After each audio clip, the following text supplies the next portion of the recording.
Yeah, good call.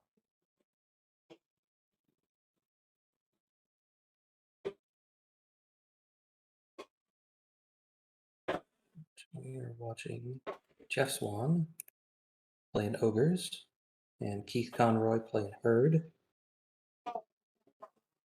on the top. And then Goblin on Goblin Violence with George McConnell and Travis Tim on table 2.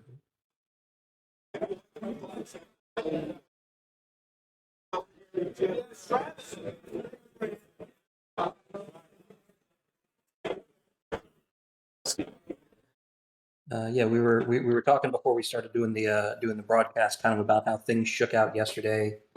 Obviously, a lot of what people considered upsets in the first couple of rounds, a lot of the big names and people's top predictions have kind of dropped off. Still turned in solid performances from a lot of them, but pretty much out of contention for the Master. And there's a lot of what people were considering kind of dark horse picks. I know, Keith Conroy gets mentioned as a dark horse. Joey Greek gets mentioned as a dark horse. Jeff Swan, having just won Lone Wolf, some people said he had a good shot at it, and he is up near the top. Travis Tim is another one that people tend to mention. When you talk about the mountain region, it's usually Adam and Tim that people throw out as likely contenders. So it's not too surprising seeing Travis up there. But yeah, the names like Adam Ballard and Aaron Chapman and Dustin Howard and Jeff O'Neill are not on the top 8 right now. The top 8, as we broadcast them yesterday, turned out to be slightly different because Drew Gaddy did manage to stay in the top 8 despite losing to George in round 4. So he's actually rounding out the top 8 right now. So the top 8 are Keith Conroy and Jeff Swan, George O'Connell and Travis Tim, Joey Greek and Steve Hausnick on table 3, and Jason Britt playing Drew Gaddy on table 4. Starting now,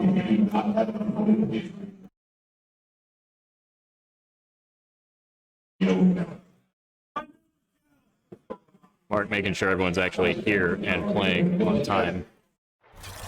We're going to go ahead and switch over to the tables here because we're actually getting some drops in setup getting started. But I'm going to bring up our lists.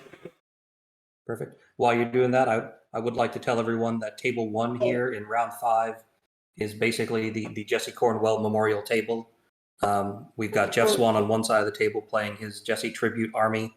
And on the other side of the table, he's facing Keith Conroy, who was, of course, one of the organizers of the Sweaty Gigante charity tournament in memory of Jesse Cornwell. So, I'm very happy this morning to see these 2 particular folks playing on the top table. I think that's great.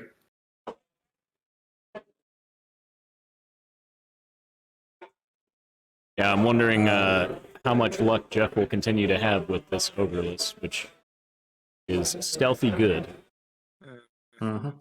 So I see he's laying out some objective markers. Did you hear what scenario they're doing? It's a good question. I did not catch that.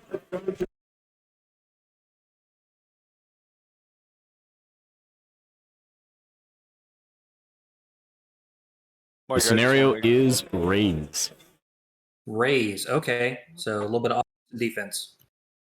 Nice.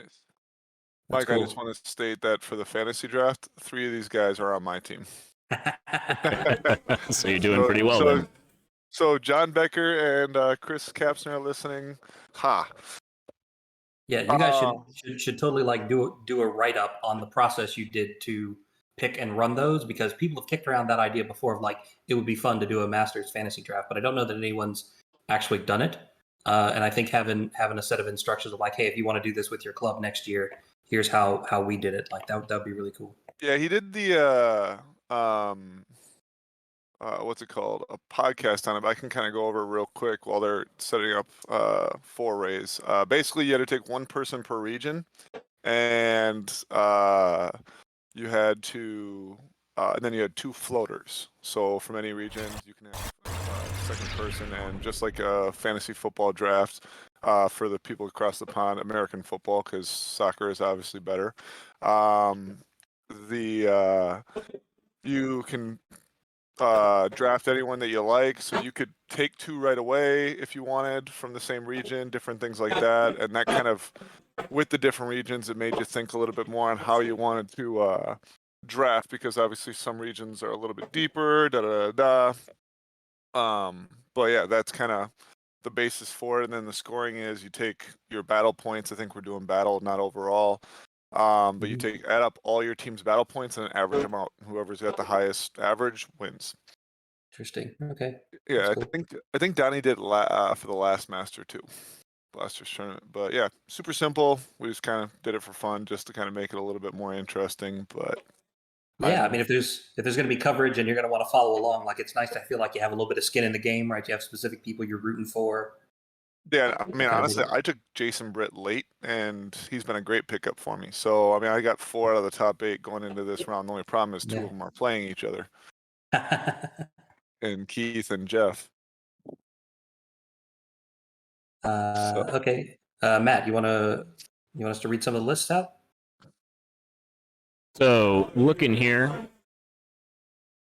trying to see if I can get a better pointer for today as well. Not the cross swords icon, something a little bit smaller than that and less square. But looking here, currently we're looking at the George O'Connell versus Travis Tim, so we're going to get some goblin on goblin action.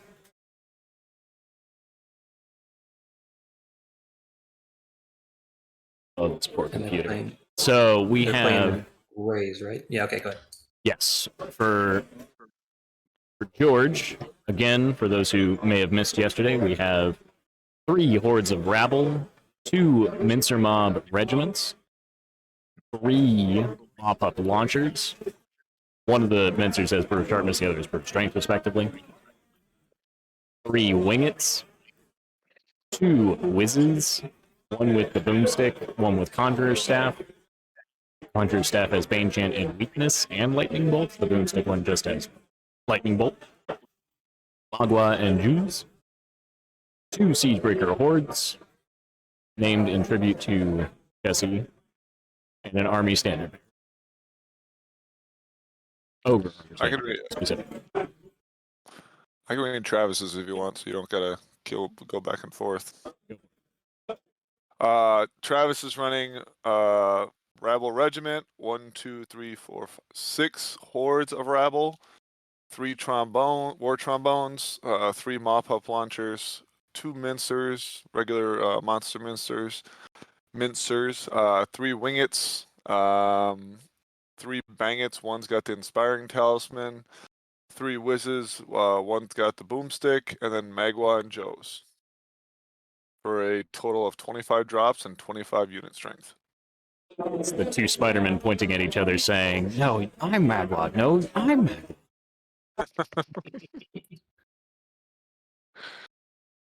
Yeah, it will definitely be a test of the goblin list. And so they're playing, I actually kind of like this scenario because you have to play a little bit of offense and a little bit of defense. And I think you can see the way they're setting up the tokens. I feel like people normally make them as like basically 2 triangles, like there's 2 on one side of the table and 1 on the other. And you have to defend your couple and go after the couple on the other side. So you can just sort of tell by how the tokens are laid out, like who's going to try to get aggressive on which side and who's going to try to hang back on which side of the table and defend the tokens. Went back to the swords, huh? Yeah, well, at least for now. I'll see if I can get the other one working here in a minute. I see 1, 2, center, 3, 4, and 5. I'm missing number 6, which theoretically should be on. Yeah, I think there's one under here. those. There we go. Those 2 rabble hordes. Yeah. Sure enough. Yeah, they're over there. So there it is. Right. Alrighty. Well, yeah, it looks so like this suggests that George is going to try to defend the lower right side, and Travis is going to defend the upper left side. Yeah, Travis is on the bottom of the table. George is on the top. They are both wearing ball caps, which can make it a little tricky. Top down view. What I can say is that, similar to reasons why I don't like push right, I do feel that raise is a better scenario because there's a little bit more that you can do in terms of destroying tokens. But This is still a get to hold the center. Yep. This ends up breaking down to if you don't hold the center, then you are not going to win it overall. So it'll be interesting to see where George deploys his siege breakers. If he wants to do that to try to defend his own, if he wants to use that to push the center, which would be, in my opinion, probably his strongest play.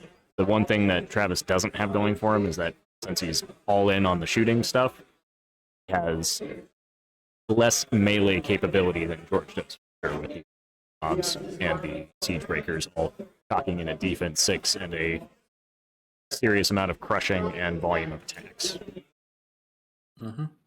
Yeah, I mean, that's a good point. I mean, he doesn't have the big heavy hitters like he's had the last couple of years with the rock lobbers and things like that.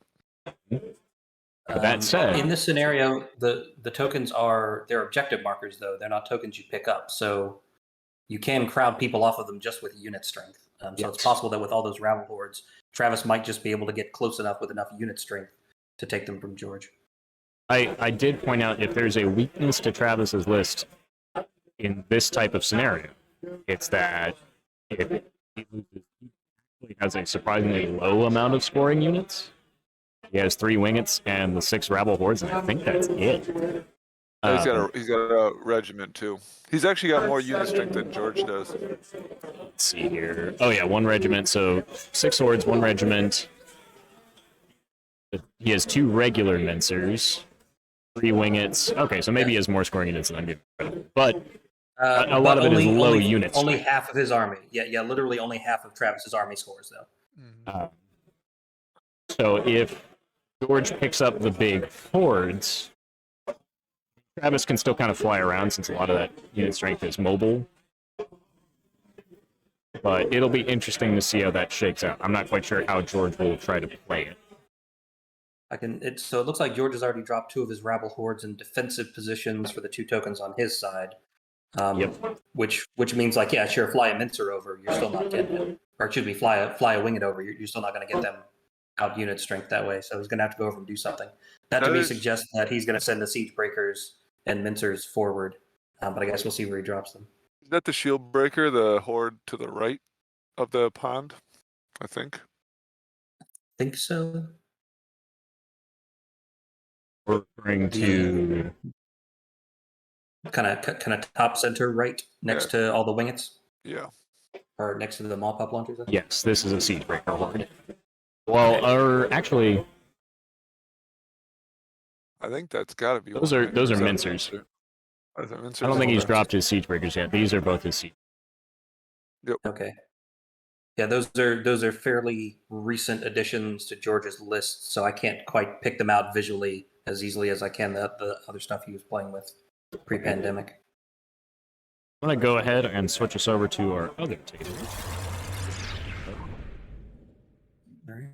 They are far further along in this process.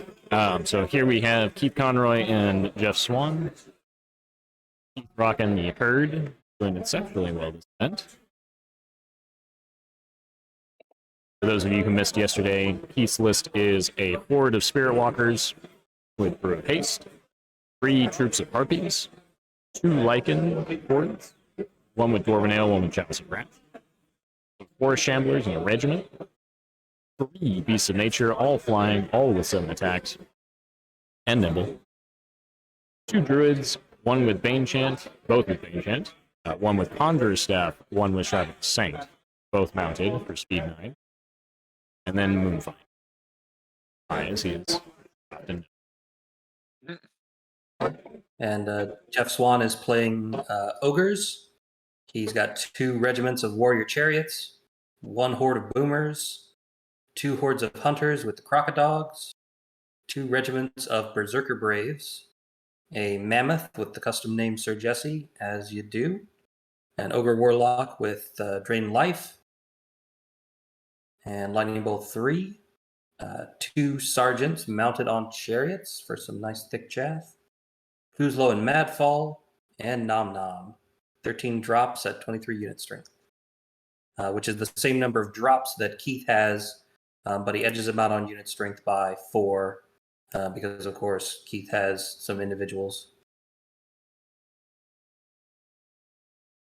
Ah, yes, everything scores non-scoring really units. Yep.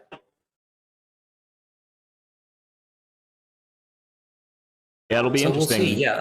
He certainly has a speed advantage and a maneuverability advantage over the ogres, but Jeff has a surprising amount of shooting that comes out of that list from experience. Sure. I mean, Not- he's got the boomers, and then the ogre casters can pump up their numbers. by Those being those close to ogre Ur. casters will bump up those numbers. Mhm. It gets suspiciously high. And with Hex in play, I can tell you that Jeff is an avid Hex user. So I suspect we'll see Kuzlo doing a lot of running up and hexing the druids and removing Bane Chant basically as an option if he wants to move with the druids. So either restricting where he can cast it or slowly dishing out damage and then making Lightning Bolt an option to remove them. Yep. I think Keith has a slight issue for a scenario like this because none of his army really wants to play defense. He kind of wants to move up and hit you with all of it. I guess the Spirit Walker Horde Yeah. is the closest thing to a stand back on objectives unit he has. But that's kind of it.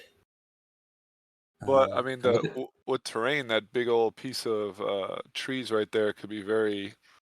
I mean, with his horde size right there, I mean, he could be sitting right in those trees up until the last minute and kind of defend the one on the right, and then go get the one in the middle too. Yeah, he could. He could. Oh, yeah. But he hasn't. He hasn't put it on the side of his that has two, though, which is interesting. I would have expected him to put it on the other side, but I guess he's hoping to make use of the terrain, like Right. you say. And looks I like mean, Keith is. Is this? Are these scout moves, or is he taking first turn? So he's taking first. He should be taking first. Okay. Right, because he's only got 4 shamblers that scout, and Yep. he's moved Harpies now. So This is a scenario that I'm not super into moving first on for a number of reasons. Now, I will say this. So, Jeff,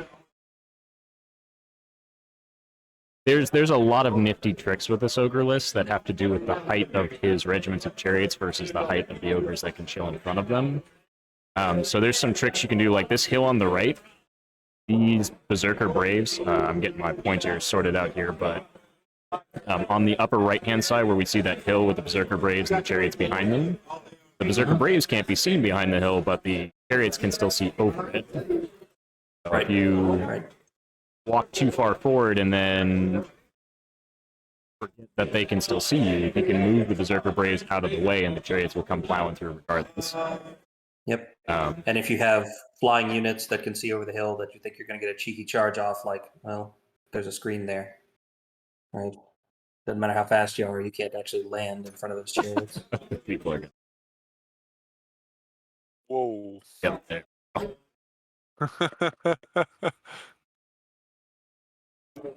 Got my point. Just the whole screen. Yep. So it looks like Keith has moved up some Lycans with a chaff unit of Harpies behind them. Maybe those are the far shamblers on the hill, and then a beast on the far left. Yep. Definitely some forest shamblers on the hill, I believe. Beast on left. One of his druids is supporting that. We'll call it a battle group. Looks like he's moving the second beast toward the center and passable terrain to use his cover.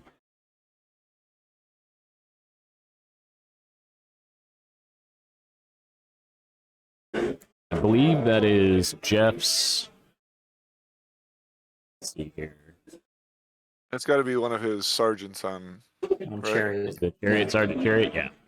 or is that the No, Mammoth's over here, right? On the. Well, in the they're middle? both on chariot bases, but the mammoth is definitely this thing, the Thunder Tusk from Old Fantasy. Yeah, it's the one in the middle behind whatever Yep. those two units are. Yep. Hunters, probably. So on the one on the right and the one on the left are both sergeants. Yeah, the mammoth Sergeants on is chariot. is put in the correct position to take advantage of strike. Yes. And are those the hunters in front of the mammoth? I suspect that both of these hordes in the front are going to be the hunters. They'll probably make use of the wall and then ensnare plus the wall. It's going to be a pretty tough nut to crack for herd. Won't be able to ignore that hinder and ensnare. That's a really rough climb to make. The volume of attacks always a possibility, of course, so never can discount just throwing enough stuff to pop through a snare. And But- boomers are the thing right next to the terrain, with like the orange base.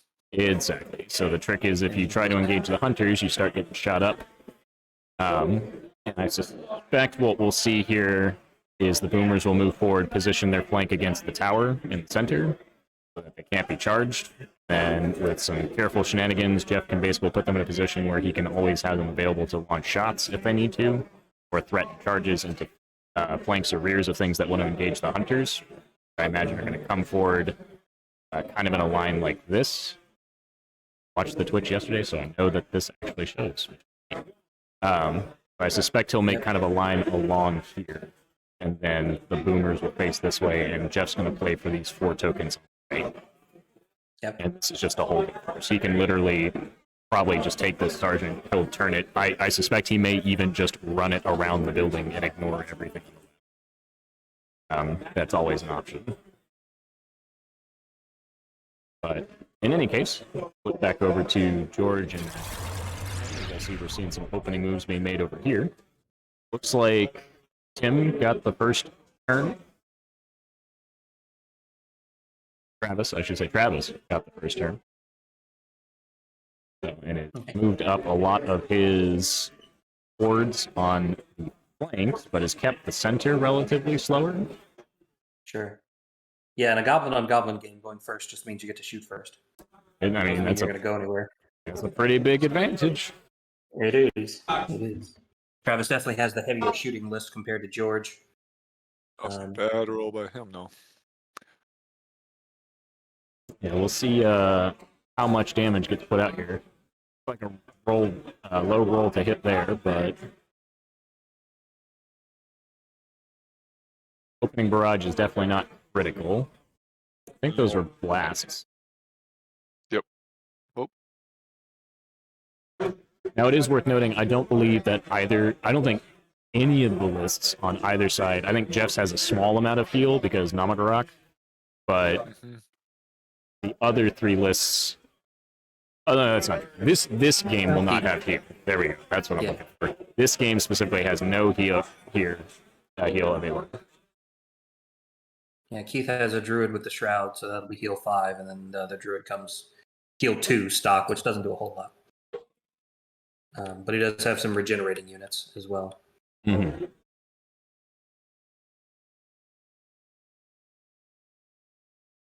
Yeah, no, but this goblin on goblin match is going to be a shelling,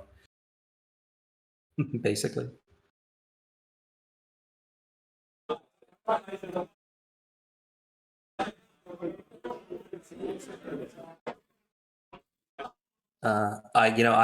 I have to give props to George for making it this far up.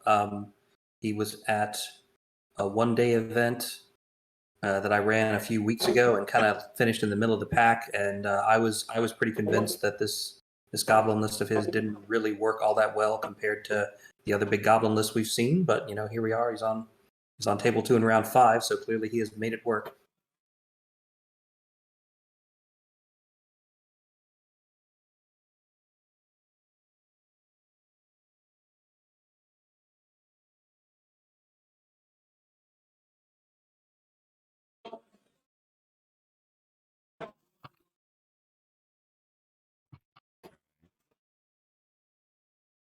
What I might do here real quick, is we're getting reports that there's some buffering in the stream. I might do a quick reboot of the computer. So, shouldn't take too long, might put us down for about 5 minutes. Hopefully we won't miss too much action here. Just to make sure that we're getting the best quality we Many can. fall in the face of chaos. And he took a year off for personal reasons, didn't he? Yeah, I mean, COVID and some things like that really Right. shut him down. So I don't think he got it, but he's being extremely cautious, which is understandable. But yeah, so I mean, I think I'm hosting a 1-day at my place in September, and I think he's coming down for that, where it's outside in my backyard and stuff. And then we'll kind of like Lady and Bug Eater, we'll grill and stuff after. Cool. So All right. Should be back up and live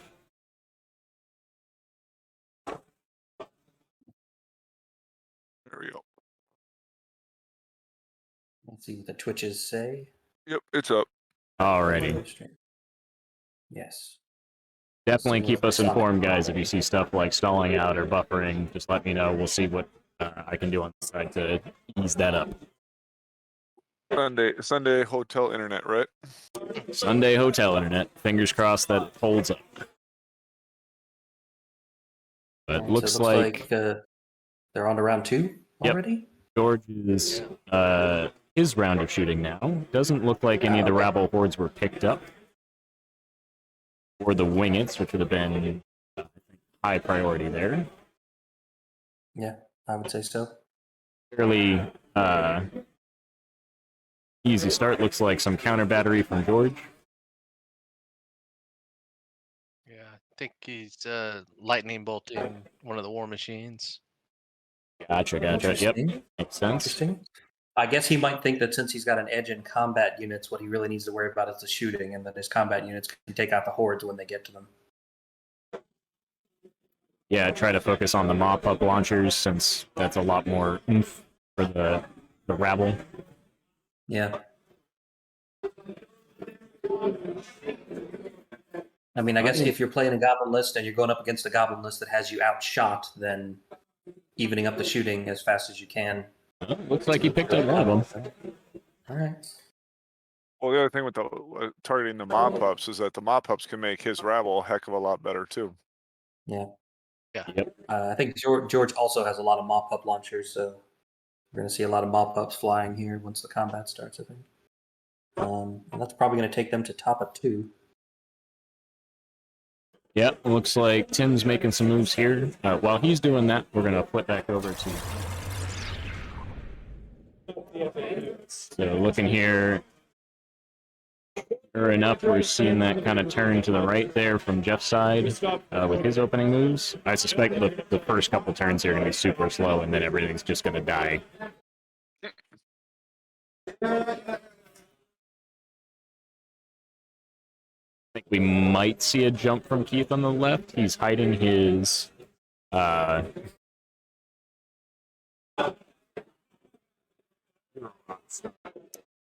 Thank you, Ryan. Hi, Ryan. Ryan says hi to the world. And my back feels better for it. But looking here, on the left-hand side, you've got Keith's Harpies right behind that Lycan, and with the Beasts of Nature. I mean, he has more than enough stuff, I think, to push through on those 3 tokens. So, and I think what we'll see is those Harpies will jump up in front to absorb anything that Jeff can throw at him. Well, I mean, even on the left, can't he can take the Harpies, fly him up because it doesn't look like Jeff's with. Oh, it's his turn. I was gonna say if it wasn't Jeff's turn, he just hopped the Harpies over and burn that token quick. Uh-huh. Because isn't that raised where you have to burn the objective? Yeah. Yeah. Second turn, you can start burning them on the second. At the end of the second turn, is it third turn that you can start burning them? Yes. Shit, I should get the bar.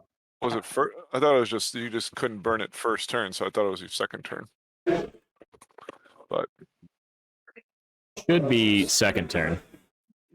Yeah, I haven't played this. Great. Basically, I think they don't want flyers just to Yeah. fly up first turn when you. Yeah, it is definitely not first turn, because otherwise you would have flyers could fly 20 inches, pivot, and would be on top of the token with a regiment. Yeah. They didn't want that happening and realized that could be a bit of a problem. Makes complete sense. What is there anything over here on this right hand side that we can't see? Like just out of view. So there is, and I'll make sure that we get some table adjustments done between this and our final round here, as this table definitely got shifted at some point, or my cameras got shifted more accurately. But looking here on the very far right, I believe that's the other horde of Lycans, because this is his Harpy troop here. So this is, I believe, another troop of Harpies and the other Lycan horde, respectively. And probably the Taken third away. beast. Third beast. Probably the Yeah. third beast of nature. Or Moon Pie sitting there. Yeah. Yep. Hopefully not yeah, too so- far off the edge. I might actually Sure. try to see if I can do that. Just a second. Okay. So as a reminder to everybody watching how this scenario works, you can contest but not control the objective markers on your own side of the table, and you cannot remove the central objective or the ones on your side of the table. So yeah, you have to get the ones on your opponent's side of the table. You have to control them with unit strength and then burn them, and that's how you score. And then the center one you just have to. And for a scenario that's based on objective tokens, this is actually kind of the one that Keith wants to see, because none of his army really wants to sit on objectives after they clear a side. Like, they want to do what they're doing and then move on. Right. So being able to like burn an objective on that, that one objective over on the left side that we were talking about that Keith can push in on. The good news there is that it doesn't matter if he's got to sacrifice a couple of pieces of chaff and then burn it. He doesn't have to then leave a Lycan horde or one of those beasts over there to babysit the token. He can turn and get them back into the fight. True. 1 second here. Let me see if I can adjust the camera slightly so I can get a better angle on the far right. All right.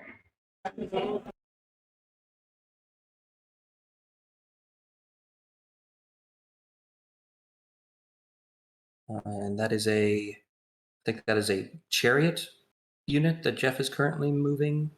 Yes. with some- That's his warrior chariots and braves in front of him. Right. Nice little thick chaff -15 Berserker Brave Regiment. Yeah. Greening his chariots. And Sarge on a chariot next to it. So. Yeah, the placement of the sergeant there is kind of protecting the flank of the chariot unit from that central beast of nature that Mhm. might try to like sneak over the hill and charge them next turn. I do not know Well, that's a if that did Force in anything. front of him, so it helped a little bit, Yeah, not too much. you can kind Yeah, of see a little bit more over there. Yeah. Definitely will get some adjustment over the break. But looking there, gonna flip back over to Travis. Dice are starting to roll. Travis looks like he picked up one of George's hordes. Burned Yeah, burn one of wow. the tokens. Just burned one of his tokens or objectives. And burned a token. Yep. Yep. Yeah, George did not move up to put unit strength on the one on the far left, so that is 1 point in the bank for Travis. Yep. Very early. And on the flip side, George is going to be hard pressed on his the right hand side of the table. He needs to basically out unit strength the rabble that have already taken position in front of the objective. He's going to have to push through Travis's rabble, which are backed up by what look like all three of his wingets.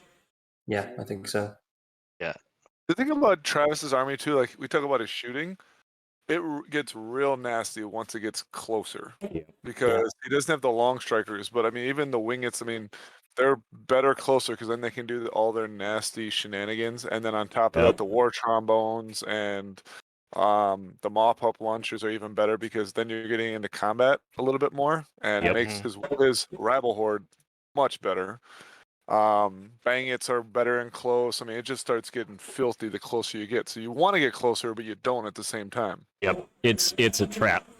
It's Mhm. I think it's one of those armies where the first time you play it, if you haven't actually if you just look at it at a glance, you're like, huh, that's a lot of like characters that all do a little bit of damage on their own. But it's the sheer volume of blast dice that start multiplying into more hits and then shattering from bangits and wingits and all of it combined just ends up being so much, and you don't realize it until you're already too close, and then you can't back it.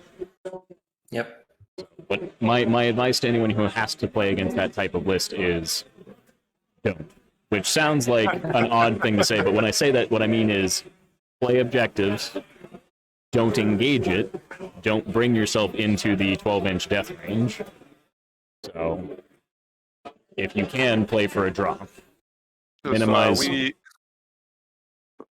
We second tournament I ever played, I played him second round with his old gobos when he had like the chariot hordes and things like that. Yep. And his dice got hot super early and just took out both things of Drakons and Dragon by Right. end of turn 2. I was like, literally the game got done in an hour. I was like, okay, I guess I'll sit here and BS with you for the rest of this round because I have nothing else to do, and that's how I got to know him. I know the Omaha guys pretty well. Right. I've been down there 2 or 3 times in the last couple of months just to go down and hang out with them and stuff. So, but yeah, it's filth. If his dice are hitting, especially as you get closer, it's like, I mean, I knew like, oh, this is range 12, range 12. I don't want to get close, and then he had the rock lobbers at that point. So, Well, he also has so many dice that at that point,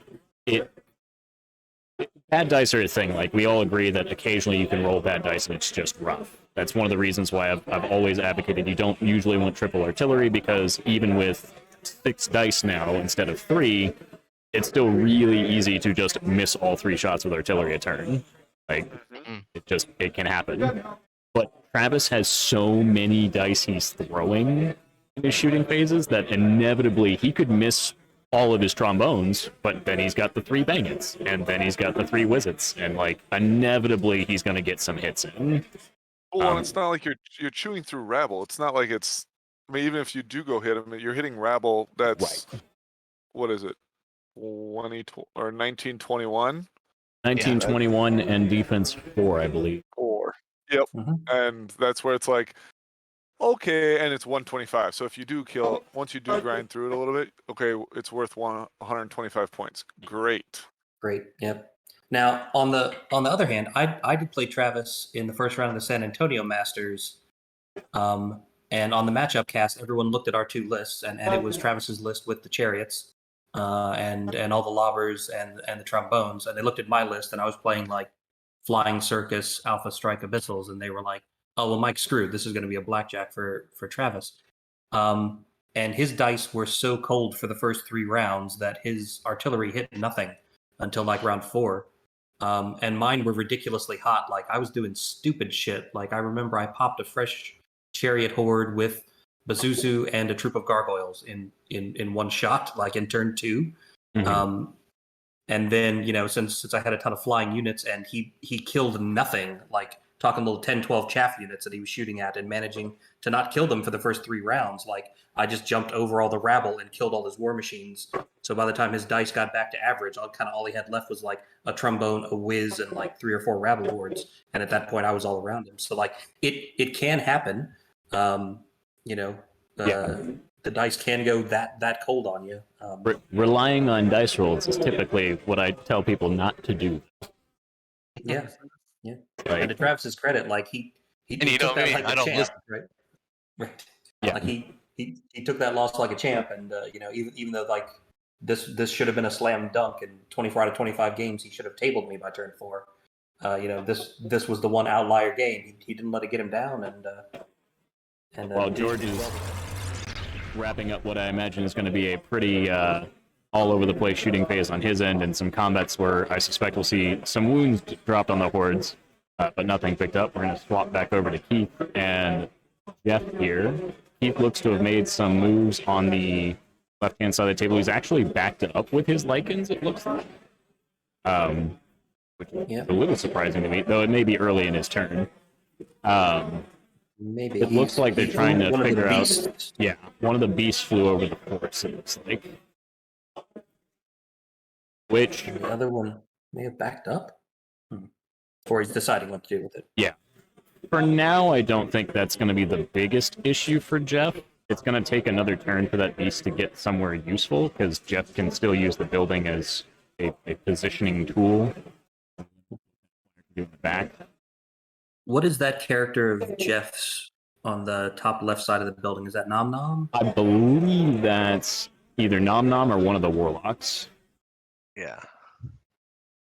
So you're not as worried about giving up a rear or a Yeah. Or is flank to him. Where's Kuzlo and Matfall? That actually, man, I gotta go check his models here in a second, but that may actually be. He may have been trying to hex the druid down at the bottom left.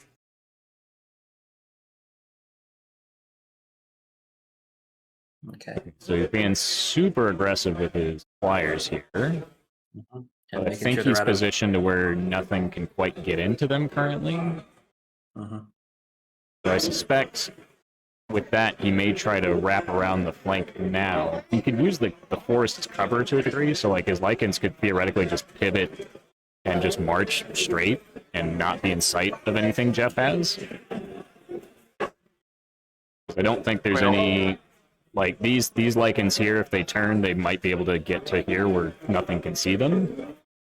Then you're giving up basically giving up your 2 objectives for him to just go get at that point. Because I mean, you have the Harpies and the Forest Shamblers, but I mean, granted, if he does that, you're going to get your 1. Right.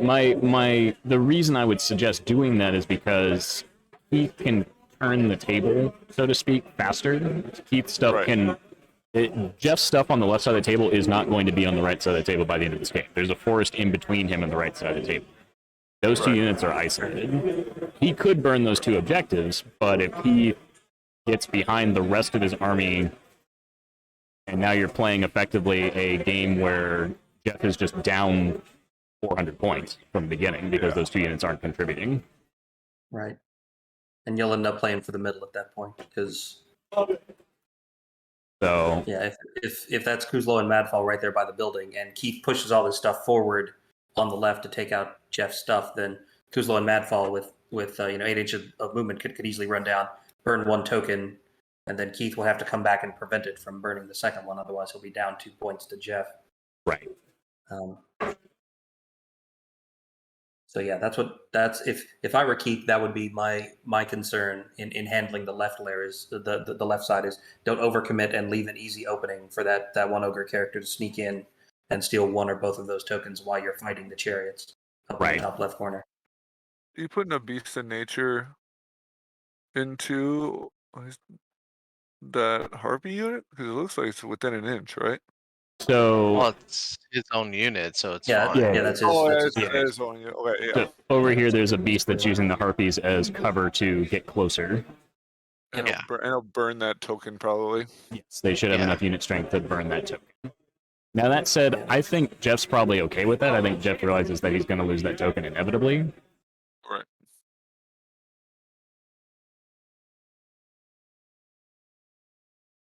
And his goal is to hold center top for him, the center, and ideally his left if he can force an engagement there. Right. Yeah, but we have to remember that he doesn't actually get points for the ones on his side of the table. So that's a strategy of like winning by 1, which given how close the top 4 tables are here, winning by 1 might not land you on table 1 for the last round. It's quite possible, but it's still important to get the win. It is. Draw. It is. Yeah. Even without attrition, that's a 4-point swing right there. Okay, well, they're doing some positioning here. I imagine, like I said, these first turns for them are going to be long positioning games, and then it's going to all slide down here really quickly in the next couple rounds. Yep. Over at George versus Travis. Looks like one of Travis's hordes may have been picked up in the center. You No, I 1, still count 2, six. 3, 4, 5, 6. No, I stand corrected. You're right.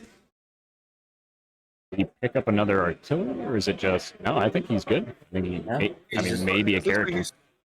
Looks like He he just spread spread out out some of his shooting. Yeah. Travis's one is going to be a nightmare to commentate because he has so many individuals, and I don't know. There's no way I'll be able to tell if he's lost a whiz or a bang it or. Right. I mean, He's just lost another individual that probably shoots. That's all we can guess. Yeah, I was about to say once. I think probably the bangets are next to the trombones down here in the center, and the whizzes are over Yeah. by the mincers on the left. Just because I would imagine that with all the 12-inch range, he'd probably just try and gang it up all together. Yeah. More than likely, especially putting them on that hill and just putting the rabble right in front. So you're saying that this is a whiz. No, No. those are No. bangets. Those are Those bangets. Those are bang. Gotcha. Those are Yeah. bangets with the trombones now. These are his whizzes. Yeah, that makes sense. that gives the Wizzes the clear line of fire they need, and then the center is still that juicy, I dare you.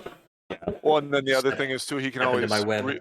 he can also redeploy now that he's kind of gotten control over here on the left a little bit more, Right. and redeploy those Wizzes to the right. Move those hordes up a little bit, and then move the Wizzes so that they still have a line of sight at something.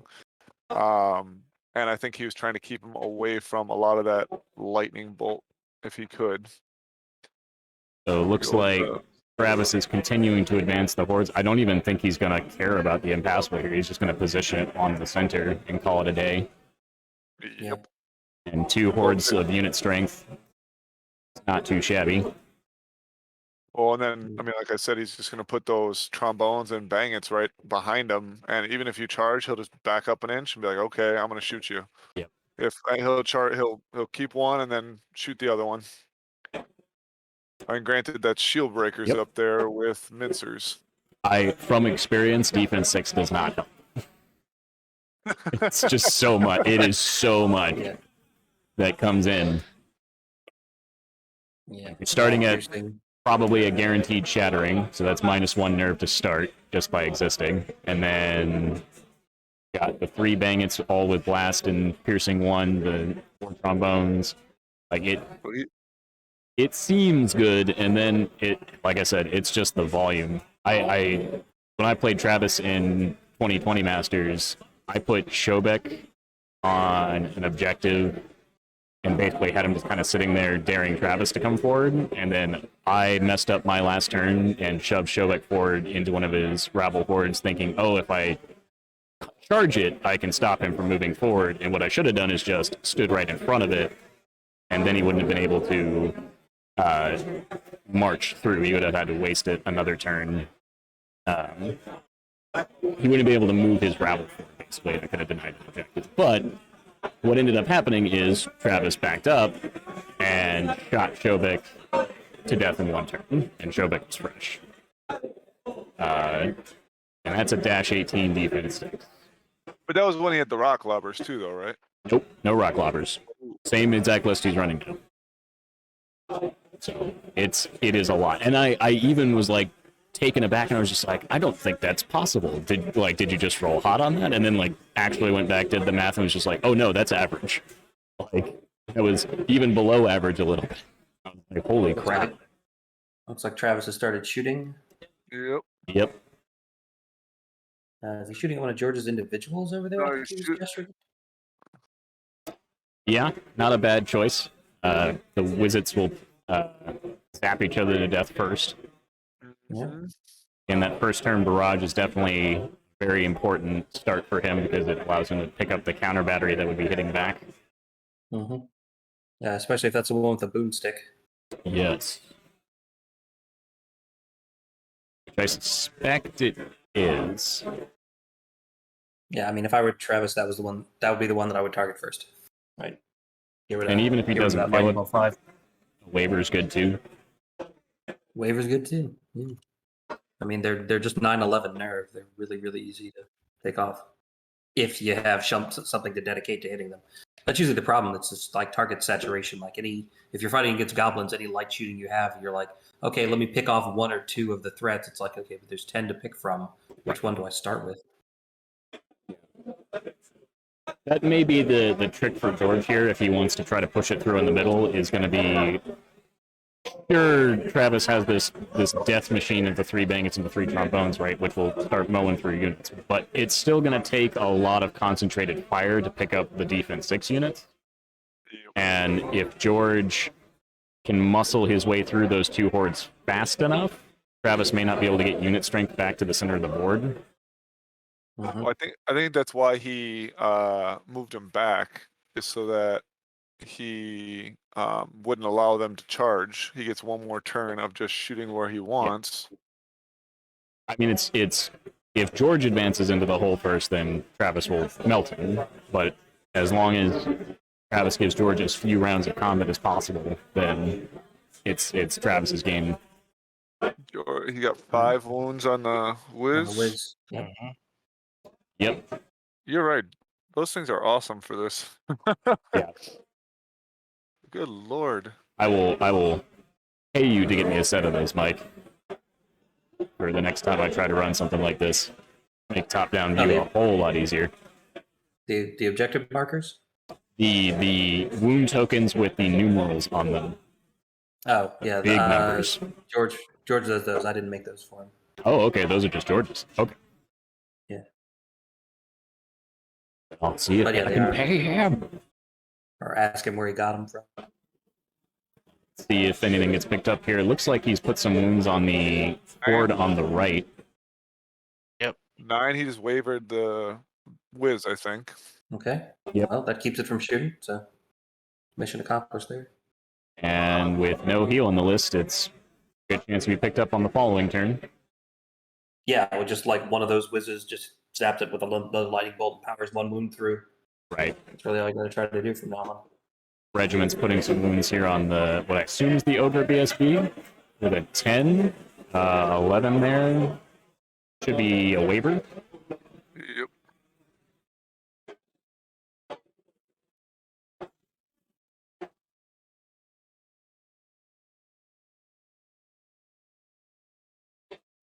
Maybe. Well, we'll see. Maybe George doesn't have 2 waiver tokens. That's what he's trying to figure out. Yeah, there we go. I was like, it should be waiver. Yeah. And this is, I assume, the horde on the left fighting against the other horde. The other horde. Rabble on rabble fight. Yep. Rabble, rabble, rabble, rabble, rabble. Slap fight. The greatest slap fight in Kings of War. Goblin Oh. Rabble on Goblin Rabble. Basically, whose dice are hotter? Well, it looks like a low number of wounds to start. I see 4. So 4, yeah. 3 or 4. Yeah. Travis only has 1 dice on his, so I suspect they will be there until the end of the game, barring some massive development change. Have we talked about the current live stream? We were talking about it earlier. We have not, but I mostly don't want to. I don't want to spoil it. Okay. They're available online in places if people want to go look for them. Yeah. You can find them on Facebook and Dash Money.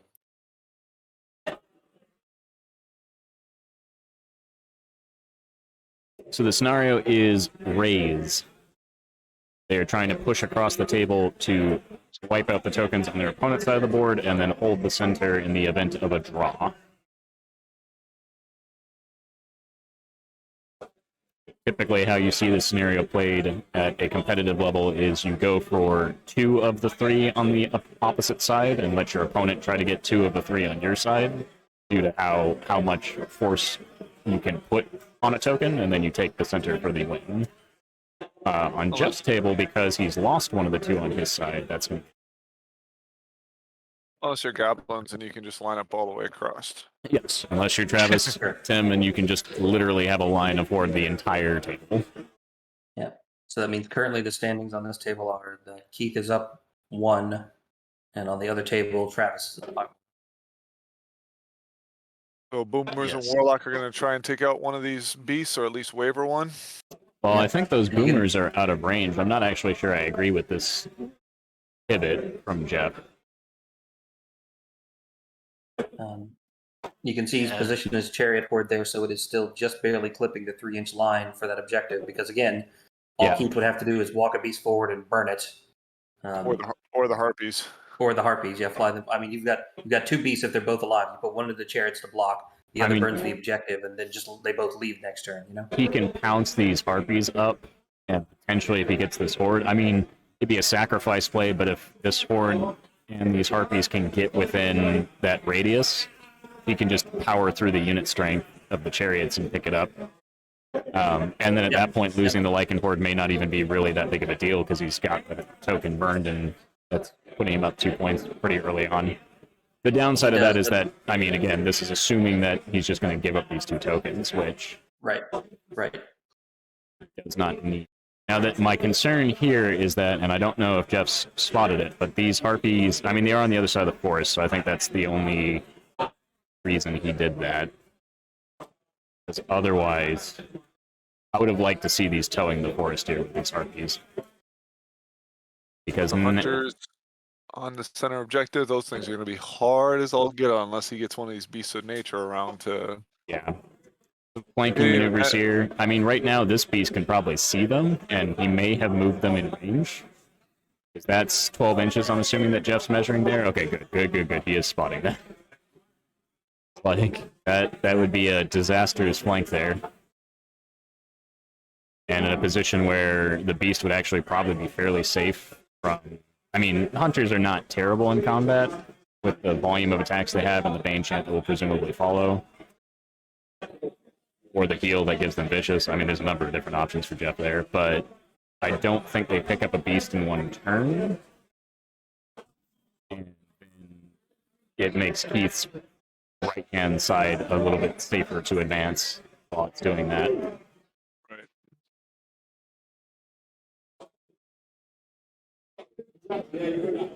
This is definitely going to be a much more cagey match than we've seen because Jeff is a lot more experienced when it comes to dealing with this type of speed. He's also really good at playing scenario. Yes. He's unbelievably good at playing scenario. Yeah. So he's moving the chariots in to take out the screening harpies over there on the far right. I have seen Jeff plot his way back with large infantry characters and nothing else on a board that had forwards everywhere and managed to sneak out objective tokens at the last minute. So if there's pieces on the table, they'll get used.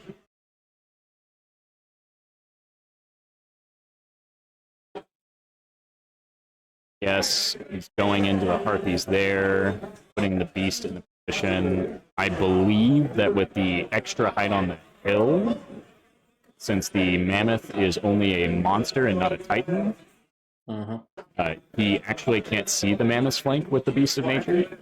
That's on the far side of the hill on the right. Yep. Because the Berserker Braves are blocking it off. Yep. And that leaves the hunters should also be outside of any charge range, so Keith will have to fly the beast over if he wants to do anything with it, or he'll have to charge the Berserkers or the chariots, both of which are not what Keith wants to do. Certainly not in the face, at least. Well, the other option is, I mean, he can always fly the beast over to behind the build, not behind it, but to the left of the building. But he only gets one pivot then. That's the only thing. Yeah, and you always have to be careful. This is the reason I don't necessarily like the boomers turning that direction, because the boomers are one of the best anti-flyer units in the game. Like, you move a flyer next to boomers and they just turn and shoot you off the board. A good round of shots, or waver you, either of which are, good options. 18 4s to 4s, right? Yeah. He's defense 5, so 9 hits, 4.5 wounds per average. Yeah. I mean, Plus lightning bolts. Plus lightning bolts. That's Yeah. the key is the lightning bolts. Yeah. But ultimately here, I think what's also happening is that, and maybe Keith will see this, but if he flies this beast of nature here in front of... it kind of depends on if these chariots break, which I'm sure they will. But if they don't, Keith flies this beast of nature here, and then engages the Lycans on the Berserker Braves. And now this unit can't get to the Lycans. Did we just cast Enthrall there? Yeah, it looks like. Yeah. Trying to get him out of cover. He slid it back out of cover, yep, so we could shoot it with the boomers. All right. A+ for Mr. Swan. Things that people don't know about. Yeah. Well, now we know that that's Megla or whatever. Definitely.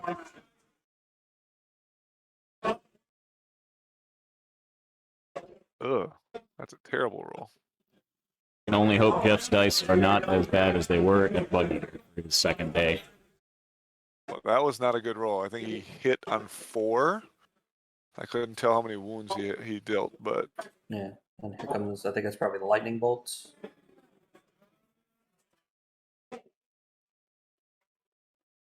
Alrighty. one Still on more a single wound. dice, but definitely put some wounds there.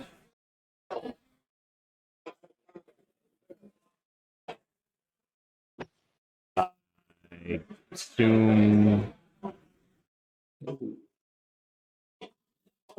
has was to be the, a has to be the check. nerve roll, right? Okay, Yeah, that'd have been a nerve check. looks like he's fine there. Jeff's rolling out some melees for the chariots on the harpies. Flipping back over to George's table, as we're seeing lots of dice thrown on both sides.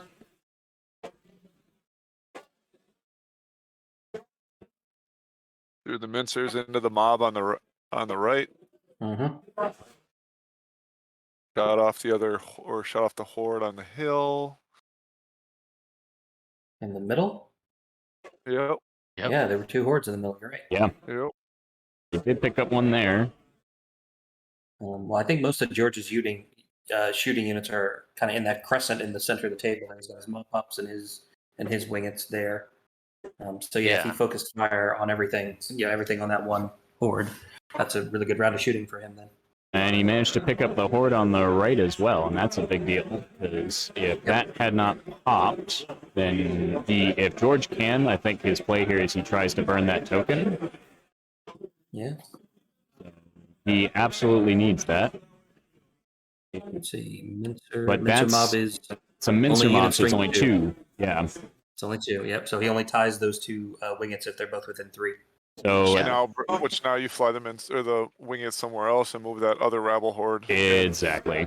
Yeah. Yeah. Travis has to basically keep slotting stuff in there to prevent him from picking up that token. Because if Travis could actually lose the center of the map and still win the game right now. Like he's up by 1. Yeah. So, Exactly. Or that would be a draw at worst. So if he only needs to pick up one other token, and George has to constantly be worried about the wingets just flying over to do that whenever they want. Which he could do. Like if you look at this left center one, you Yeah. could throw the rabble in and then take the mincer and just scoot it right past. Yeah. The siege breakers here kind of have to make, assuming they pop this rabble regiment, which they should, because they are siege breakers. It's a question of whether or not Travis tries to just shoot them and then block them up, or whether or not he tries to break through them with the mincer. Now, personally, I think you just put the horde in a position where George can't move the siege breakers. Right. And then, scoot past, get that center token. I think that is the right play. That puts you up to, I mean, he might potentially get the one that the mincer's next to, but at the end of the day, I don't know if he gets these bottom two over here. Yeah. And I mean, he still has these wingets on the right hand side that can fly over the top and start wrecking the Right. field as well. Mm-hmm. Like, Yeah, because all they have to do to not be shooting at the big shield is to just fly into the flank of the Mincer mob, right? what I Yeah. think Travis does next round is move his horde forward and try to just volume shoot off the other mincer mob. And move the wingets to the left to participate in that, as well as basically stop George's wingets from trying to fly by. And then he throws his other horde into the gap on the right. Or he may just try to pepper down the mincers. I mean, it's hard to tell with the clock being directly in front of the mincer mob, but they may also have some wounds. I don't think I that they don't do. think so. He shot at the Yeah. rabble horde the last time that backed up in the top Yeah. right. You can see it's got the 2 things of damage over there, so that's Yeah. gotta have at least 7 damage, I would guess.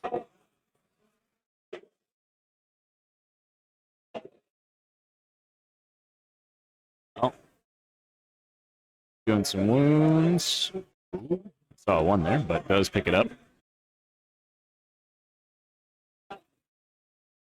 That was his 1 rebel regiment, right? Mm-hmm. So now he's got a horde and a couple of mincers. Yeah, we'll see. That's really the big key, I think. If Travis can win the left side of the board, pick up that, then George doesn't have a lot of options other than the wingets to try and dive bomb on the bottom left token. Yep.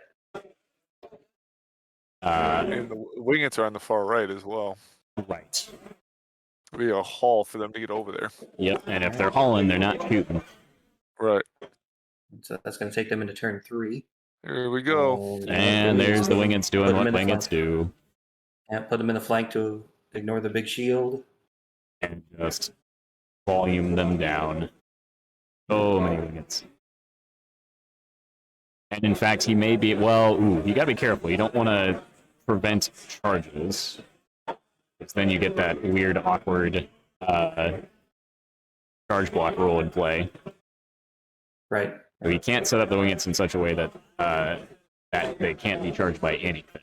Otherwise, George basically gets to say, I'm charging this one and you have to align me. Mm-hmm.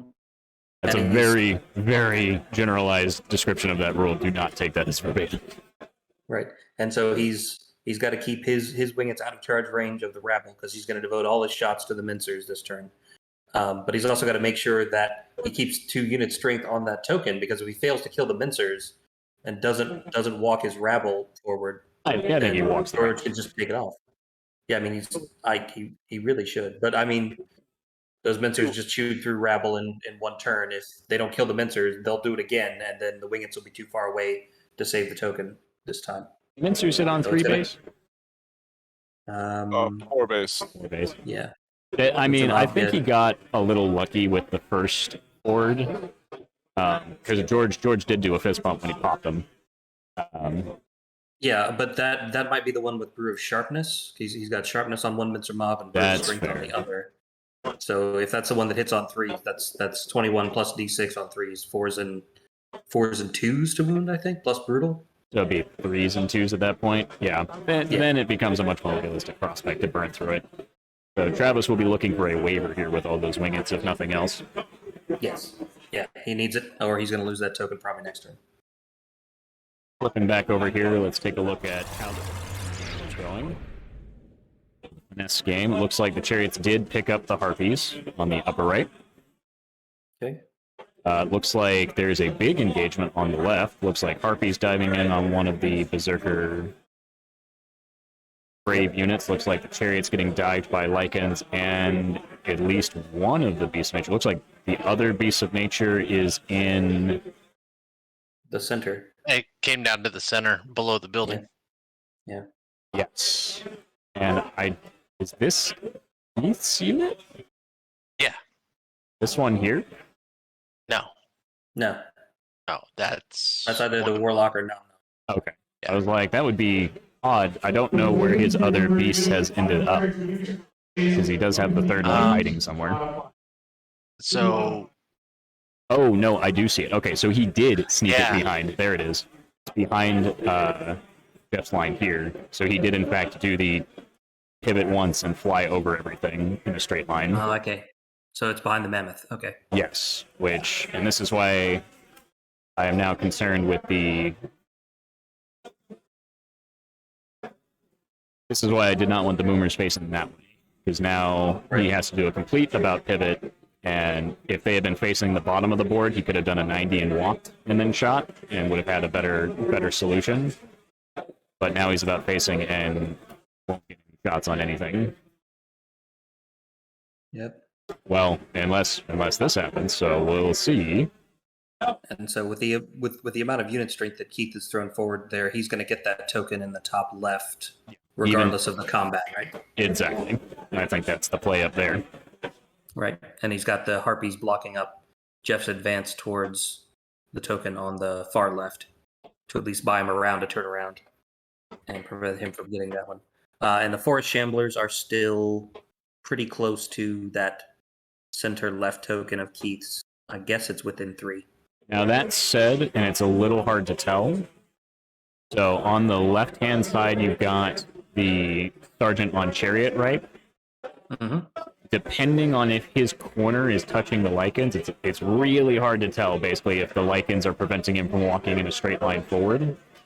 Because if he's within an inch at the start of the turn, he can effectively walk by them, pivot, and he might be able to sneak all the way to, with his height differential, because he's height 4, he's a height 4 Chariot character, he can see the Druid, and he's unit yeah. strength. So he'll jump on that Druid in a heartbeat, and he'll pick up that token.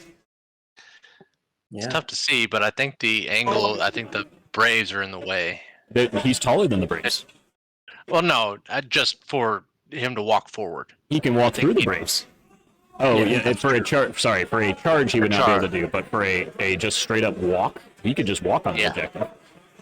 That's Yeah. true. You just got Um, to get within 3 and stay an inch away from the druid, which there's probably enough room off the front there. it's a little tricky when he's trying to walk through the combat, but that is a legal move. It's whether or not he can do it without coming within an inch of the harpies. Yeah.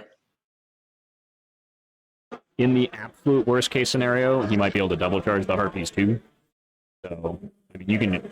I love chariot characters. You can do so many finagly maneuvers.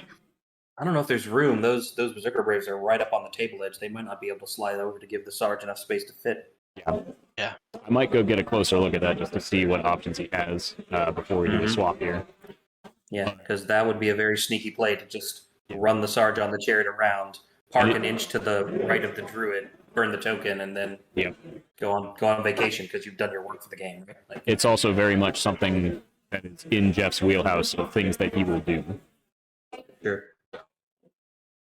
I mean, he may also, I don't know if the four Shamblers, which direction they're facing. I imagine they're facing toward the left side of the board currently. But if they're not, if he can sneak a rear there, that's another good play. Like, he has a lot of options for that character, assuming there's a gap. If there's no gap, then it gets tricky. Now, and the other thing is, if Keith pops the chariot, or Keith pops the chariot regiment, how he reforms also may open up space for that chariot character to get through. So Yep. he has to Also be true. really careful. Keith is rolling dice, so he's put some wounds on the chariot. That's probably the beast. Yep. Since it's only 7 attacks, it's like 4 to start, probably. Maybe 3. No, he's already done the lichens on him. Oh, he already did the lichens. So he And gets a there's 5. 10 and a 7. Like he picks up the chariot. All right, so that will give him that 1 point at least. I suspect that the lichens got Bane Chanted, Yes, they did. so that probably helped as well. It's defense 5 otherwise would have been a little bit of a tough. I mean, it's still only a regiment, so they are only. I want to say they're 13, 15 for the ogre regiments, but they can catch you off guard. Just the lichens, even with Bane Chant, may not have done it, or at least would have been a safe, secure kill. Right. And that'll give Keith that token. And does that put Keith at 2? Because he got the one on the far right as well already? So Yes. yeah, it looks like That'll he put just Keith at did 2, a complete about face. Mm-hmm. pretty much. Now, I'm not quite sure how that'll play out with that character. He may be trapped in, he may not be. I'll be interested to see how that plays out next turn. In the meantime, we have, The harpies. yes, Harpies poking at some Braves, Yep. doing a couple wounds. Hopefully Vicious no... roll. Actually might be a bad thing if he kills them too, because again, gives options for the chariot character, and I don't think the Harpies will back up on the objective. Yeah, they're dash 15 though. It would be shocking if Harpies Yeah. powered through enough.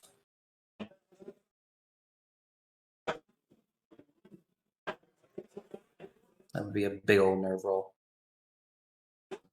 See here. They're figuring stuff out there.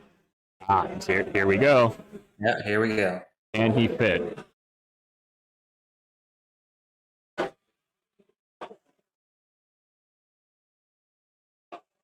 So it looks like, yeah, the Harpies definitely didn't kill the Berserker Braves. This is the question of, can Jeff pull sneaky maneuvers? I know we've been away from the other table for a bit, but I do want to see what he tries to do with this. Yep. Have we clicked over to his turn, or is this just him It's checking either with Keith before? checking or it's a little hard to say. I think the question here is whether or not he can fit through. And I'm guessing the answer there was no. In which case, that is sad. I'm sad that I don't get to see some shenanigans. That would be impressive. That would be a very impressive way to sneak him. Wait, well, Keith also hasn't picked up that token yet, so hopefully he doesn't forget to, or it's Yeah. still his turn. I'm sure. I mean, it also may just be a case where they don't want to maneuver it because it could be concerning for the board state. So they try to keep Sure, it as. sure, I mean, sure. they may both just Yeah. point at it and be like, "Yeah, you got this one," and they know. Right, but it's super important for the units to say exactly where they are. So Exactly. He knows what his options Yeah. with the Sargon chariots are. Yeah. So Yeah. that may be what's going on there. Flipping over real quick to George and Travis, continuing to shoot the living daylights out of each other. It looks like a ton of wounds were dealt to the Mincer mob on the right, but I don't think they got picked up. I'm not 100% certain on that, but I don't see a waiver token either. Okay. Yeah, he's definitely rolling close combat wounds right now. So Yeah, we are on to combat. Looks like he did, in fact, move forward and start shooting the other Mincer mob in the center. and Mincer mobs are feelish, so there's no waiver option for that one over on the right. So if it's alive, it's still in play. Ah, gotcha. Yeah. Good to know.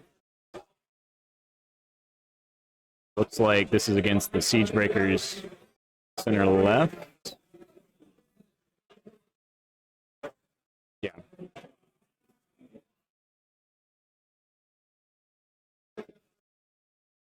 Six plus 5, it looks like, so they're still sticking. Yep. I'm George. We're picking up the Mincer next turn, probably, because even the rabble on the flank, I don't think is that big of a threat. Nah, because they're still defense 5 even in the flank. Siege breakers. I think And there go the Magua is in Mincers there, on the too. right into the rabble. If George picks up that rabble, that'll be a point for George. He does know that he has to scoot to the right.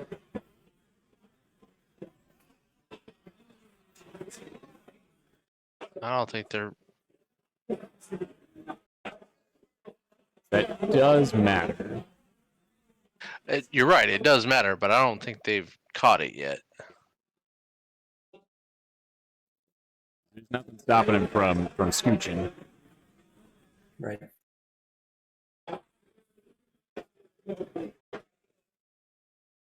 And heck, it's to George's benefit.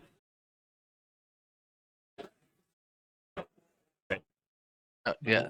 And Looks there's like Travis they just caught it.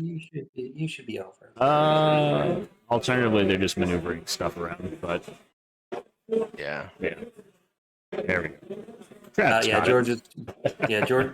George is trying to get his wingets within range of shooting at Travis's wingets and didn't want to have And to then measure over. Travis just placed it where it needed to go. So Right.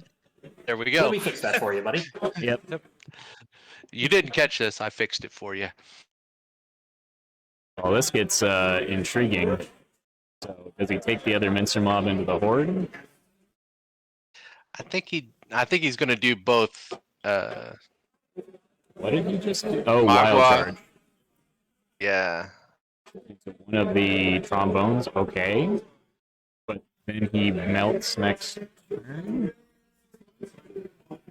Yeah. I guess the I mean, thought I is that don't- if he picks it up, then he's not. Shooting That's at what- the stuff. That's what Magua and Joe's that he just threw in there. I assume. Yes. I think that's the only thing with wild charge in his list. Yeah, Um, and only thing on that size base that would charge, because Yeah. otherwise it's a bunch of like pop-up launchers. yeah. If I were George, assuming he tries to hold the center, which you can't burn, then he needs to move his ogres to the left. He needs to, if Travis loses the center, then Travis's game becomes so. And this is an important fact for people paying attention at home. George has left the right hand token absolutely unguarded. One of those wingets is going to snipe it. Yep. This is a mistake. George Yeah. is forgetting that that's there. Yep. As far as I can tell, unless he reverses something here in a minute, but that, yeah, gotta play defense. Got to play offense and defense in this scenario. That's right. So he does move the siege breakers to the left. I think that was the right call there because he needs to effectively prevent Travis. From Oh, he getting went that one. after Magua and Jews, it looks like. Smogo's having snare. No. Am I misremembering that, or he just has region? No. No, he Doesn't doesn't. He just have has regen. lightning bolt. Vicious and melee inspiring, so he might be trying to get rid of the inspiring source first. Does he do the Yeah. weird -1 nerve to everybody? Mm-mm. I'm thinking that's the other That's the pair. other one. That's Kuzlo and Madfall, I think. Yes, that does that's that. the one I'm thinking of. Yeah, Okay, that's the one so Jeff's got. he's doing that. I mean, Take out the okay. inspiring. Yeah, take out the inspiring, and it is a lightning bolt 4 there that does hurt. And he just And sent crush the 2. ogre flag guy into the flank. Yeah. Or he's trying to. Yeah, check to see if we can see him. Okay. There is no way he has arc. Prevent the horde from getting the flank of the siege breakers. Yeah. Yep. Yeah. And since so Travis will have to count on either his wizards just shooting the siege breakers to death or the Menser charging it.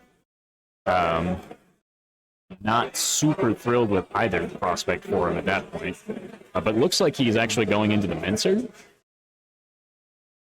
So that's the Oh, with determination. Travis talked him into it too, which is weird. Yeah. It looks that way. The way they're talking about it is like, no, you want to do this. It's like, Yeah. A hindered flank from Rabble. Yeah, don't worry about that. Punch yeah, the that too.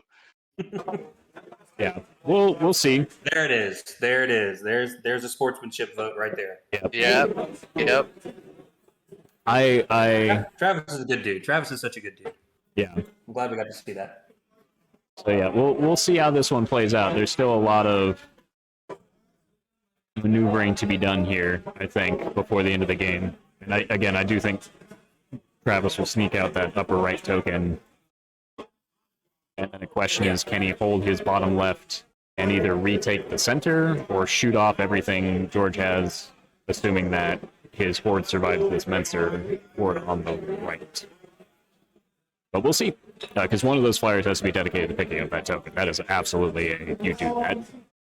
Yeah, and I don't see how like his mob pups or anything are going to pick off one of them and the other 2 wingets pick up the other 2. Yeah, like I don't see how George gets all I don't think he three. picks up all 3 of them. He can pick up maybe 1, but one of those will still be alive to pivot and just march 20. Many fall in the Yeah. face of chaos, but What not did this one. George put on that? I think that's his 3rd winget. I think. Oh, okay, that makes sense. Back over to Jeff and Keith again. Maneuverings. This is okay. So he moved his boomers to the left. Am I missing something? Okay, no. He was trying to see if he could shoot the flying beast. All right, guys, that's my time. I'm gonna have to drop off. I'll probably drop back in towards the end of round 6. So No worries. Glad to have you again, Have fun. Mike. What time you can give me? no problem. Happy to. You guys have fun. I'll talk to you later. Absolutely.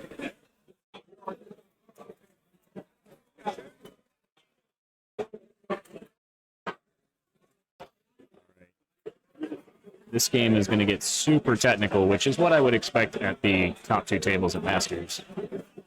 Yeah. So I guess Jeff has determined that it's more important for him to swing around the building and try to get to the bottom 2 tokens. Definitely appears that way. I'm assuming the Lycans performed a perfect 90 on the left, and because of that, I mean, Jeff can still just try to Berserker Bully, kill the Harpies, overrun within an inch of the character. I mean, it's only a 3+ inch overrun, I think, so he should be able to pick up that token this turn. So at that point, it's not super bad that he lost the Chariot Regiment, because he'll still end up basically tied when all is said and done. Yeah. And then the issue for Jeff is that he still has to pick up at least 1 more token and deny his center top and then hold the center to win. And it looks like we're going to see that start here, where he's moved the Mammoth forward first, and he's going to start engaging the Harpies.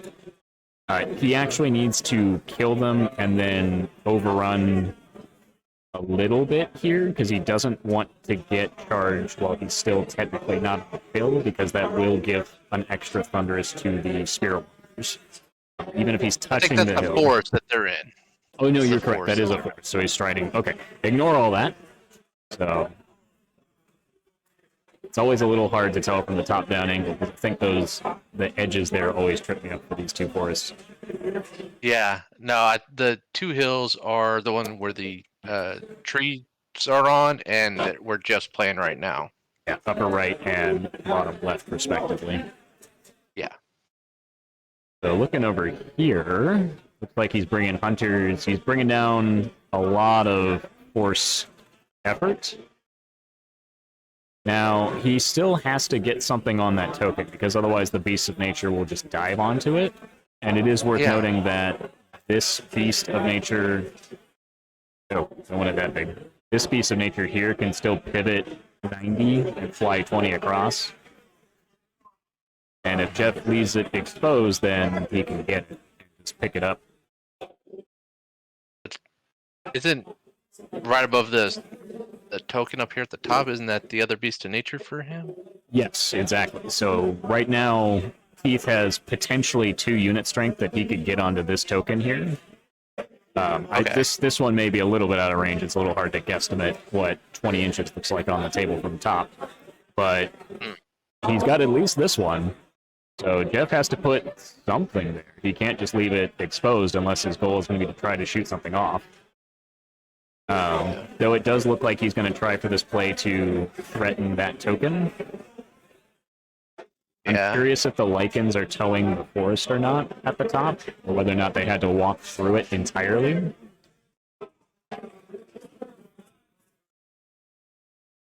I think they're on the other side of it. So we'll see if he toes in on that objective here. Looks like he did. Yeah.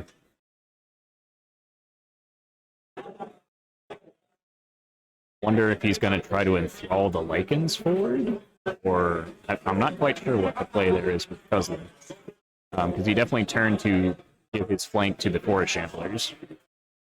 But I don't think the Forest Shamblers are facing that way. I think they're facing towards Braves and all that. He did. The Forest Shamblers did just get bumped a little bit. Hopefully that's not a huge deal. I don't think it will be, but hopefully they catch it. Yeah. Just making notes for if anyone goes back in.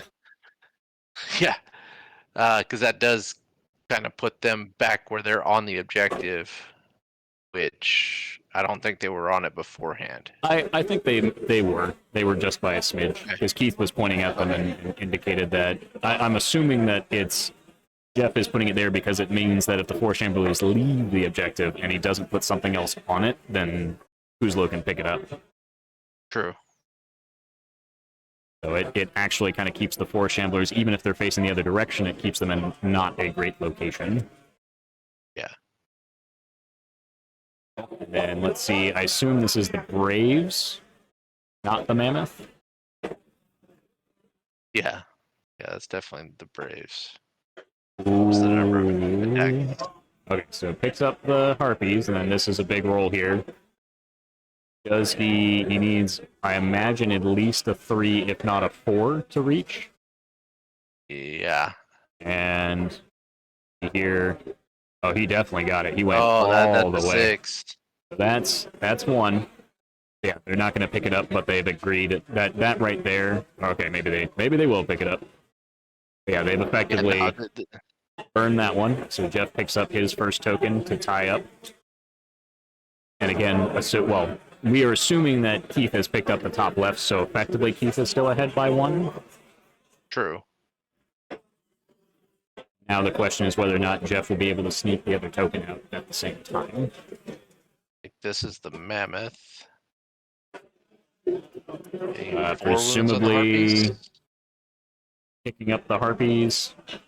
A waiver here would actually be pretty good, because I don't know that he'd be able to back the Harpies up past the Spirit Walkers with the way the new FAQ works. With only 4 inches, you can't withdraw and back up for a 5-inch backup. You have to just back up 4, and I think that actually prevents a lot of these flying chaff pieces from backing up over other units. He wouldn't have fly, but even with just the speed 10, I don't think he'd be able to do it. Let's see here. Just making sure his flanks are covered. Spirit Walkers are in a forest, so it's kind of moot. Yeah. Now this is interesting. It looks like he's sidestepping. So the Yeah, I think he's question trying to here, get I out don't, of the range. I don't know. I'm how a he little can get out of the concerned because did he range. just give himself? Did he just give a flank up? I mean, that he may be okay with that. He may be willing to let the Spirit Walkers flank the Mammoth because then. Yeah, I think that's a flank. I think Jeff may not have wanted that. I'm not quite sure if he thought that through. Or, I mean, okay, no. They're good. They're good. The imagery's a little weird here, but it looks like he's still good.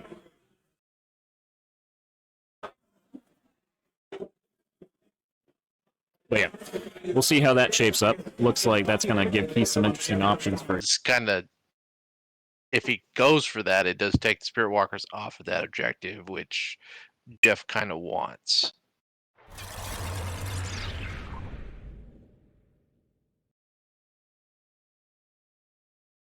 Yeah, looking over at.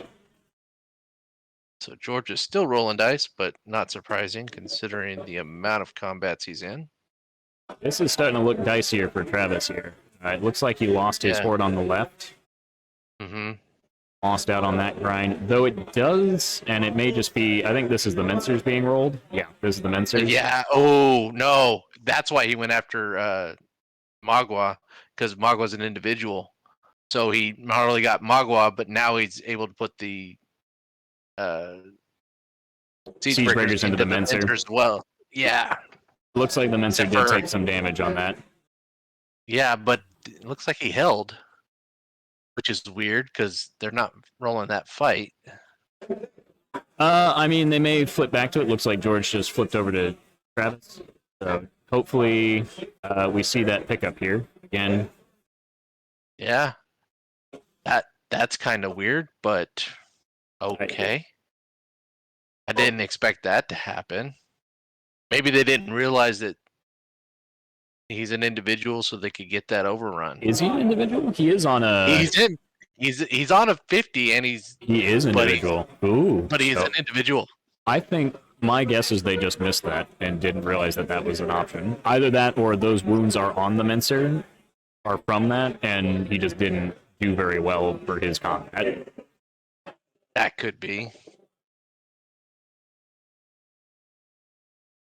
He can pivot through his own unit, George. He's totally able to take the flank on that horde if he wants to. He just picks up and literally walks straight. Yeah. Or, I'm gonna he's pivot trying to 90 see if and he walk can straight. flank. Yeah.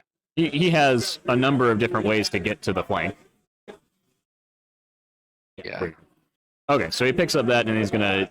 He can probably swing the horde around to where it faces that. Now, the danger here is that he now kind of has to pick up the horde and then back up his Mincer so that the BSB that has now survived, either that or he'll lightning bolt the BSB off. Yeah. Hopefully he will.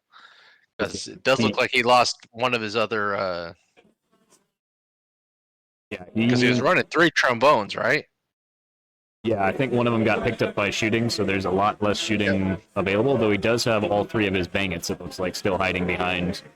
That unit. Yeah. So yeah. Oh, they just moved the table. Yep, yeah, I'm aware. I will see what I can do to adjust that here in a minute. Rather, the table didn't get moved, my stands got moved. Yeah.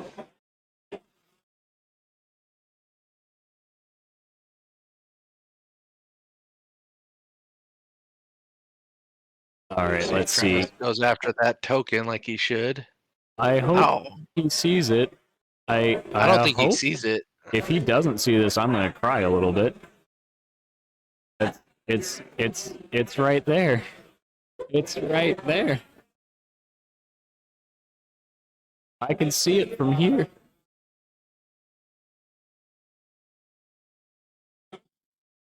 Maybe he's just prioritizing shooting the. I mean, he still has all 3 wingets in play. That's true. I could just be waiting here patiently. But maybe it's the long game, maybe he thinks, but I think he does it now before he has a chance to recover it. So, let's see. Hold on. Come on. Come on. He has to. Don't forget. Don't forget. There we go. There we go. Did he do it? Yeah, there we go. Okay. He saw it. Yeah, I realize there's a slight delay for you, but runs over, does the hop, grabs the token. Yep, Yep. that did in fact occur. That's a good snipe. I'm gonna briefly jump up here and see if I can get my cameras back in focus.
All right, well, yeah, I'm gonna have to make some adjustments again, but I think I got it a little bit back in focus.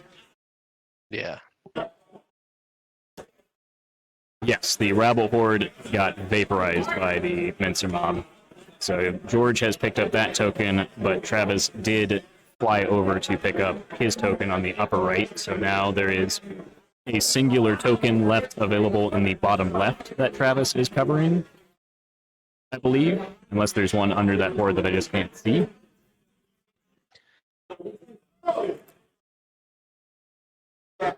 Yeah, I think there actually is still one under the horde. There might be. I think so.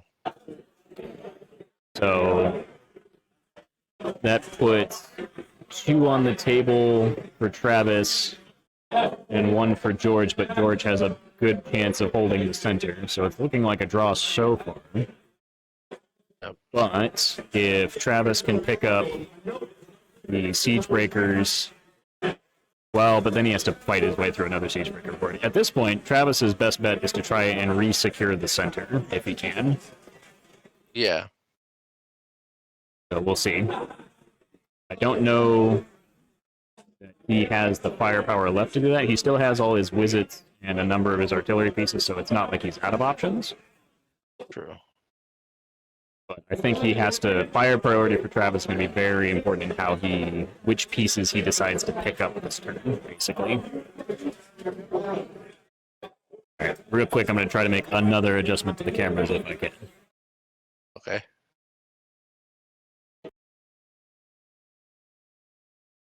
Two hits. Okay, blast 6. And does 4 wounds to the wing it.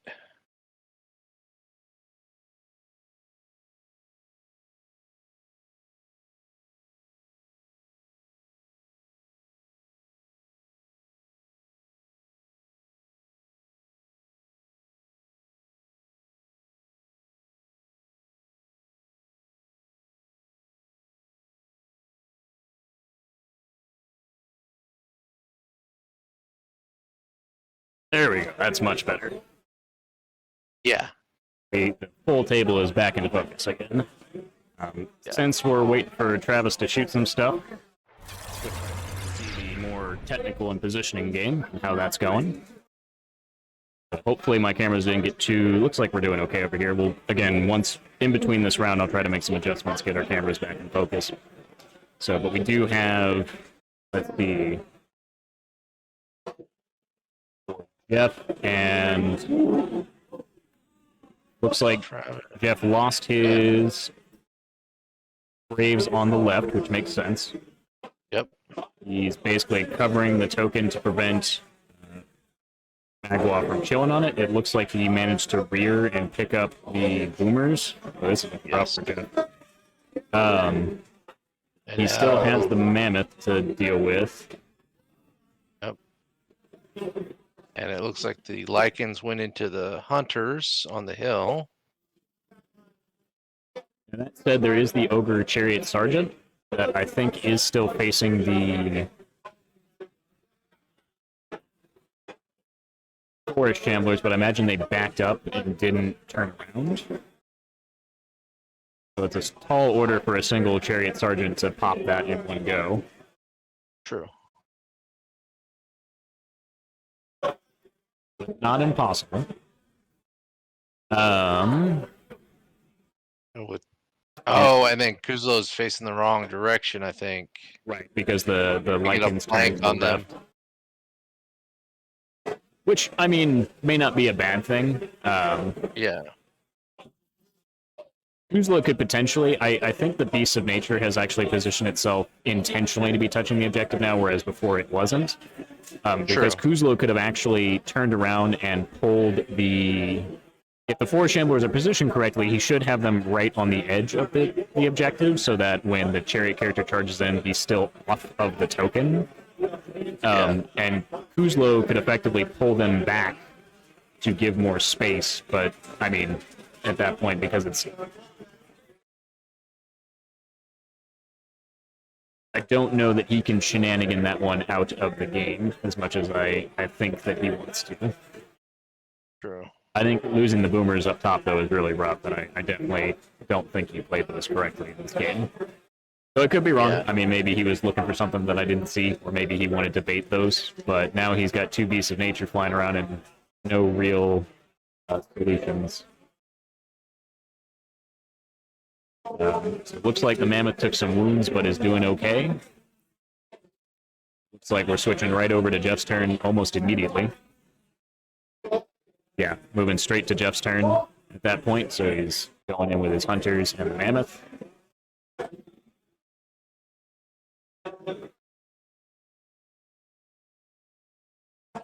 Oh, that's Moonpie. That's what that extra character is. I was like, where's this other flying character coming from? But I believe this is Moonpie. Can't quite tell where he's facing. It does look like the Hunters and the Berserker Braves are coming down on the other Lycan Horde. This is likely to pop with that much push, especially because the Braves will be 30 getting attacks. Thunderous. So 30 attacks with Thunderous 1 coming off the hill, because the Lycans are not fully on the hill. Ah. And you don't have to leave the hill to gain the Thunderous, he just has to charge a unit that's not on the hill. Okay. So those Braves will be Thunderous 1 plus their base crushing, and they may just be Crush 2 base, he may not even need that. Those Lycans should be dead here. Now, let's see. Curious how he wants to play his Chariot character on the right. Seeing if he's in the flank or in the front. I mean, Jeff may have to just give up that objective. But at this point, Jeff's looking like he's playing for a draw, because I think the Flying Beast snuck the token out of the top. Where Jeff basically conceded that he couldn't prevent that from being taken. So I'm not quite sure how Jeff sneaks out a win here, unless he can somehow beat a Lycan Horde, a regiment of trees, Forest Shamblers, and the Beasts of Nature that doesn't even have to really pay attention to sneak that objective off with. And that's not counting the other two Beasts of Nature. Yeah. Not quite sure how Jeff pulls that one out, but we'll see. He's an objective game player, as was stated earlier, so he's got a lot of options. And presumably, I mean, with the Hunters, he might be able to pick up the Spirit Walker Horde with some good rolls. So we'll see how that plays out. The trick is that if he does pick them up, then he's got to deal with 3 Beasts of Nature, presumably all coming in from the other side. Into Hunters, that's actually not too bad, because he'll have Ensnare. But we'll see. Flipping back over to Travis and George here. We're getting more and more into the shooting. Looks like Travis did, in fact, pick up the Rabble Horde on the left-hand side. Mm-hmm. Also, He also picked up the Mincer Horde or Regiment on the right, and also the Mincer Horde in the center. Yep. So some big pickups for Travis's shooting starting to come into play here. If Travis can just keep that single horde alive and prevent George's horde from getting to the token that I assume is under it, then he's in a good shape. Now, the one downside is that it does look like George should pick up the left-hand token if that Mincer is not within range. I don't know if they've determined that or not. That's a big deal here. I'm actually surprised that Ogre Standard Bearer is still in play.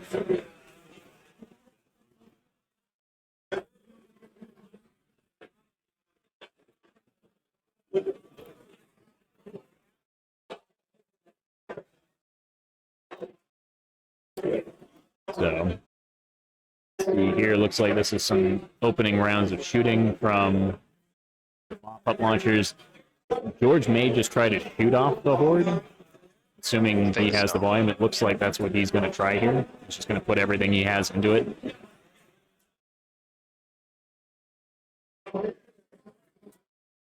Sheer volume of shots here. Let's see if he can pick up another horde of rabble. Travis shaking his head from all the, what I assume are good nerve rolls on George's part, or good blast rolls. I saw another 6 dice there, so presumably Yep. that was some high blast.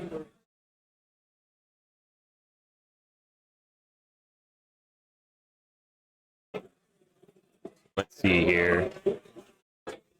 Now the issue is if those ogre siege breakers aren't wavered, Travis presumably loses his Mincer, which allows George to pick up that token regardless. It's starting to look a little dicey, so it's going to be pretty close. If Travis can hold the center and his bottom center tokens off of George, then he wins. This is assuming, yeah, there we go. George picked up his token. At that point, especially if, depending on where the token is underneath that horde, he may be able to sneak it this turn. And that would leave Travis with no scoring units outside of Wingets near the center of the table. Yep. It looks like, from the sound of it, that they're moving to combat. It looks like Travis managed to escape with his horde unscathed for now. Assuming these are the siege breakers on the Mincers on the left-hand column. Or the Mincer, sorry, not Mincer.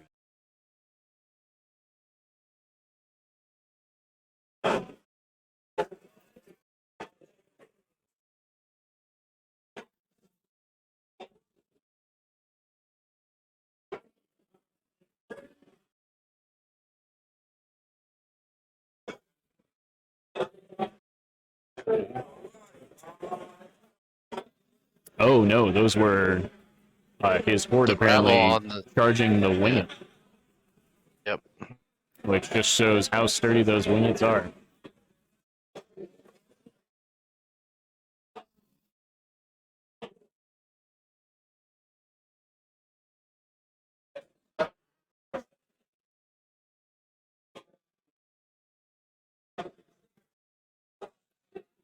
All right, let's see here.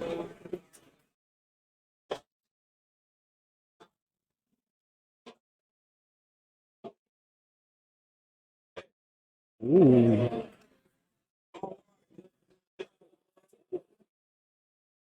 Let's see, what unit was that? That was Magua on a Bang It, Trombone or the Bang It? Okay. which then allowed him to overrun. No, he just turned to face. I don't know that he was in a position where he could overrun the trombone. I hope Travis didn't let him just start racking up all of his important shooting pieces that he needs right now. But that is an advantage of having a character on a larger base, is you have a little bit easier overrun options in those situations. Very true. I imagine this is on the Mincer. Yeah. That's Yeah. less surprising at this point. I'm shocked that it was actually there after last turn. Do they somehow have no wounds? Did I miss something? No, Or did you just whiff? No, they're on the base. They're just hard to see. Yeah. Oh, this gets interesting. So that looks like that's the turn to Travis here. We'll see how Travis wants to deal with the ogres. At this point, I don't think he can get the top left token. I think those Siegebreakers will deny him that. So I think it's in his best. I mean, for attrition, he should still try to pick up the Siegebreaker Horde and the BSB if he can. Yeah. But realistically, I think objective-wise, he needs to pick up, if he can, he needs to kill George's Wingets. And since Magwaz is an individual and won't score, which is important to note, then he needs to do everything in his power to keep that horde alive. Or at least put Wingets within scoring position.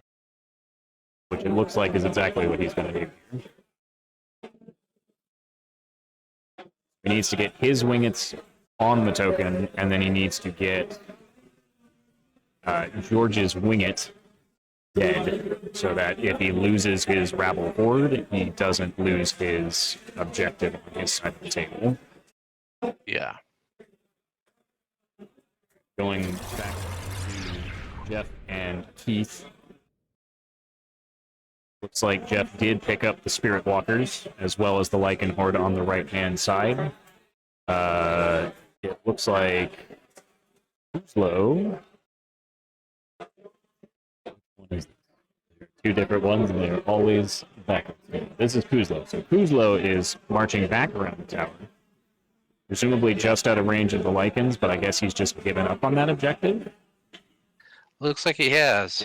Chariot character also booking it out of there as quickly as possible.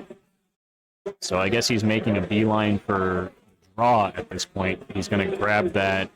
The right-hand token at this point is pretty much his to take with his Berserker Bullies. So I think the goal is he's going to just try to out-unit strength in the center of the board. He does have a lot of unit strength left on the table. So he's got the Chariots, he's got two... Well, one of his Berserker Brave units is still alive. He has both Hunter Hordes, one of which looks like it's barely touched. I don't think either of them is touched. One was hit by the Lycan, so it's got some wounds on it, but... I thought he charged the... No, Oh, no, he did charge the... No. Yeah, he did. You're right. Yeah. So yeah, that means... Yeah, but it's the right one too, so it's the one that's least likely to be in any sort of danger.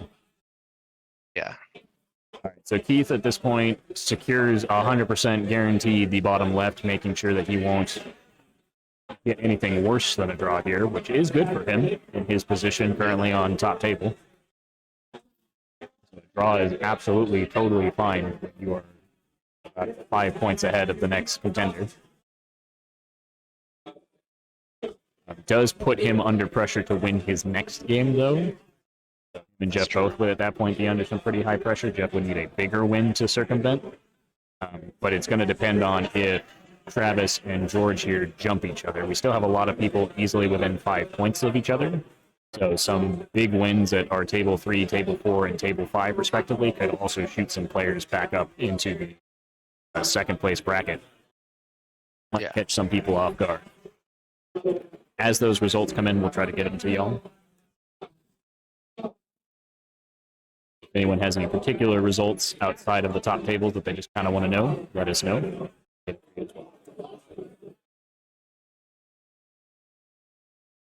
At a quick glance, just looking across the room, I'll have to check on the Joey Greek and Stephen Hausnick table, but Ooh, I that's see probably a good one.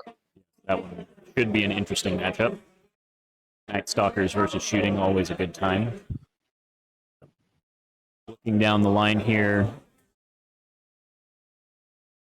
it's hard to tell if Drew Gaddy is getting punched in by Jason, but we'll see. Looks like there's a lot of Brock's dead, but he does have a lot of Brock, so it's hard to keep track of how many he's actually lost from my angle.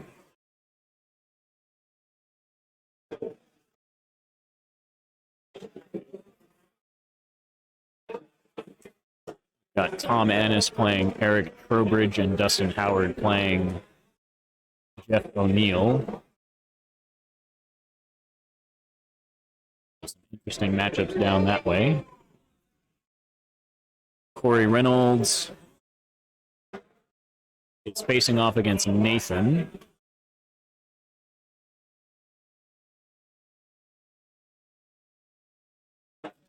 It is definitely a little hard to tell as both of them have lots of dead things.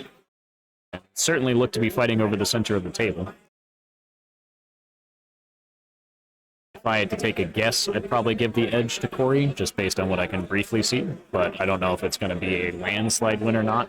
He's probably going to need something like that to jump up high enough to get into the top 4 for next round, which is really where you want to be for Master.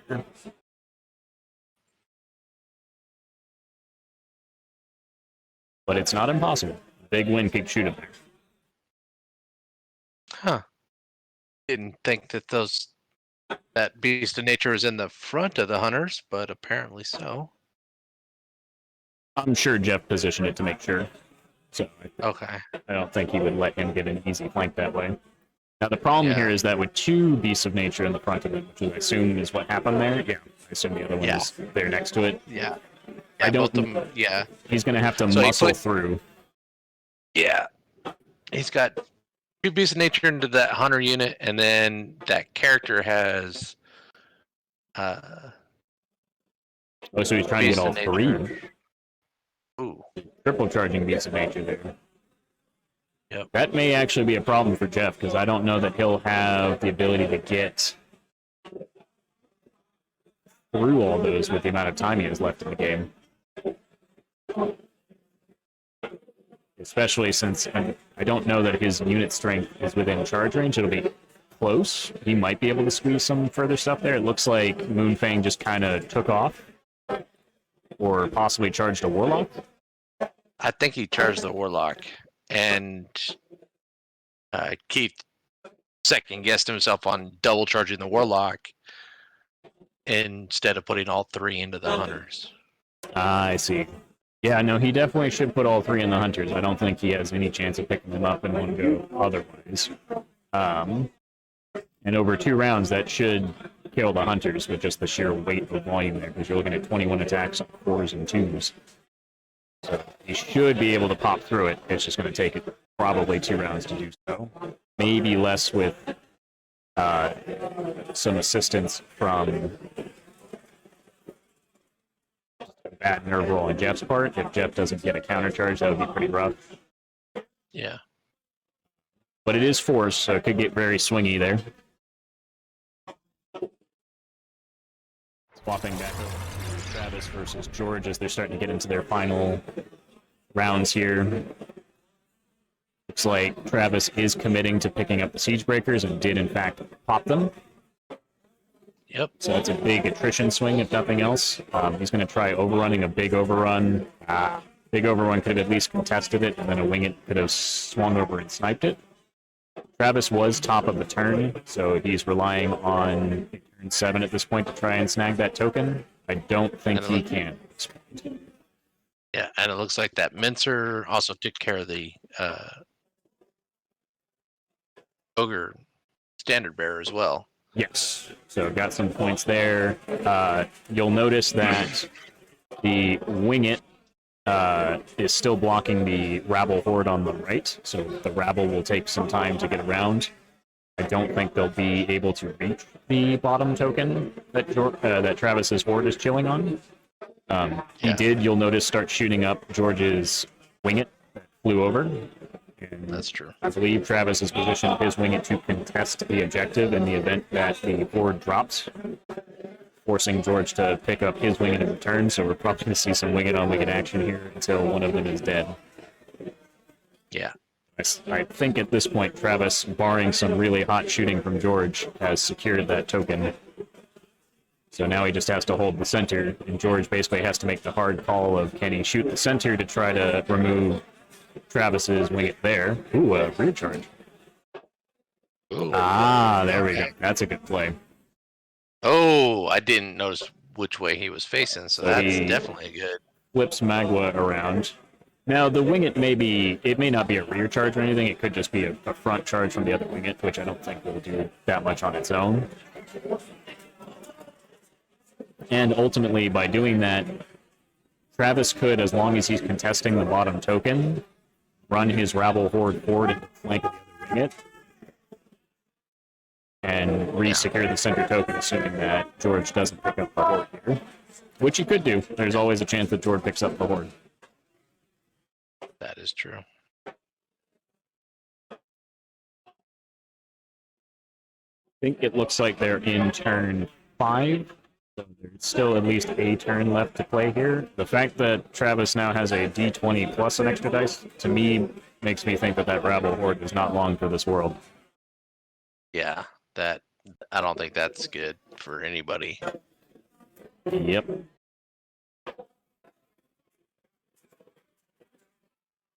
Rabble Horde does, in fact, get picked up, revealing the token.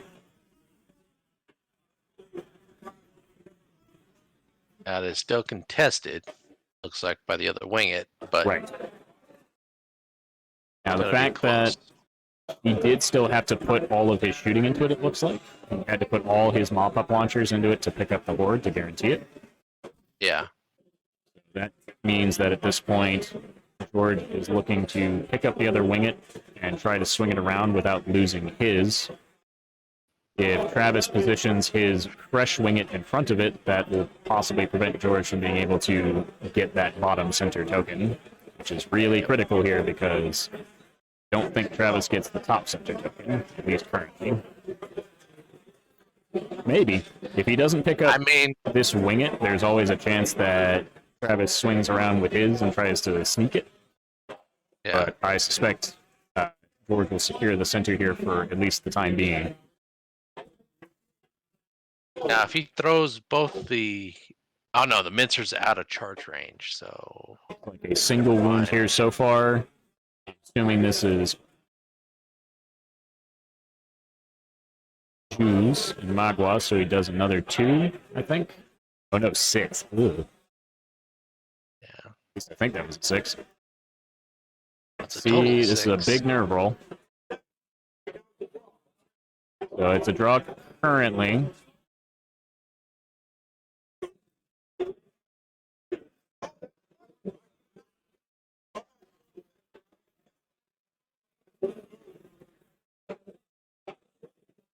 I think it's a draw on a 7. I don't know that George wants a 7 here, though. I think that's the wrong way to think about this.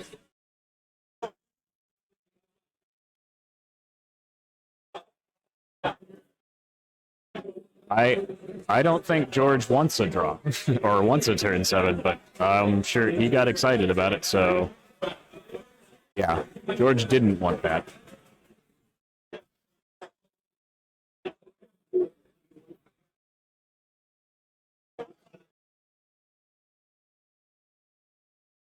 Yeah.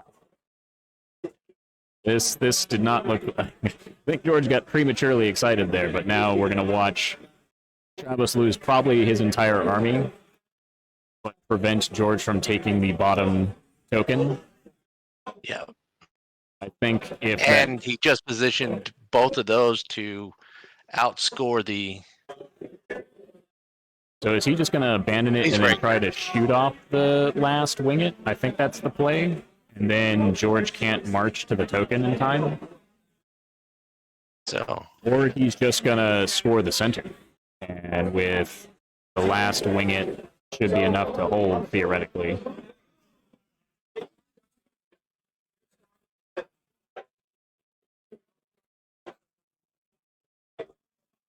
Okay. so the one wing it's countercharging the other wing it. Yeah. This gets interesting. I don't know that I like the play of abandoning the other token entirely, because I think if Travis has enough shooting left that he picks up the wing it in the center, George has effectively no scoring units left that can contest the center, so then he's just relying on shooting off the other wing it with 3 mop-up launchers, which isn't super reliable. There's no piercing on those. And on the flip side,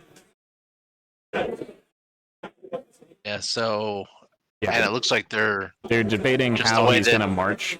And if he can Yep. get in reach of that token without moving the wing it out of the way. I'll leave it at the wing it. I think you're right. He's going to try and shoot that wing it off, Yeah. and then he can't march directly forward Well, and get within 3 of that token.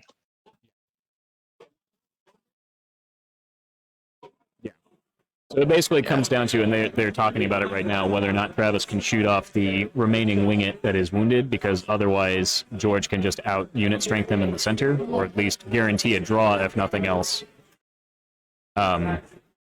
If he can pick up that one and the other one, then I think Travis secures the center and wins. That's what it comes down to. Currently, we're looking at a draw. Yep. It looks like he's putting almost all of his shots into that wing it to do as much additional damage as he can. It's up to 8 currently, it looks like. Yep. And he's gonna continue shooting it. We're gonna flip over. Well, since this game is almost over, we're gonna hold here for just a minute and see this critical shooting roll here, because that's a very important part. And then we'll flip back over to the other table as soon as this is resolved. So he puts another 2 on it. I believe he's in the snake's roll at that point, so he's now focusing everything he has on the wing it. I think it's Magwas that he's shooting. Yeah, he's shooting Magwas. And I think he's counter-battering, artillerying the other mop-ups to try to see if he can at least waver them. Here's the roll. That's a double 1, or not snakes, and there's no inspiring, so he will pick up that wing it.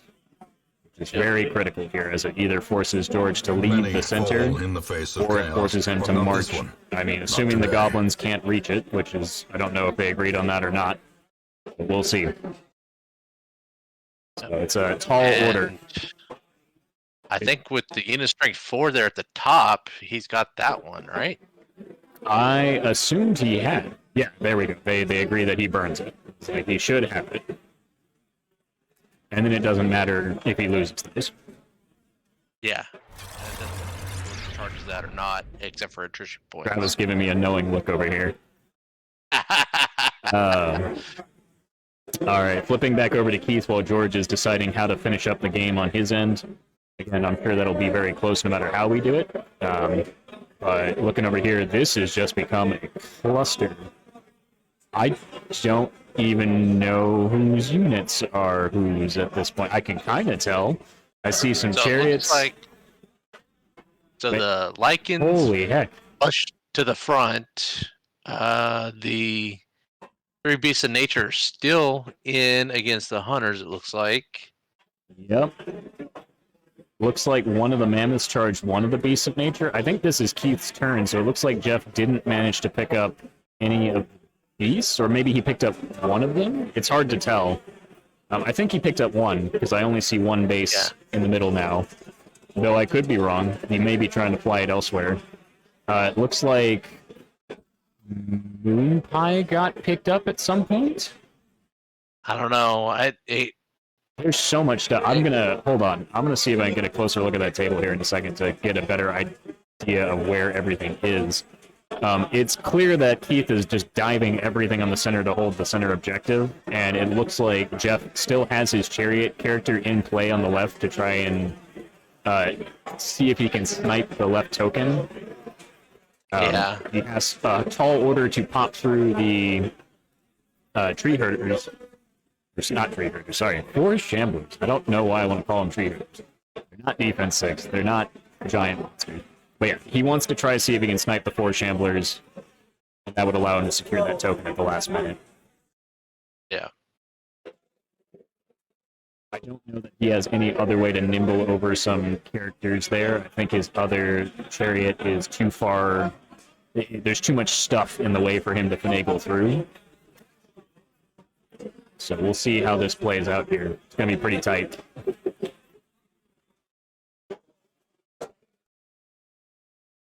Like his final rolls on the other table, so we'll flip back to that for a minute. Looks like George was able to pick up one of the wingets.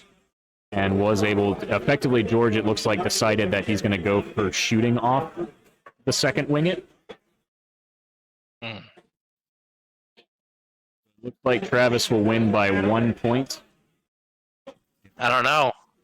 I think they just I shook. think, yeah, but I think he moved that wing it over to take that other token. Right. I think Travis wins by 1 point because he has the center. Because Magwas doesn't score. That's right. That's right. Magwas doesn't score. So since he's an individual, George will have it 1-1 tie.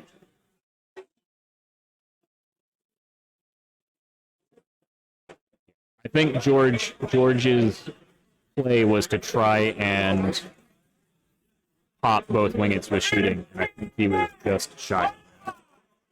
Yep. So, but we'll get some results here in a second to confirm it. But I think it is a slight edge to Travis there. I think George got prematurely excited when he rolled 7, and that was actually a benefit to Travis here. Travis. Yeah. Jeff and Keith, since I believe that we'll get the scores for the Travis game here in a minute. But this one looks like he did pick up the Hunters. Like I said, I'm going to take a brief moment to stand up and go actually take a closer look at the table, see where everything's positioned, so I can try to give you all some good analysis as to what's actually going on. Because it looks like it's going to be a rush at the end here. Like I said earlier, it was all positioning until they started engagement. Now it's just going to be everything dies. Yep.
So it looks like Jeff is rolling to take out So one of the beasts of nature. looks like this is in fact bottom of 6 for them. So it's not just about killing it, it's about getting as much stuff unit strength wise into that center token that he can. And then I think Jeff at this point is now playing for the draw. I think he's at this point conceded. Now that said, a turn 7 could still sneak him a win here if he picks up enough of Conroy's pieces. True. Because it looks like it, as Jeff is fighting combats, more and more of Conroy's stuff is getting picked up, and there's not much left to hold the center anymore. Oh, that nerve roll looked not good. So it looks like currently a small win to Keith, which is very important for him. But can't tell if that's a turn 7. Looks like that was a turn 7, because I think I just saw Jeff hit the clock. So they are moving on to turn 7. That's going to really impact how things play out here. Jeff will at the very least be able to try and contest the bottom one with the Hail Mary. But this is really still, they're playing for the draw here, I think. And I do think Jeff has a good chance to take a draw if he just basically brute forces his way through what's left of Keith's unit strength. There's only, it looks like, one Beast of Nature and his Lycans left. Yes. So I It think does appear that way. at this point, because Jeff is bottom of the turn, he will just flatline what's left in that center token and be able to score a draw.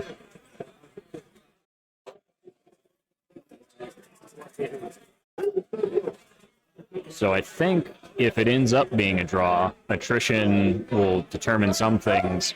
Travis's win can't have been that large, I imagine, because it looked like No. for attrition Jeff that had he may have a even lost lot attrition. of attrition. Yeah. Jeff definitely killed more of Travis's stuff points wise. Right now. So Travis has a 14, so it was in fact just a straight up no attrition on either side, just a win, a flat win for Travis. Okay. So at that point, that would put, I believe, if they draw. So if Keith and Travis draw, let me see if I can figure out what that ends up looking like for us here. It's going to be close. I think that puts Travis versus Keith Conroy in the last round. Keith still has enough points to basically avoid losing his top table position. Keith had 70 going into the round. Let me see here. If I can get those numbers back up. Did Jeff have an individual character? Swan? Yeah. No, Jeff shouldn't have an individual as far as I know. Because they just overran the Lycans into the chariots. He may not actually be After fighting doing a them. combat. I think he just overran to get in the way. Okay. Yeah. He may have picked up Okay. the character, but not actually overran. So at this point, I think Jeff's goal is to just delete the Lycans, since he should be bottom of the turn. And he should have literally everything in the world to do it with. So yeah, here goes Jeff rolling dice. I mean, I don't even know that they need to roll dice there. I think he could safely snakes it, but I'm sure Nick Williams will magically appear and tell me I'm wrong. Let's see here.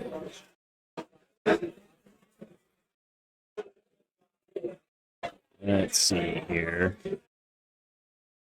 See if I can get those results. So we have a 14. And again, we're just assuming that Keith is going to draw here against Jeff. I mean, they're done. They're not rolling any more dice, it doesn't look like. Keith said it They're was counting out. bottom of the turn, though. So Jeff should be able to finish up his turn. Unless Yeah, I'm but- mistaken, or unless Keith Unless just he's- misspoke. Because Jeff should have been bottom of the turn.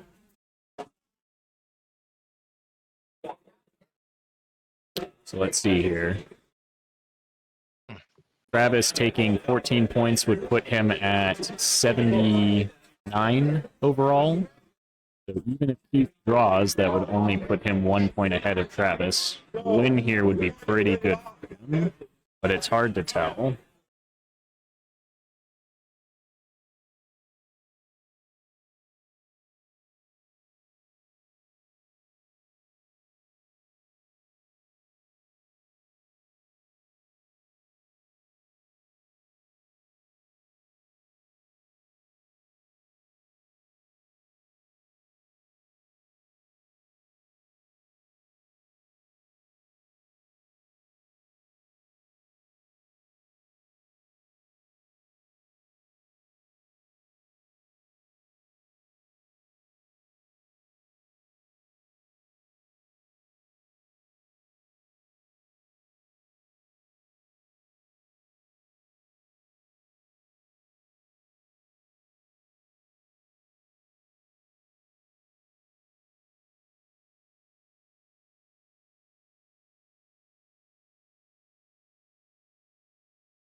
So some news on the Jeff and Keith game. It sounds like even though there was a 7, that Jeff may have clocked out. Oh, And that's why they're wrapping up where it looks like Keith will in fact take the win, which is really strong for him going into this next round. So I think we have a really good chance of seeing Keith being our Masters players. Now, he still does have to play, I imagine it will be Travis this next round. And that's probably one of his worst matchups. I think the only way Keith beats that list is if he can try to turn a flank. It's going to come down to scenario, very much so. I think with all the flying characters, I'm not quite sure how that'll fare up against all the goblin shooting. The goblin shooting is totally fine with stuff flying over it, because it'll just keep circling and circling and circling. Should be an interesting match for our top table.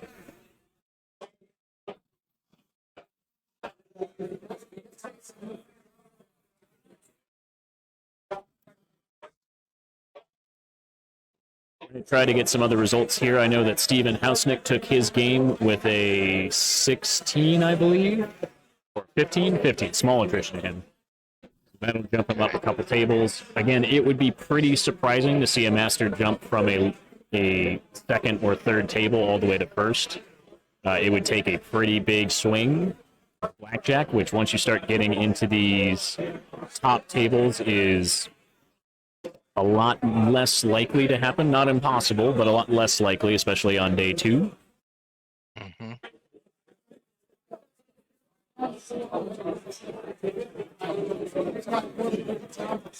If there are any specific matchups that players are interested in, definitely let us know. We'll try to get you those results.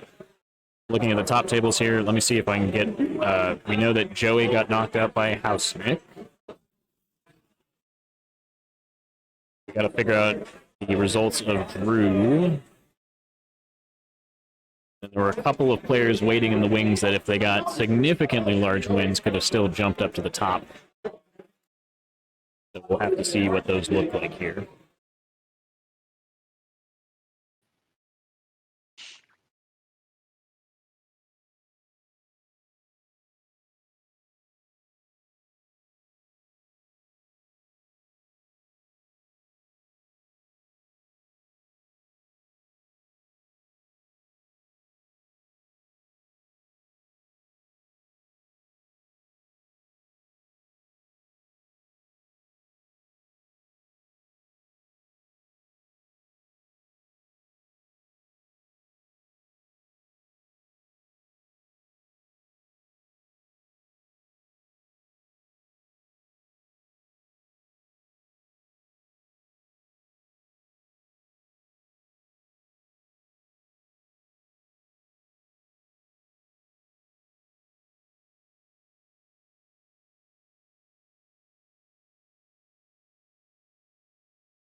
Looking here, we do have some adjustments in the... Hold on, let me get my phone cam back up, because that's why we switched to this. What we're hearing, it sounds like Corey probably won his game against Nathan. Hausnick won against Joey Greek. Drew Gaddy lost to Jason. So that's going to put a lot of people apparently at 74. So our second place table is going to be pretty far behind Keith at this point. So Keith would not only have to lose, but lose really badly. At this point, we can safely say if that's the highest score in the room other than Travis and Keith, that this is down to can Travis beat Keith. We'll probably eke it out by 1 point if that were the case. But Keith basically just has to ensure that he gets at least a draw in his final round, it sounds like.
All right. So after some discussions and figuring out where everything is, it sounds like the general gist of today and what one of our most important matchups will be is obviously the deciding matchup for Master, which at this point I'm pretty sure the math shakes out to it is literally impossible for it not to be either Keith Conroy or Travis Tim.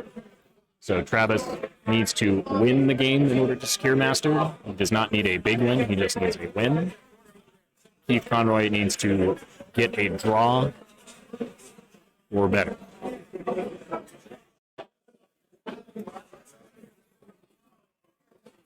The difference between the top two players should be, I think, only 2 or 3 points.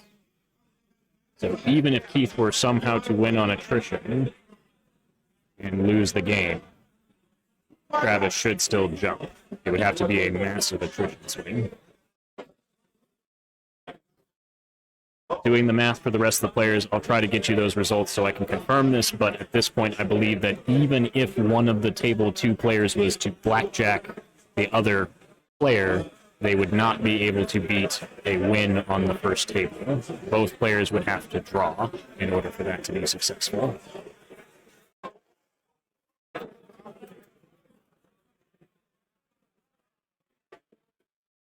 Before we get super started here, I'm going to do a quick check to see what our table cams are looking like so I can make adjustments as necessary.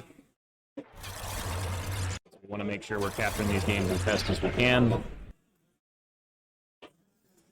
Give me one moment, let me see if I can make some brief adjustments.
All right. So we're going to try to get some numbers here so I can get some confirmations on exactly what scores would be necessary for what players to sneak into Master here. From the sound of it, Keith may not need a draw. Even he may be able to get away with a minor loss and still be able to hold top table.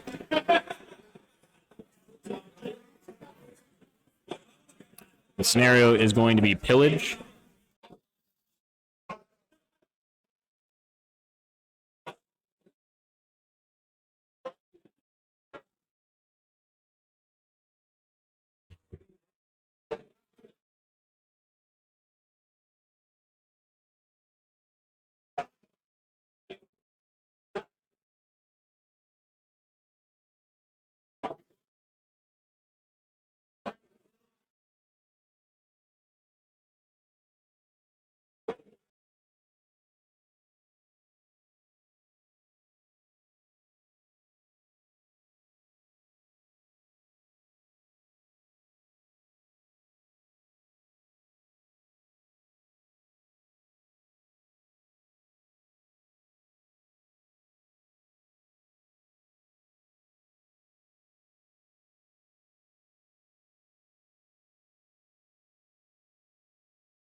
All right, getting some last second numbers here for everybody so that we're on the same page as to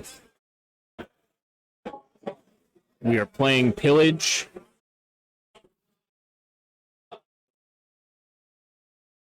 Currently on top table is Travis versus Keith. Keith with 86 points to Travis's 78. So yes, Keith in fact can take a small loss and still potentially be our master. Steven Hausnick and Jason on the second table at 74. Assuming a blackjack occurred there, could jump to 95 points. Assuming that Travis beat Keith with only a small victory, there's a slim chance that one of them could shoot up to the top. It would have to be a full-on blackjack at that point. George O'Connell and Jeff Swan playing again, also on 74 and 73 respectively. I believe Jeff is probably 1 point shy of jumping all the way. I'll try to get some firm math solutions on that here in a second. But in either case, either would need a blackjack to be in the running, and Keith would need to lose very specific numbers to pull that off. This is assuming Travis himself doesn't take a big win against Keith. Keith definitely in a commanding position moving into round 6.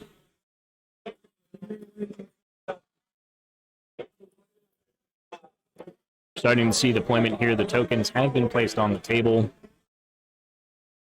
I will try to get us some confirmation of where everything is as we are dropping.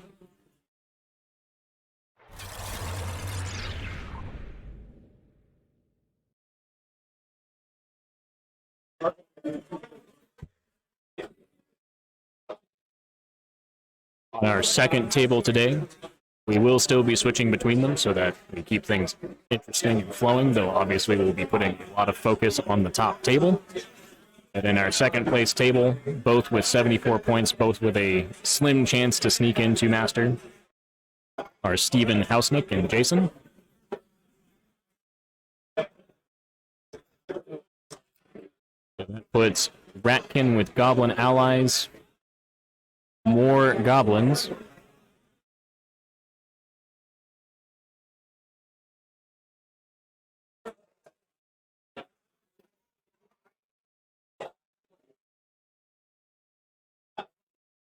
Bird.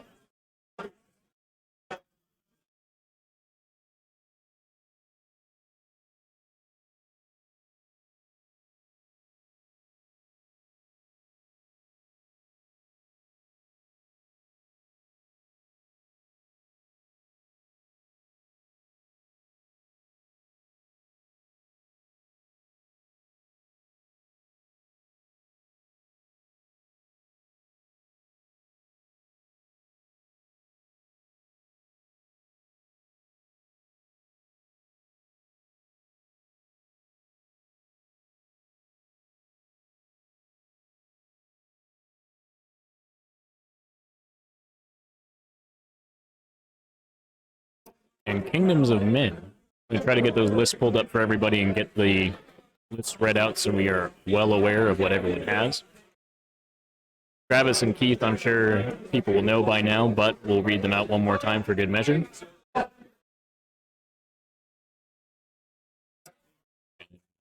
Jason and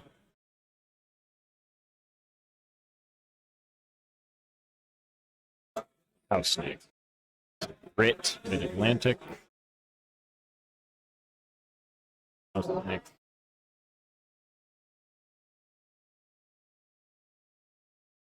Let's take a look-see. So, we'll read off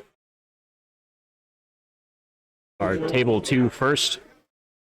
Steven Hausnick has Ratkin, a regiment of warriors, 2 hordes of warriors, 3 troops of clawshots, a tunnel runner regiment with a brew of sharpness, like you do, 3 weapon teams, a mutant rat fiend, a brood mother with the blight staff upgrade for range 18, piercing 1, Mother Kryza, Blood Boil, Scuds Luke, the demon spawn of Dew, a rabble horde, allied goblins, bringing in a war trombone and a bang it, turning in at 17 units, 20 unit strength.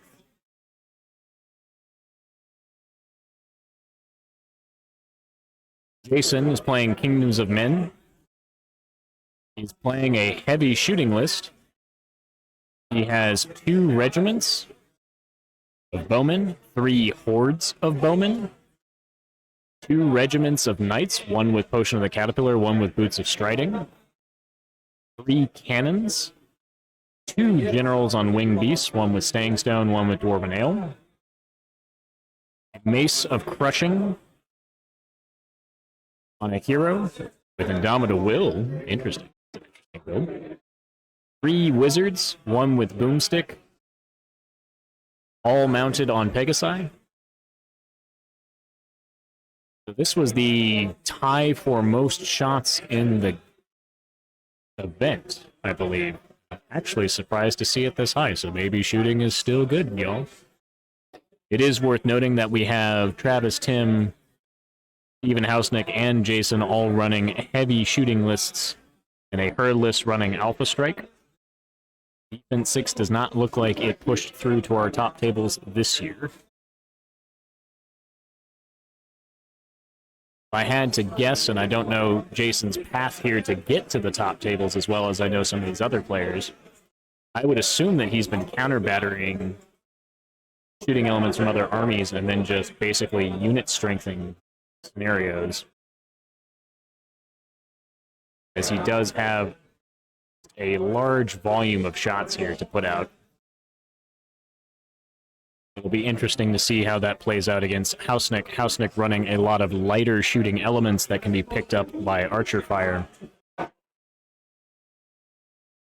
And does not have the ability to close with the knights and generals keeping an eye on things.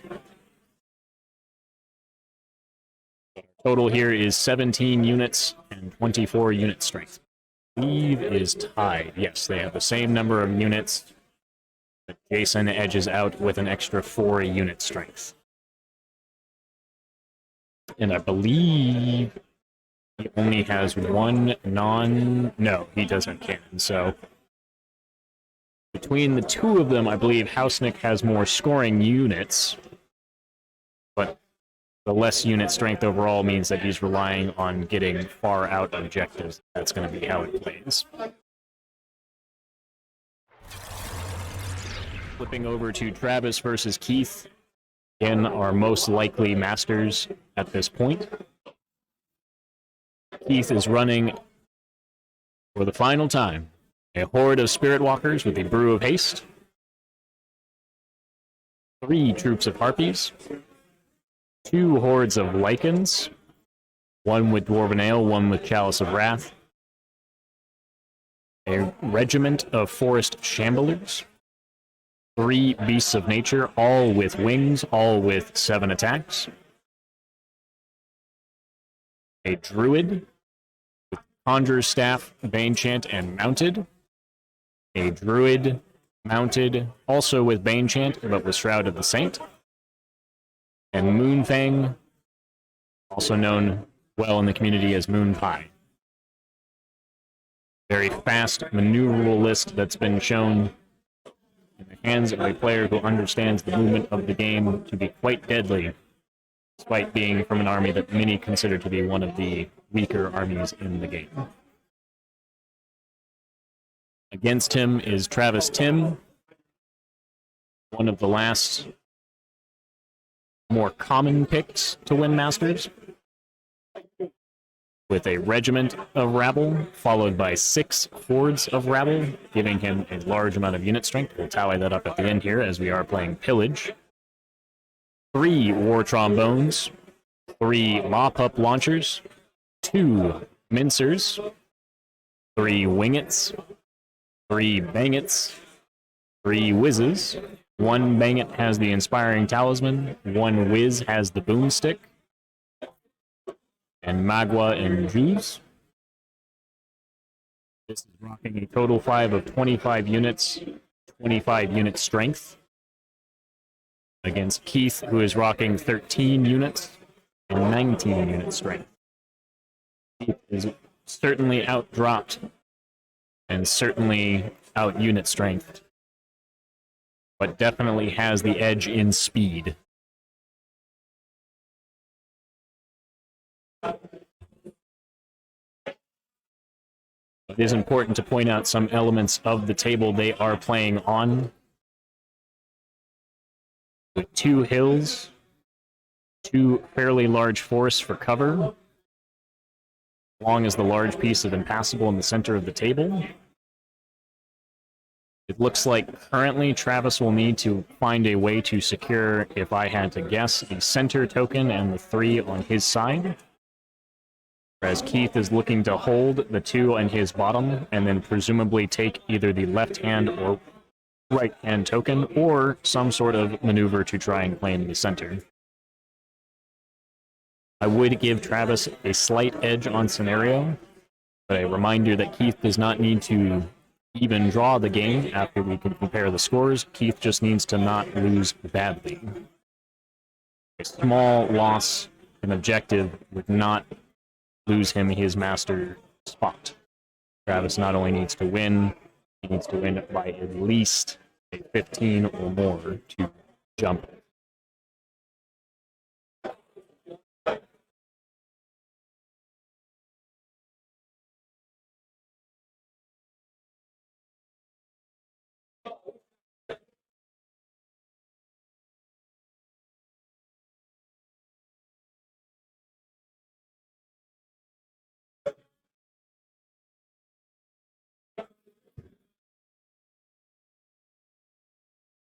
Taking a look here at our deployments, Travis has spread out his hordes along the entire table, which is one of the advantages of having 7 hordes of infantry that effectively take up the board. The shooting is concentrated, for the most part, upper right center. You can see the war trombones as well as the bayonets all stacked up right here. Tight formation. You can see his Maw-Pup launchers deployed in the forest to allow him to start shooting early on. I don't have an idea where the Wizards are, but I believe they are tucked in over here with Magua as one giant battery of 4 Wizards. On the right-hand side, we see the 3 Wingets. His mincers are spread out fairly evenly. All in all, it is a fairly even spread across the board for Travis's goblins. On the bottom, we see that Keith has his 3 harpies, 1, 2, 3, spread out across the table. Currently, if I had to guess, they are positioned in such a way that they will be out of line of sight of any shooting, at least for the first round. First turn going to be pretty clutch here. One of the Lycan hordes is on either side of the table on the far edges. 1, 2, and presumably 3 beasts of nature. I'm not quite certain I can determine where Moonfang is. It's possible he's underneath the wing of this beast of nature, and I will see if I can get a caddy to confirm that for me.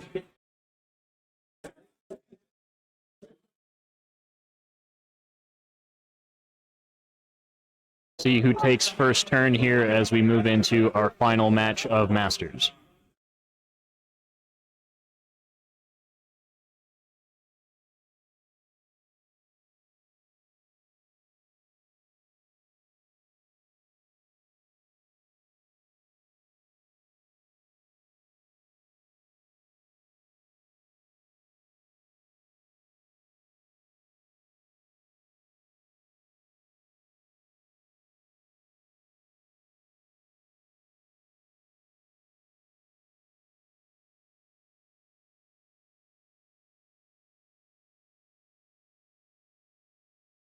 All right, so looking here at the table, it appears that the first turn did indeed go to Keith.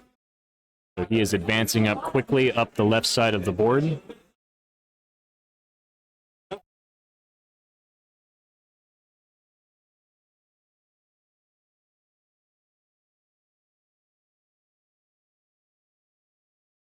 So to confirm, we will probably lose track as the game proceeds, but currently this is Moonfang. This is our 3rd large beast. Now, what I will say is that I'm not sure I agree with a move up from Keith in general here. On the left-hand side, maybe it's not experience having played goblins, maybe it's not having seen this list played, but I will say that I think Keith should play for a small win. Or sorry, Keith should play for the small loss to win Masters overall. This is very much a change of statement from last year where it was boring to watch the Master have to only draw, but I think it's in Keith's best interest to not advance to try to secure an objective against the shooting line of Travis. Because once you're committed, you can't back out. We're going to flip over to our other table here. Opening moves. We're still in the deployment phase for Jason versus Steve Hausnick. Looks like Jason has deployed the bulk of his archers in the center of the table, which makes sense. Try to give him as much shooting lane options as he can. Again, I think that the edge here is slightly in Jason's favor, as the sheer number of shots will allow him to pick out and remove some of Steven's more lighter shooting options. Clock shots could be lightning bolted off the board before they're able to make an impact. The weapon teams are defense 5, but 100 bow shots to work with. Jason has a lot of options.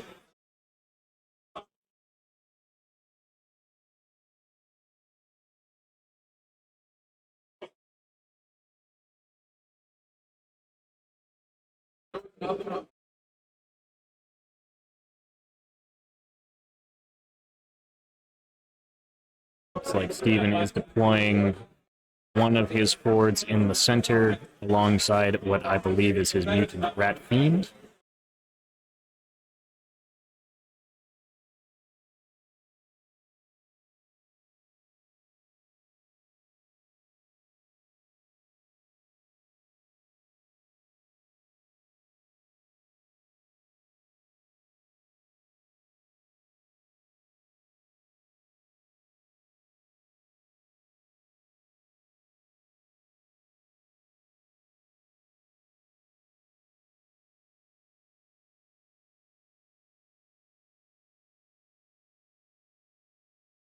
All right. We are still well in the deployment phase here. Flip back over to Keith. Steve is still making opening moves up on his side of the table.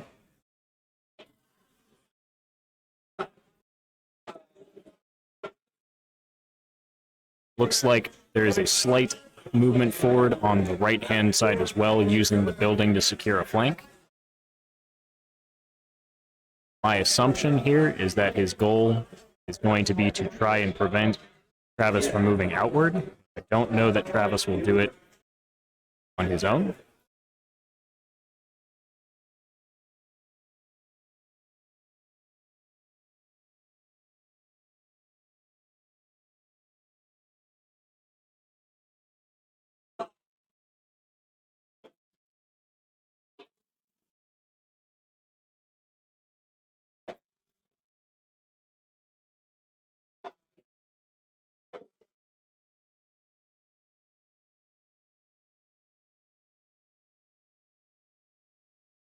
Hey, y'all thought I'd join in for the final round. Boost your volume here, Pat.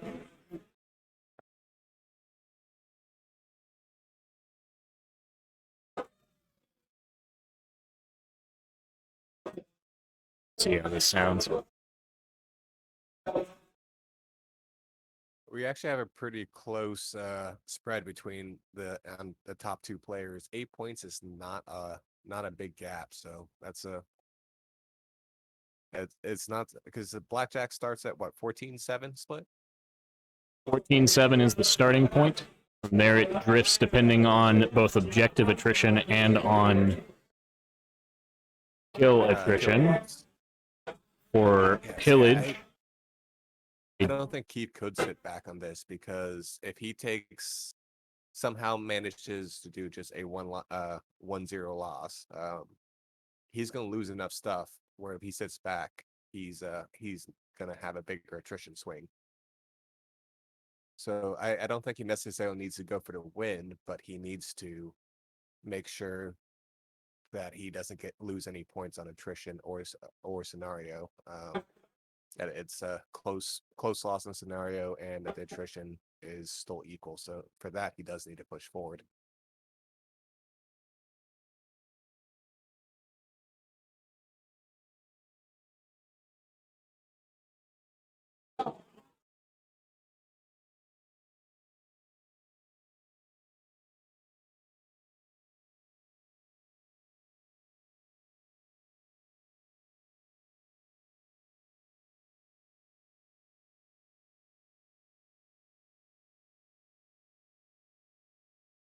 boost Discord's volume here a little bit.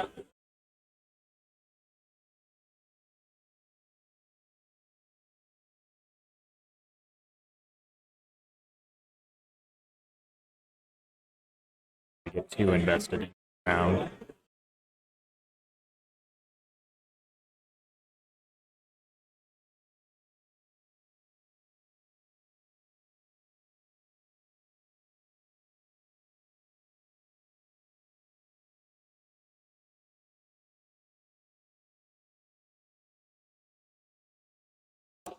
I've got you as loud as I can, Pat. And how's this sound then? That is significantly better. All right. So I don't know how much of a you caught Pat. earlier, but hey, how you doing? I might, if you can do another 10 to 20%, I think that would be perfect. I'm boosted as much as I can be. Gotcha. Okay. Looking here, looks like we've switched over to Travis's first turn. Again, Keith doesn't have any shooting elements to his army outside of Bane Chant.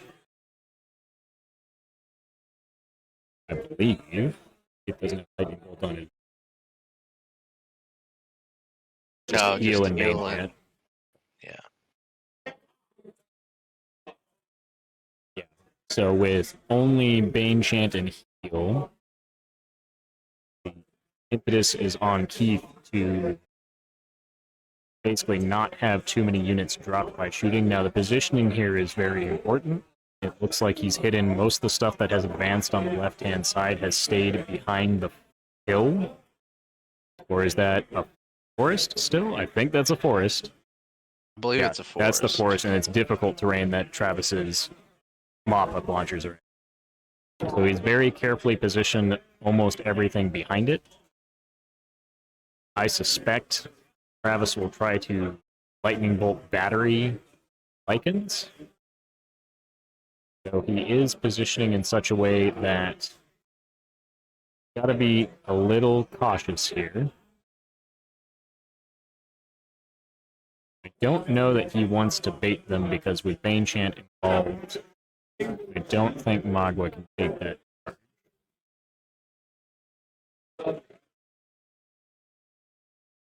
Magua is a 12-14, has nothing that would assist him against Lycans other than being defense 5, which they will certainly eat through when he is only 12-14 to begin with. Not sure I agree with that, but it does bring them in closer to the rest of his battery. Looks like the opening salvos of shooting are starting. Spirit Walkers are in the forest, so they begin to be shot. Does have a druid there to try to heal them up. If I had to guess, that druid is probably going to be his Shroud of the Saint druid. So keep it hidden behind the forest to continue healing the Spirit Walkers as the game continues. Spirit Walkers using the cover to try and lessen the amount of damage.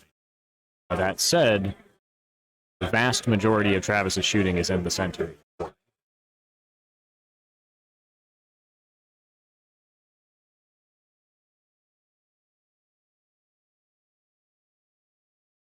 It's going to be a lot of impact. Now, Travis did not move the right-hand side of his army up at all. I'm a little surprised by that. And looking here at what he would need to attrition difference. Pillage, he needs to win by at least a 2-1 to get a modifier on attrition. For Pillage specifically, for a difference in Pillage. For attrition, he would need to kill at least 500 points without losing anything in return. He needs to achieve at least one of these in order to secure master.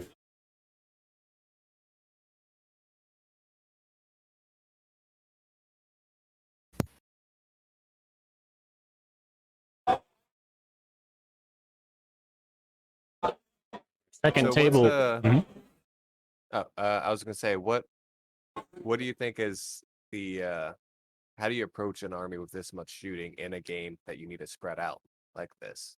The short answer is you don't. I talked about this a little bit when we had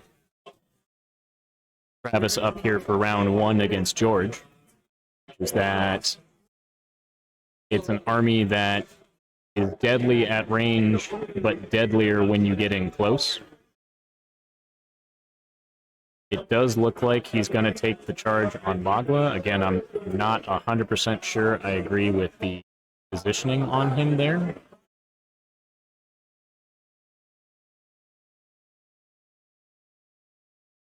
Beasts of Nature will go into the horde of rabble on the upper left. So I you think that positioning was slightly off because Magua is technically an individual, so Magua should have closed to him. That is true. He would have taken the shortest path, and then Mago would have just connected.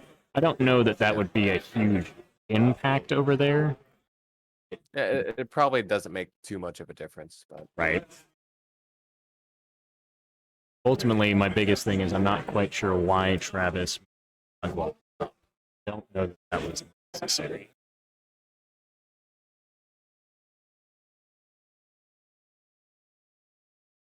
Maybe he survives here, and that opens up possibilities. But I think with a good Bane chant, I do believe. Well, the Lycans don't have melee items. Double check. I think after casting this army 3 times, I'd have it memorized by now. Nope, they have Dwarven Ale and Chalice. So crushing 1 base, ignoring the trees. Presumably Bane Chant comes in here for... Yeah, he's measuring out to make sure he's within Bane Chant range. So he's going to be crushed 2. 18 attacks on 3s and 3s. Puts him at 12 hits and 8 wounds. It's not a guaranteed kill. This is admittedly playing rolls of average here. Looking at a 6 twice. Assuming average dice. If he swings it up, that becomes a lot more realistic. If it swings down, then there's a good chance Magua sticks. In which case, maybe this is his opportunity to lightning Lycans. Maybe his goal is to bring them into a position where he can battery them off.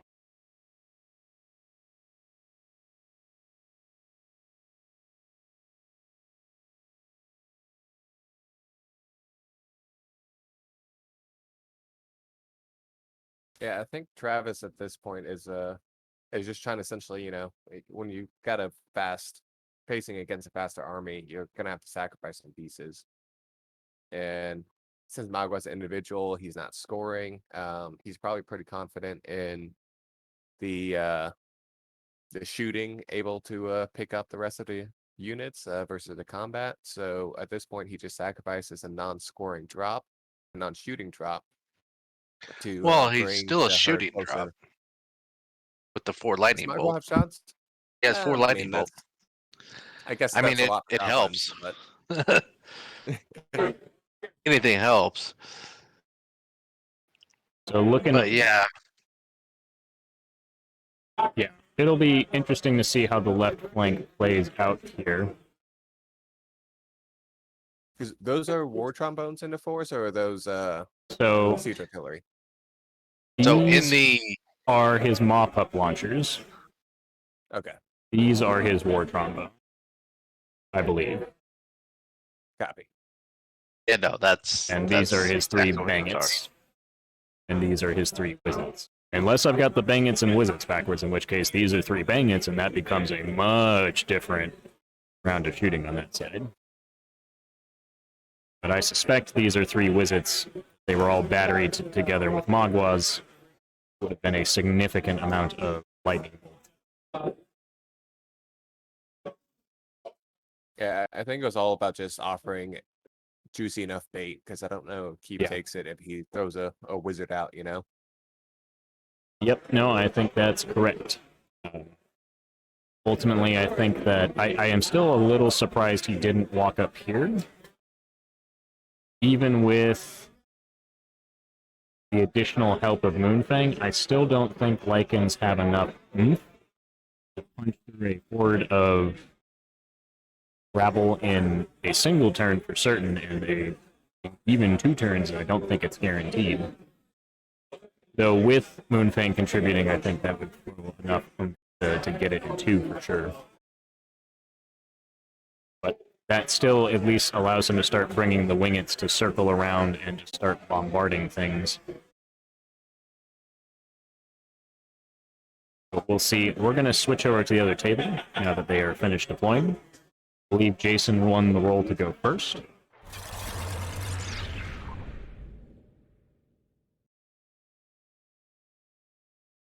Looking here, I believe Hausnick has from left to right.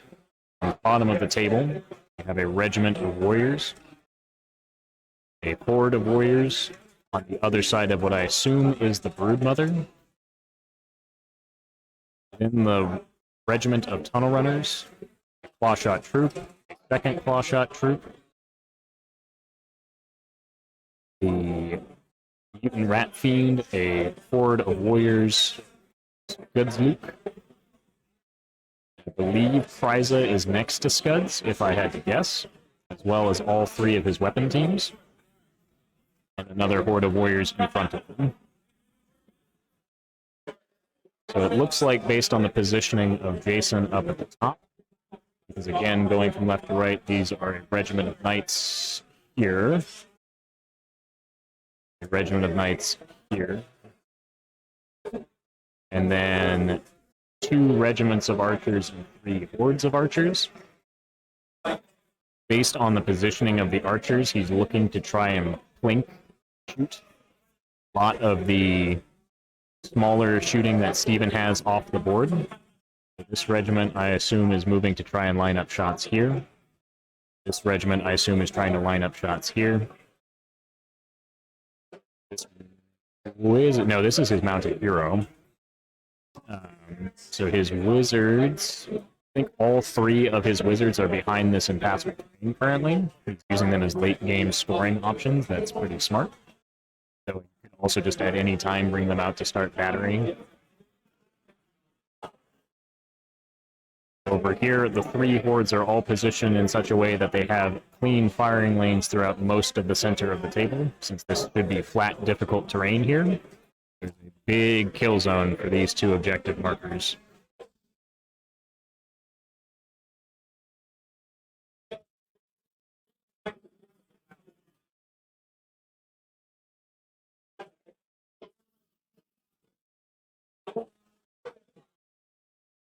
You could either question for the trombones or mop-ups. The mop-ups were in the center of Keith and Travis's table.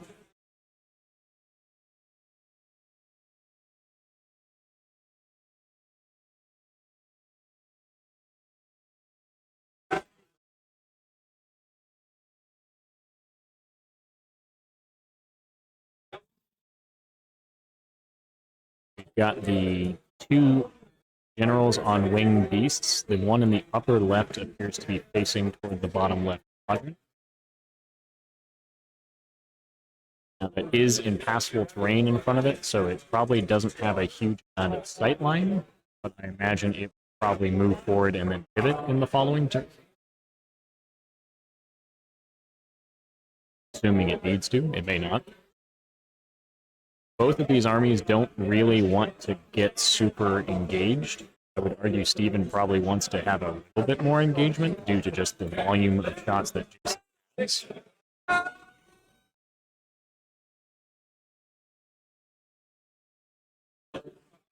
Not a small thing to leave out here, but Jason has the battery 4 war engines, all here, all with, again, arcs probably going down this line, covering almost the entire center of the table again. It's quite a large number. A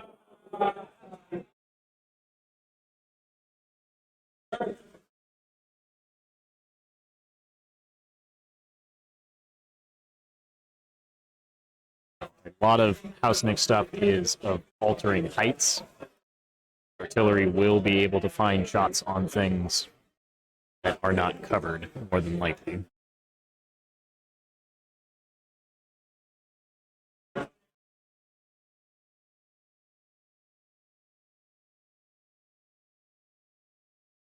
Yeah, while Steven is figuring out his open moves, we will switch back over to Travis.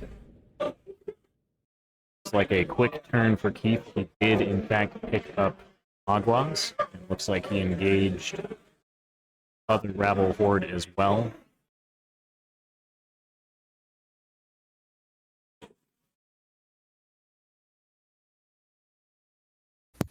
Check in line of sight here to the Harpies. as one of more punishing things about indirect ignore cover war machines is if you can see even just a sliver, you can shoot as if it's Yep. an open shot.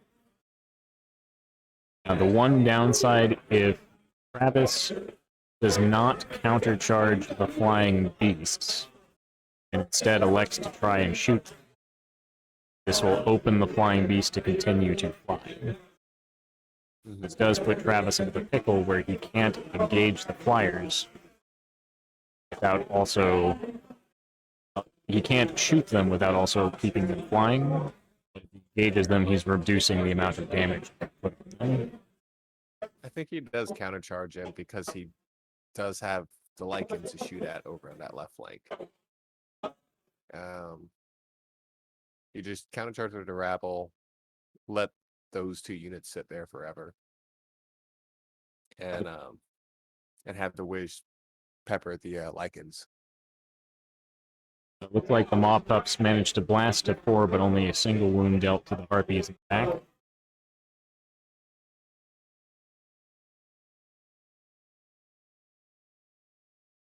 Second launch Shooting of... Spirit Walkers, or I think he's multiple trying to have shoot line of sight. Spirit Walkers, like based on where the wounds are going. And Spirit Walkers is definitely a great target from mop-up launchers because their solo defense doesn't matter that the Pierce is bad. Looking at 3 wounds here. Assume these are on the Lycan. Yes. Lycan fine. Nerve check looks fine. Less damage there.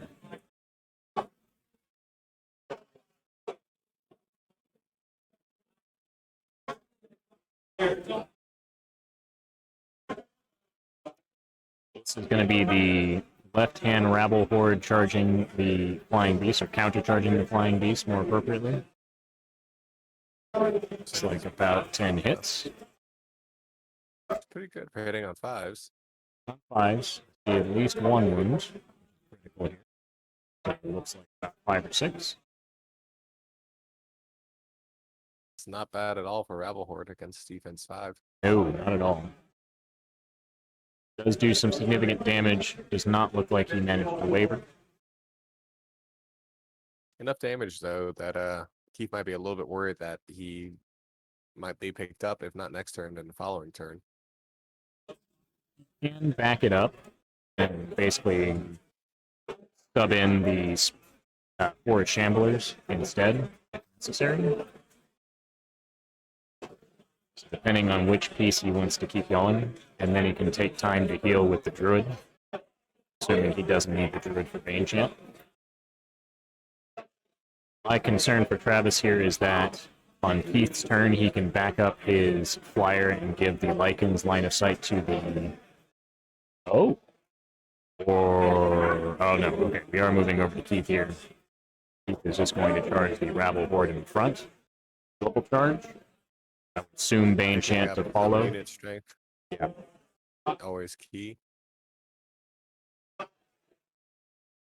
So that is one of the, since Keith doesn't have to win, he just can't lose badly. Can't That lose is one of the with at things least where he, 1 modifier. yeah. Picking up scoring drops is definitely one of the good ways to go about it. As long as he can still end up killing enough. How many scoring drops did Travis have? Currently puts him at... Travis has 12 scoring drops. Presumably Those with wingets are going to be pretty key. 1 that may get picked up here. Mm-hmm. I don't think the 4 Shamblers and Beast of Nature on their own will pick up the other rabble.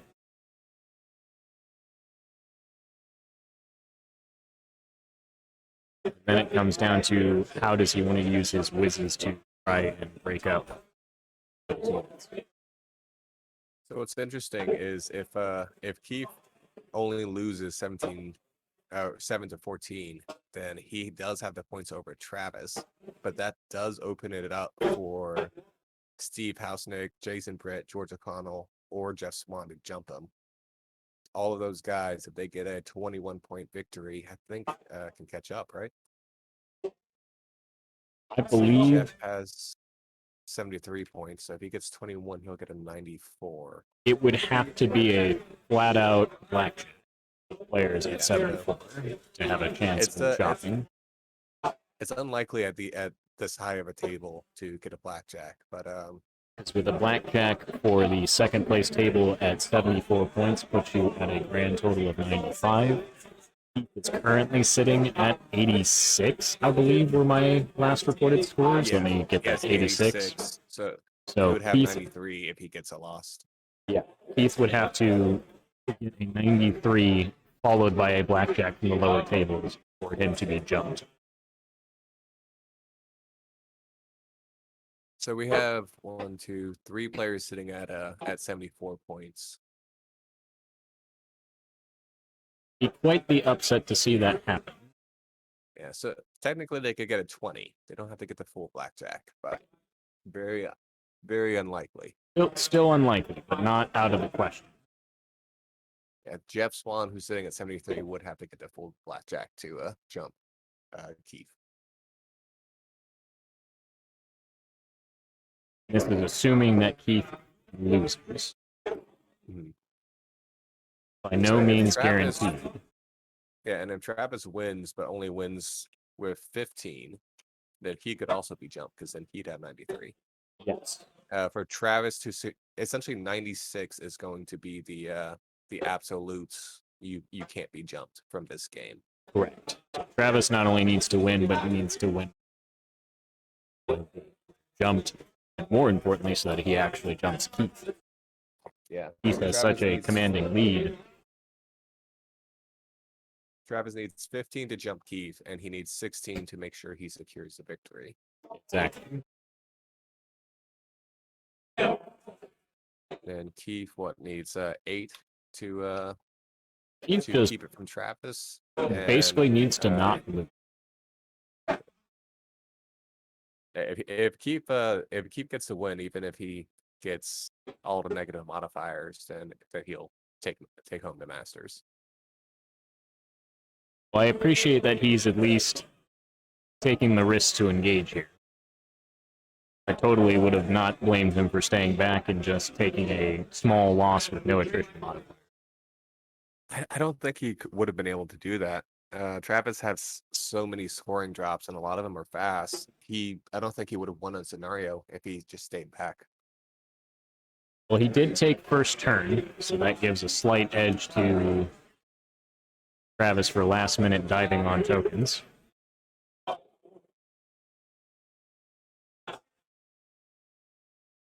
Switch back over to table 2. There's some opening moves here. Looks like don't see any units that were removed. Unless one of the warrior hordes was picked up and taken.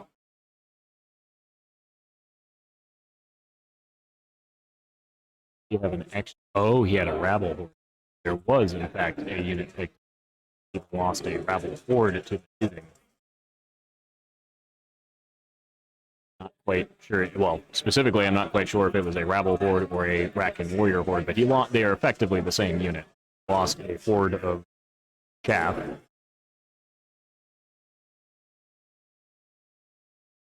I love how people were worried about shooting being dead in 3rd edition, and 3 of the 4 top tables have significant amounts of shooting. Yep. I am a little surprised to see so much non-piercing shooting in this Kingdoms of Men list, but there are 4 War Machines and 3 Wizards on the Lightning Bolt. I mean, No. this Kingdom of Men list is the classic Goblin list with just taller, less green people, because the Bowmen unlock, so you use them instead of Spitters. It does have the Knights for some, and the Generals and Winged Beasts for some, trying to duplicate what Elves do, where if you get too close, you just get charged. Yep. but it's very similar to some of the trash shooting goblin archetypes. Like some early shooting from House Nick put wounds on the center archer regiment. Not enough to pick it up or waver it, but certainly enough to start damaging it.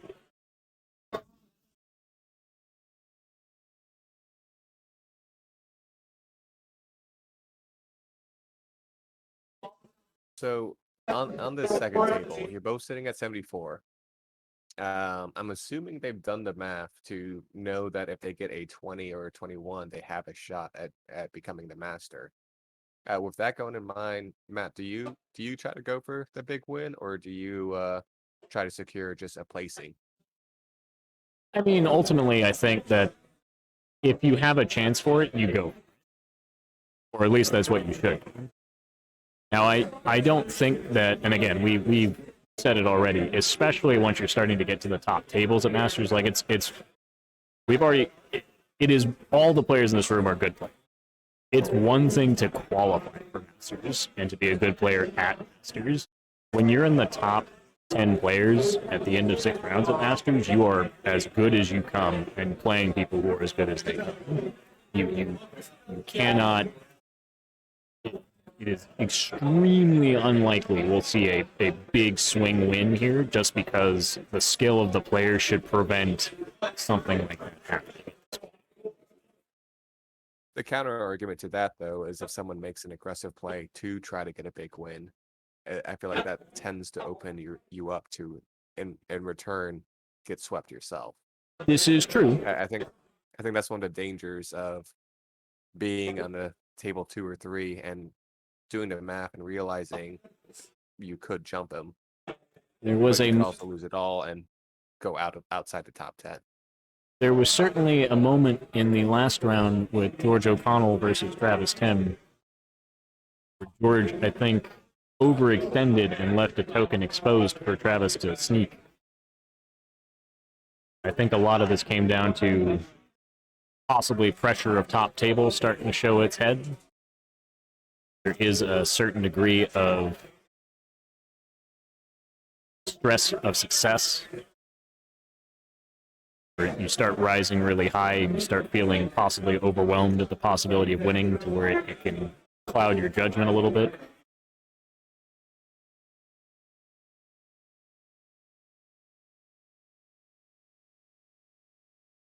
Definitely possible we could see that here. But with such a big win needed, I think that's going to take some of that impetus off of these 2nd, 3rd, and 4th place tables effectively. Put more of it on Travis and Keith. Seeing some knights engaging here, like Scuds is currently open. I imagine he's positioned him carefully to make sure that he's not in reach of the cannons. Now, this is interesting. He's charging the archer horde into Scuds. I like that. That stops Scuds from being able to maneuver around. And it also is dangerous for Scuds to countercharge with support, because that would shift him to the left and put him in reach of the cannons again.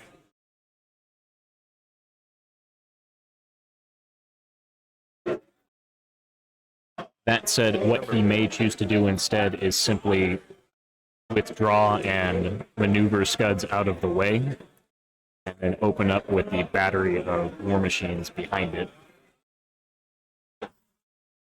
Also, to remember, bowmen, they fight as well as they shoot. They hit on 5s either way. So if you can hit on 5s and ground him, I believe that he did come out of trees. So they may not be positioned here, but this is in fact, I believe, a forest. Gotcha. So it was a hitter charge then. So he's looking to ground Scuds, I think, is the big goal here. And if it misses that, that's actually interesting. I'm not quite sure how that shapes up the game. If it doesn't ground Scuds, I don't quite know what Scuds would be doing next. I guess flying over and pivoting to threaten the cannons. But then he's eating a cannon to turn, realistically. Or at the very least, presenting a host of charge options in flanks or rears.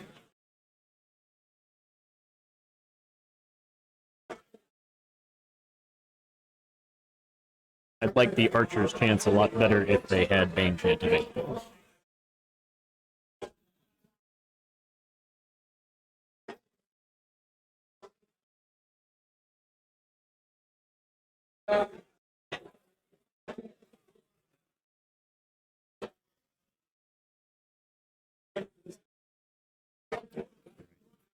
Back to Keith Travis here. Currently, looks like on the left-hand side, the Lycans and Winged Beast were able to pick up the Rabble.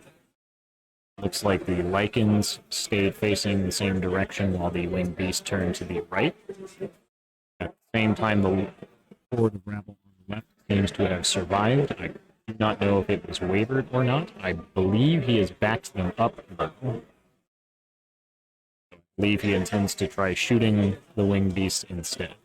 Probably the stronger play. Yes, I believe these are shooting attacks here.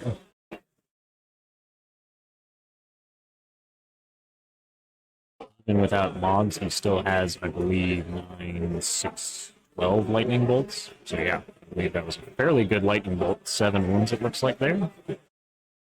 Maybe 5. Couldn't tell if those were 2s or 3s.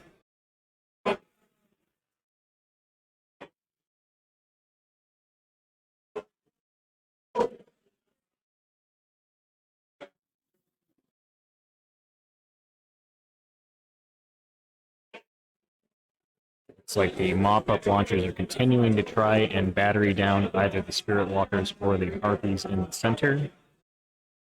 He started to open up his center line a little bit. Now, the danger here is that the Flying Beast should now be able to reach the War Trombones. I believe the first one is within range. And if Travis starts losing the juicy center of the list, that's when I do like that he moved up on the right. It's necessary. Well, now he's gonna unload on that Beast of Nature as well with the Wingets. If he doesn't roll like crap.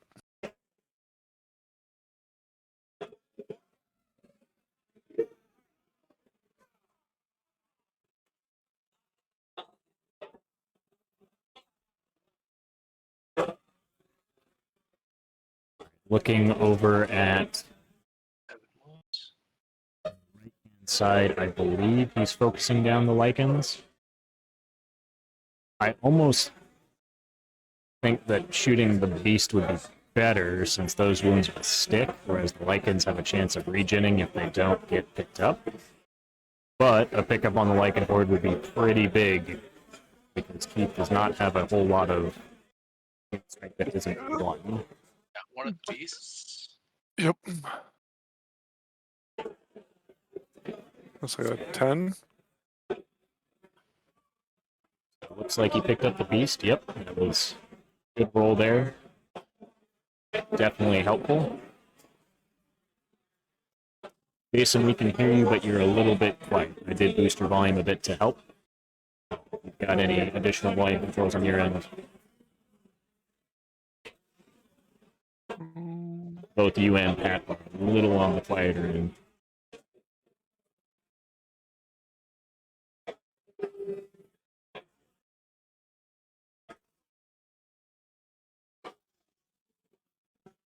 Wild charge. That is significantly better and better.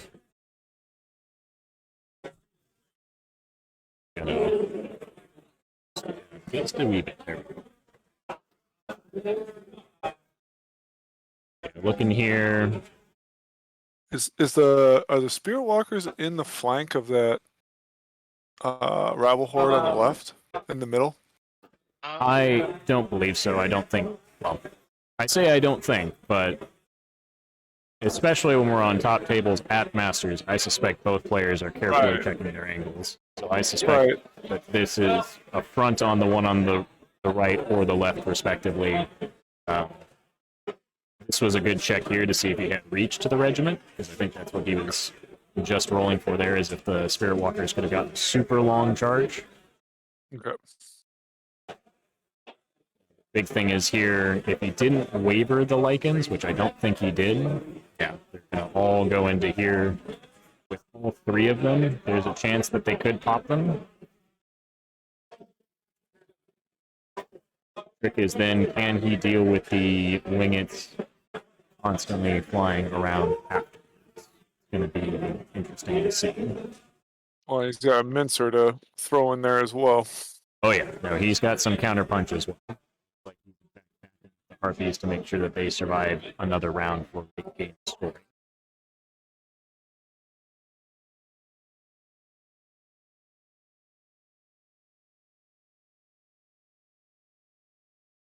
Big question here is, how does Keith position his units on the left-hand side?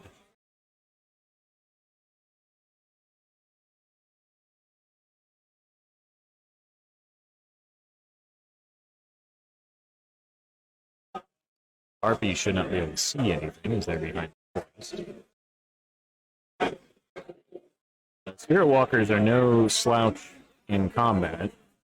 A horde of them could delete one of the rabble hordes on its own. If I were gonna do one, it would be the one on the left, but then it's exposed to all the trombone bangers and flank.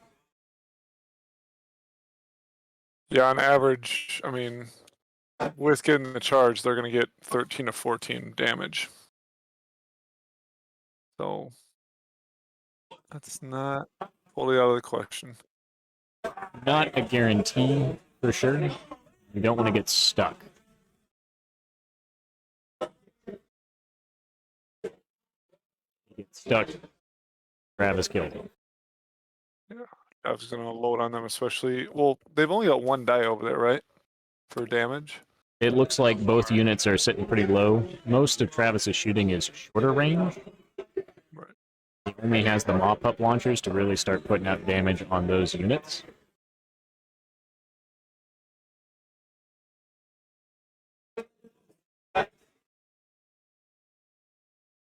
It's going to come down to, can Travis's lightning bolt battery pick up enough of the left-hand pieces to keep token that is currently in position here secure.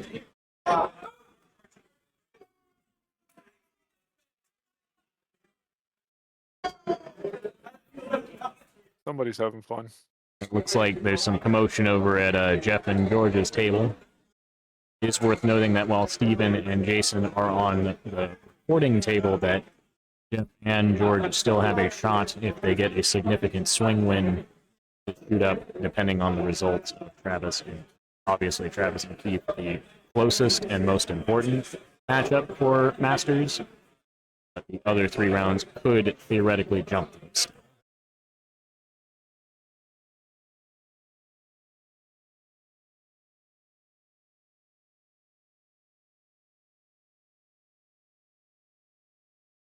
While those guys are making, while Keith is doing his movement deliberations, we're going to swap back over to Hausnick and Jason.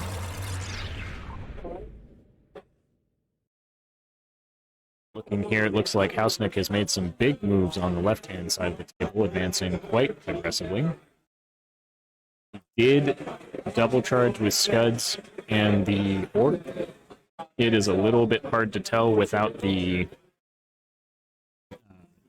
angles and benefits of UB, what the arc on those cannons is.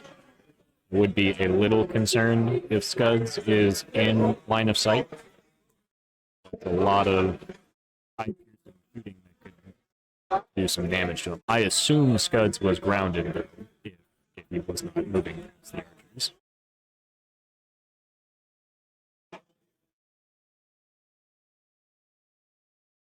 And that's crazy to think about. Those archer hordes only have 5 less attacks than the rabble and or warriors that are fighting them, and they hit like saying they don't hit on 6s, right? They hit on 5s. They hit on 5s. Yeah, that's pretty nuts.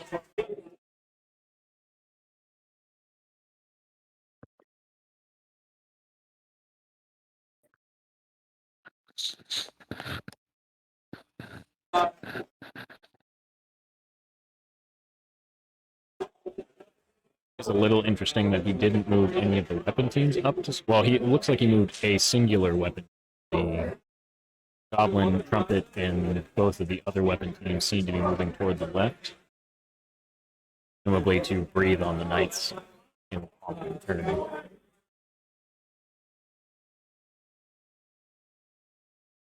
General on Winged Beast also seems to have flown past. It looks like the claw shots are going to try their best to get as many as they can. The hero, the intriguing build to say the least, seems to have snuck past. It looks like it's also going for claw shots. So it looks like Jason is trying to remove those elements shooting as quickly as possible. Claw shots, once they're punched, are definitely pretty fragile.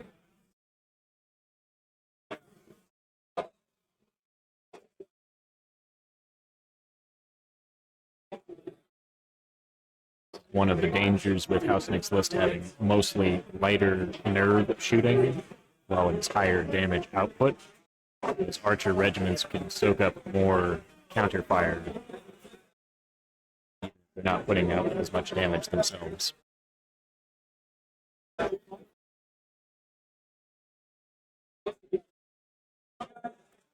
But on the flip side, either of those generals is wavered or removed, then Hausnick will have a lot of shooting elements still in play that Jason, I assume, is counting on being removed. He still hasn't committed his wizards for the most part. He has only moved one of them around the corner, it looks like. Those all do score. Many fall in the face of chaos, but not this one. Not today.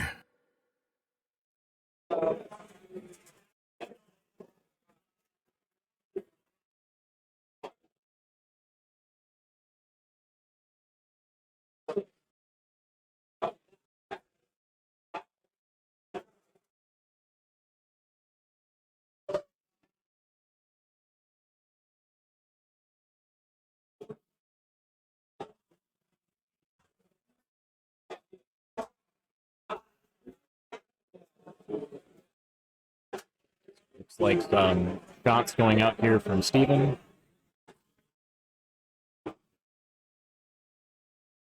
Putting wounds on the knight unit. Based on the number of dice being rolled here, I believe these are the weapon teams. That was not a very good roll. Dishing out looks about at least 7 or 8 wounds there. Looks like 7.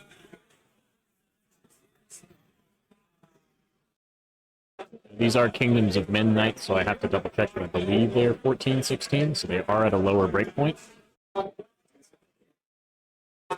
4 there. So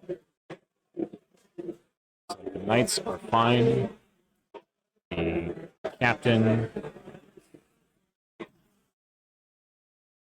Eve is fine. I think he only has 2 wounds, but he is wavered. However, he does have the Indomitable Will item, so he would probably pop that, I imagine, if he hasn't already. That's right. Put you in your place for questioning Indomitable Will on him. Yeah, it's a nice little build. So it's hard to pick up his chat. Can't even guarantee the weight. King on Large Beast, I assume, is going to be, or not King on Large Beast, sorry, the General on the Winged Beast, I'm sure, is going to be just fine. Did he even end up shooting? I mean, it doesn't look like he's got wounds. I think he shot both of those things at the hero.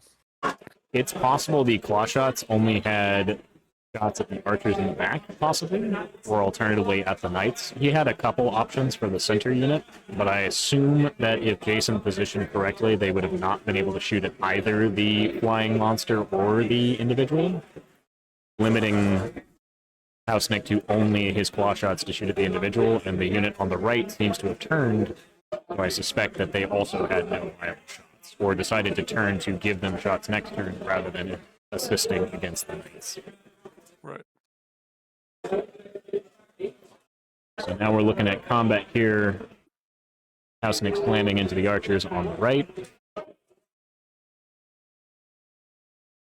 Archers are 2022.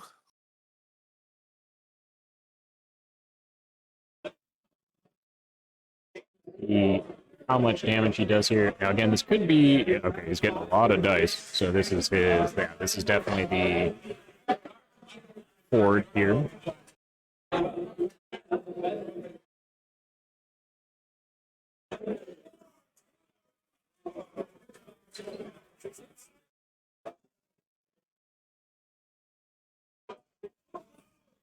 Looks like he did a decent amount of wounds there. They're up to at least 3 dice, so I see 14. I think they're good for now. Looks like a 4. So yeah, he just barely did not waver. Or actually, no, I think he did waver, but did not.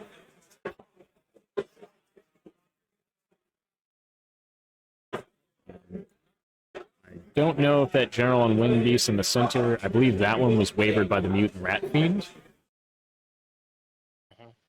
Looks like there's a lot of wavered units for Jason across the board. However, some of them will be able to indomitable the will out there.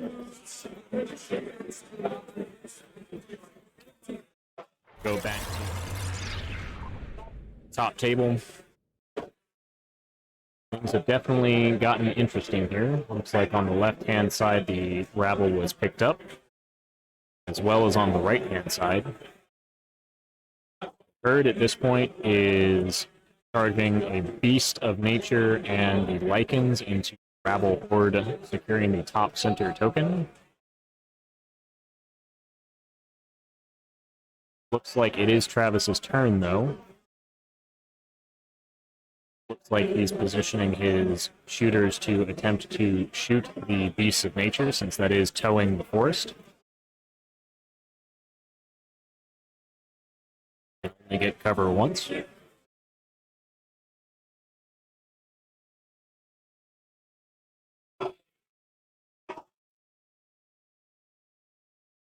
quite sure what the unit directly under Travis's hat is. That's the other min. That's the other mincer. Yes, it is. You're right. It's just tilted at an angle to where I can't see the wheels as well.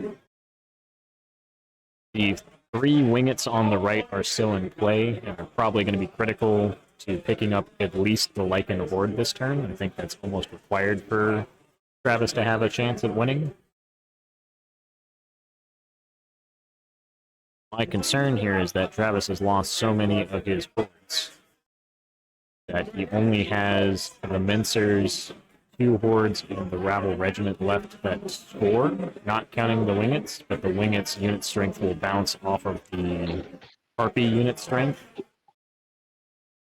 Travis does have the bottom of the turn, so that gives him an edge on trying to last-second dive on some tokens.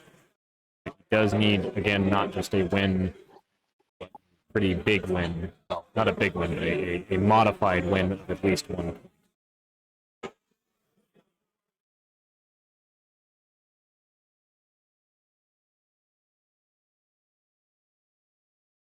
Now, it is possible as Keith gets closer that he may end up losing a lot of his units here, and there may be points difference. So it could just be an attrition way to get that point. If not an objective way, Travis may win by objective but not get the 2 required to push the point over. So he might have to do it through attrition.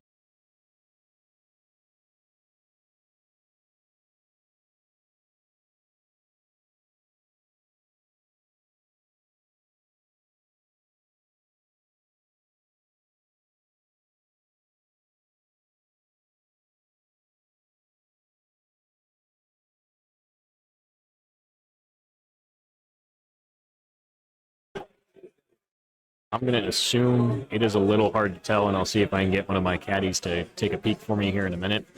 But I'm going to assume the Lycan Horde that's fighting the Rabble Horde is just on the other side of the forest, or out of line of sight of the center blob. Some of the center blob is starting to advance forward. I do think Travis needs to get those guns in position and shoot it.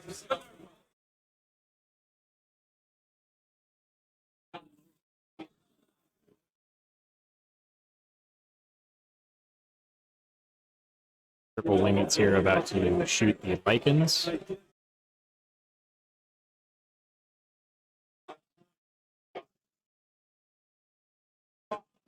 Pretty important roll, looks like 4 hits. Low blast though, only 5, I think. Yep.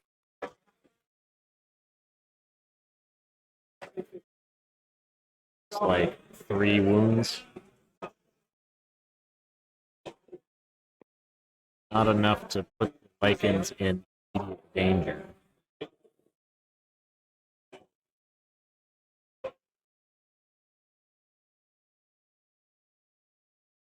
Ooh. One of the mop-up launches missing entirely. Loading up some mop-ups on hordes. See if he pops a winged beast here. Seems like he got it once. I think he missed it on the second roll though. Hard to tell. No, did pick up the winged beast. Good. That was there. Then let's see if he manages to pick up the Lycans. Unlikely.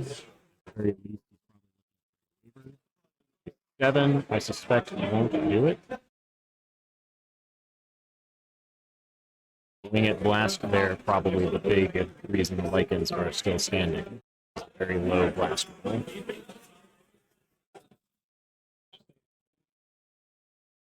So this is going to be the horde on the left-hand side, I suspect.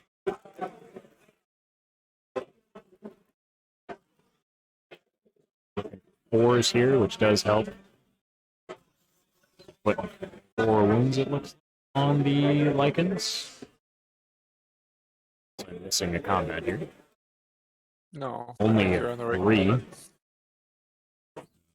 Lycans definitely still alive there no matter what. This is going to be the regiment on what I believe is Moonfang on the right.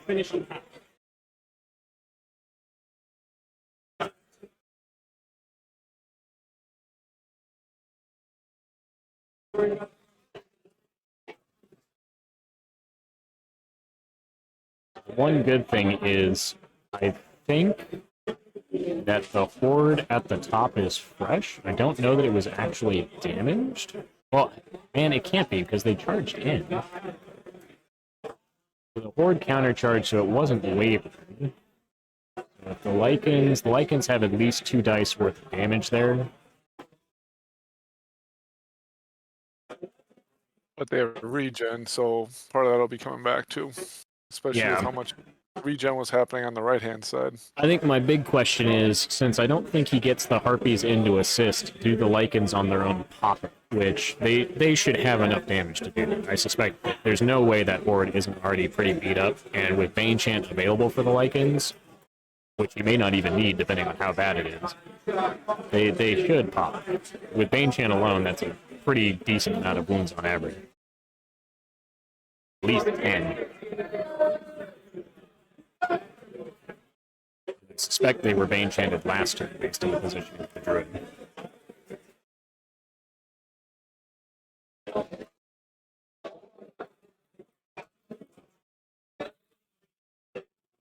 While Keith regions and maneuvers.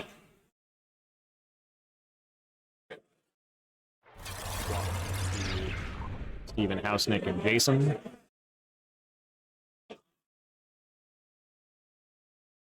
Interesting here is that I don't see. It must be out of the camera shot underneath the wing.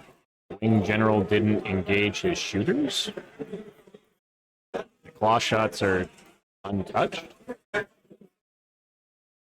And it's definitely Jason's turn because we can see that the horde countercharged scuds.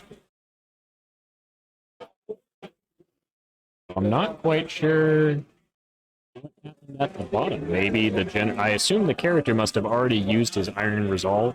Not Iron Resolve, but his will to get rid of wavered already on his way in, and that's the reason he didn't charge. But I'm not quite sure what the excuse of the winged beast is. Maybe he was shot as well. But this looks like it's the combat of the knights engaging.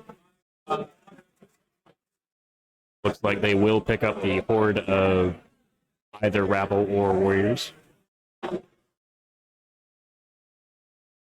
Only functional difference is a single point of rally for the warriors.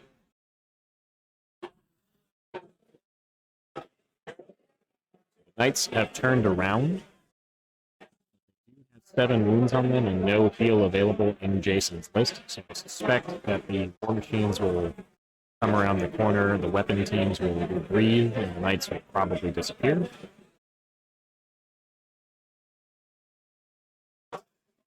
Nothing else, the claw shots, assuming that General is already lower than expected, they try to pick up. Archers there is a snake's roll, quote unquote, but it looks like it's a false snake's where it was no damage but disordered. Scuds. Unless those were symbols on dice, in which case that was a waiver, which would have been funny.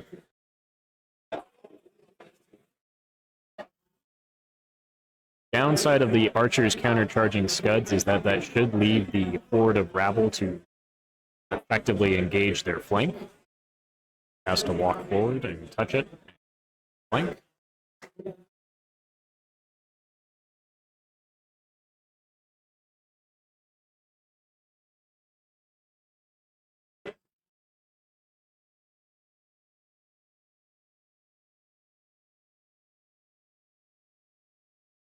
Wing Beast jumping over the cliff, trying to deny a flank to the tunnel runners.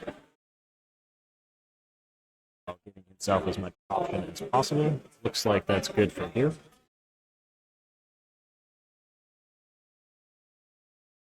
Don't know if his goal is to continue to try and snake through to get the claw shots, but we'll see.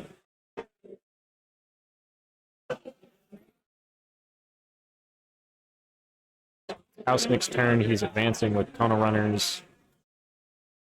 One of his hordes has engaged one of the regiments of archers. Looks like the regiment was softened up a little bit. We see at least a single wound on them.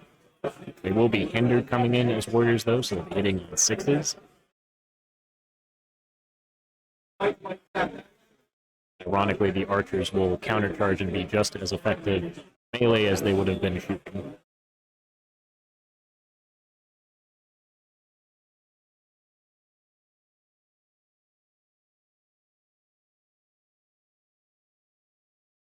I'm not quite sure. I believe that's either Ryza or one of the broodmothers that's on the hill. I believe the broodmother's on the left-hand side of the table and Ryza is on the right.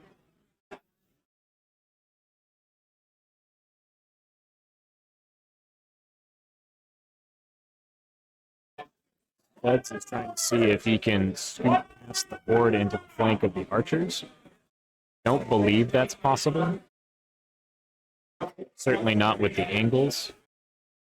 Unless Scuds was not wounded at all, which I don't believe he was wounded. Wasn't wounded, this gets a little bit more interesting. Scuds could, in theory, fly past and start getting into the back line.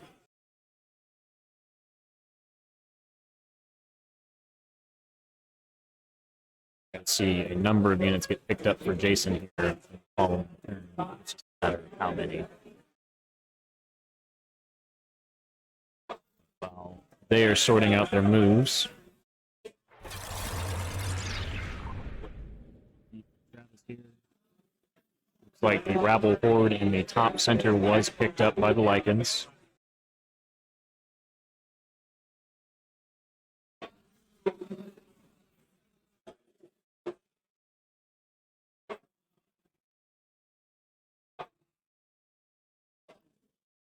Understanding is that he's trying to keep the Lycans just out of range of the Mincer. RP positioning here is important because they weren't with that rabble. As correct as possible. I believe this is Moonfang against the Rabble Regiment. Looked like a really high nerve roll for Keith. I'm not sure that he just picked it up or not. I think he's okay.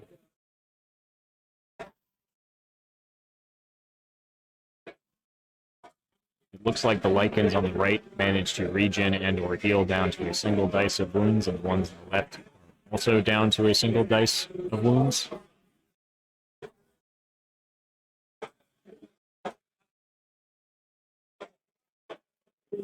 It's like he hit and wavered one of the wizards with the tree herders, but did not break it.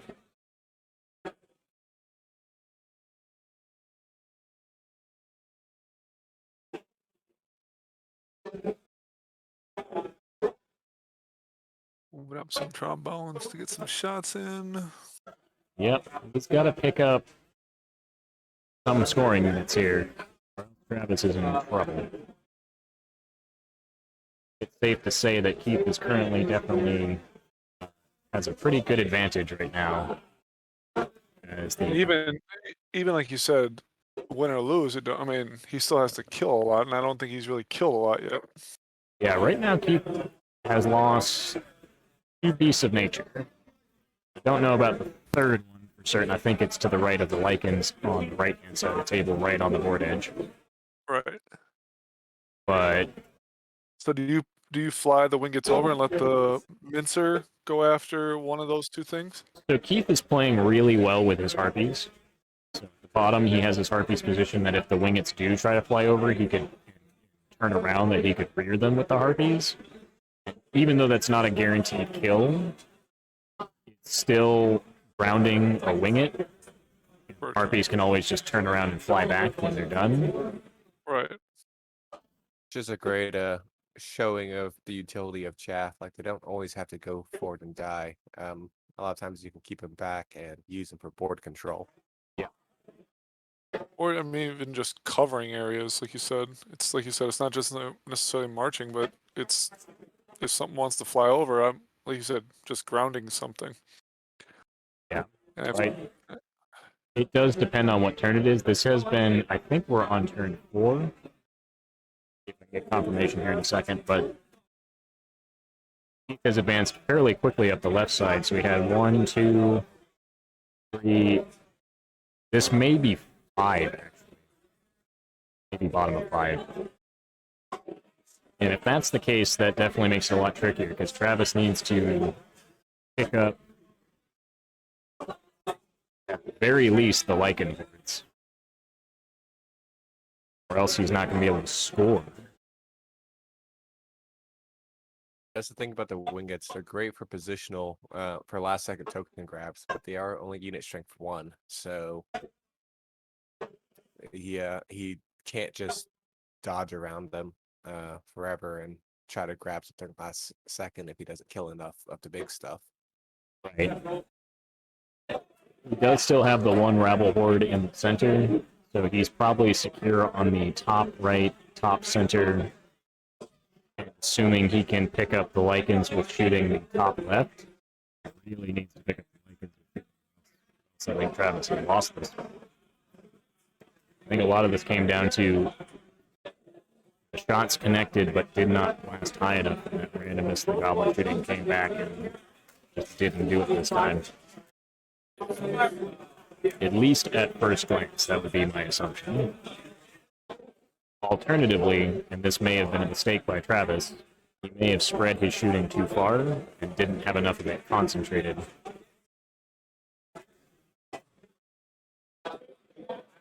So instead of hitting 1 unit at a time and ensuring it disappears, he's been hitting multiple units, most of which have regen or heal, allowed Keith to effectively soak the damage that normally would be lethal.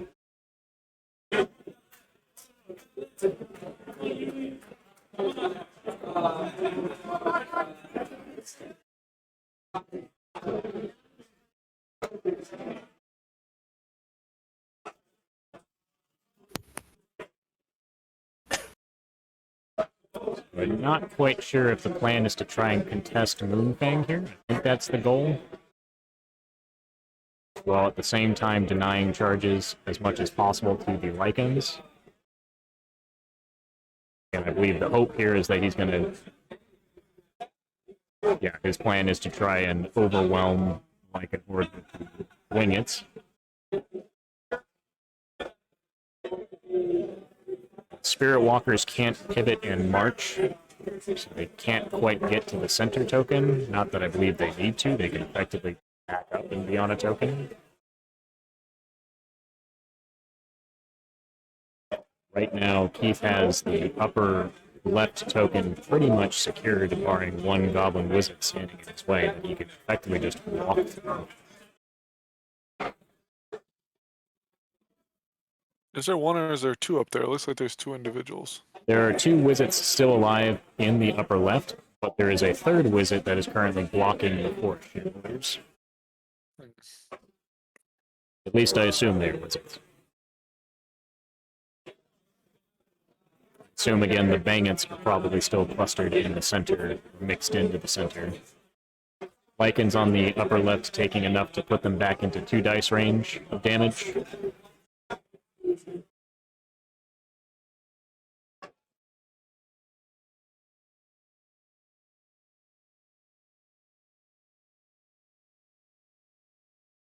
Some discussion over where terrain pieces are positioned.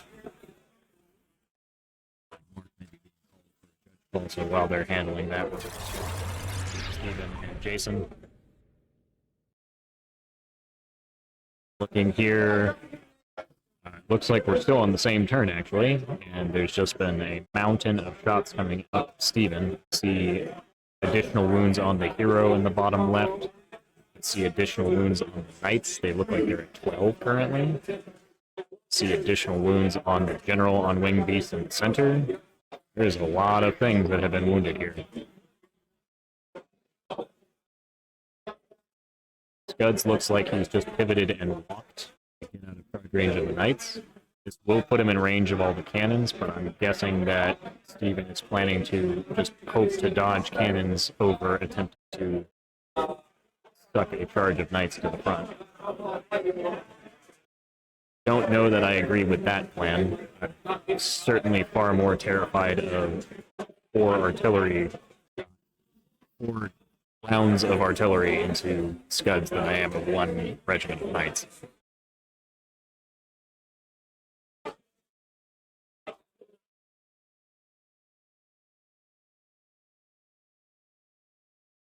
Also, from the look of things, the horde on the right-hand side of Stevens is his rabble, so Scuds is not rallied.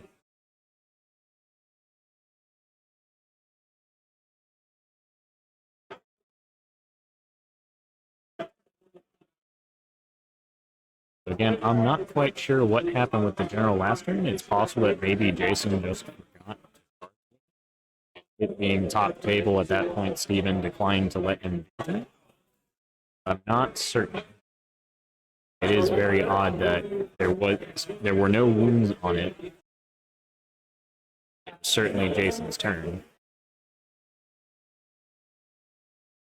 Game 6 on a weekend. It's his first Masters too, right? I believe so, from what I understand. A lot of games in 2 days. Yeah, could be. Well, it is round 6, so usually the morning weariness wears off. Again, we talked about that success stress. Usually less of an issue on table 2. There goes the Knights. At this point, you're just happy to be in the top 10 Masters, let alone for your first Masters especially. That's not a small feat. With Kingdoms of Men, which may not necessarily be a bad army, but certainly not a popular army from the competitive scene. I feel like they're the premier mediocre army. They are in fact the average boys. Well, it's just, I mean, they're a little like the sense that they have so many options, but they just aren't great at any one option. But obviously, Jason is showing that if you mass do something, they can be successful.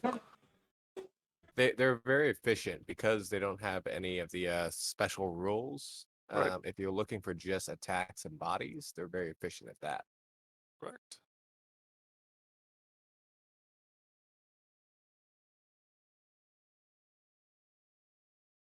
You're not paying all those extra points for rules that you might not use some games, basically, is what you're saying, Patrick. Yeah, exactly.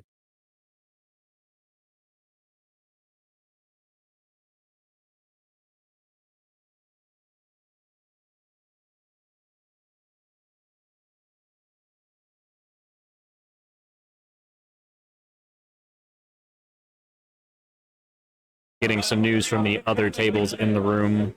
It sounds like Jeff is having a time of it, having given George 3 true snake eyes, twice on the same war machine, which is currently sitting at 16 wounds. That's the premier Jeff experience. Is that why I heard a bunch of yelling? I'm sure he was very loud about it too. All right, looking here, looks like Jason has managed to maneuver the General on Winged Beast forward. It did not pop, but he did lose his knights.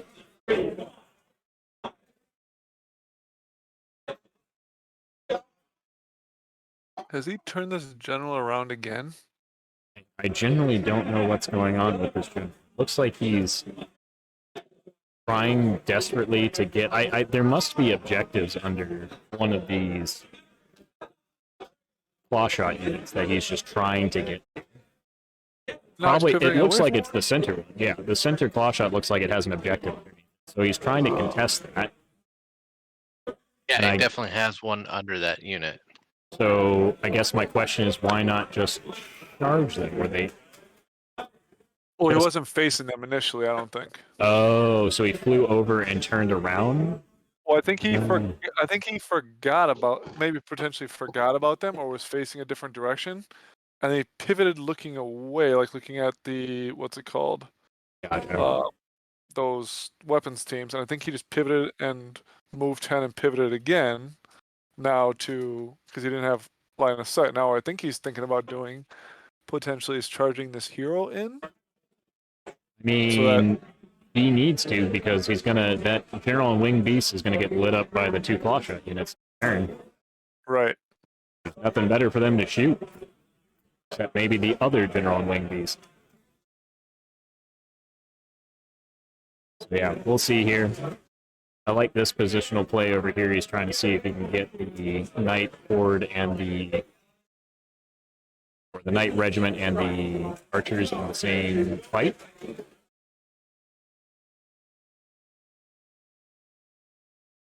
While they're figuring it, go back over to our top table.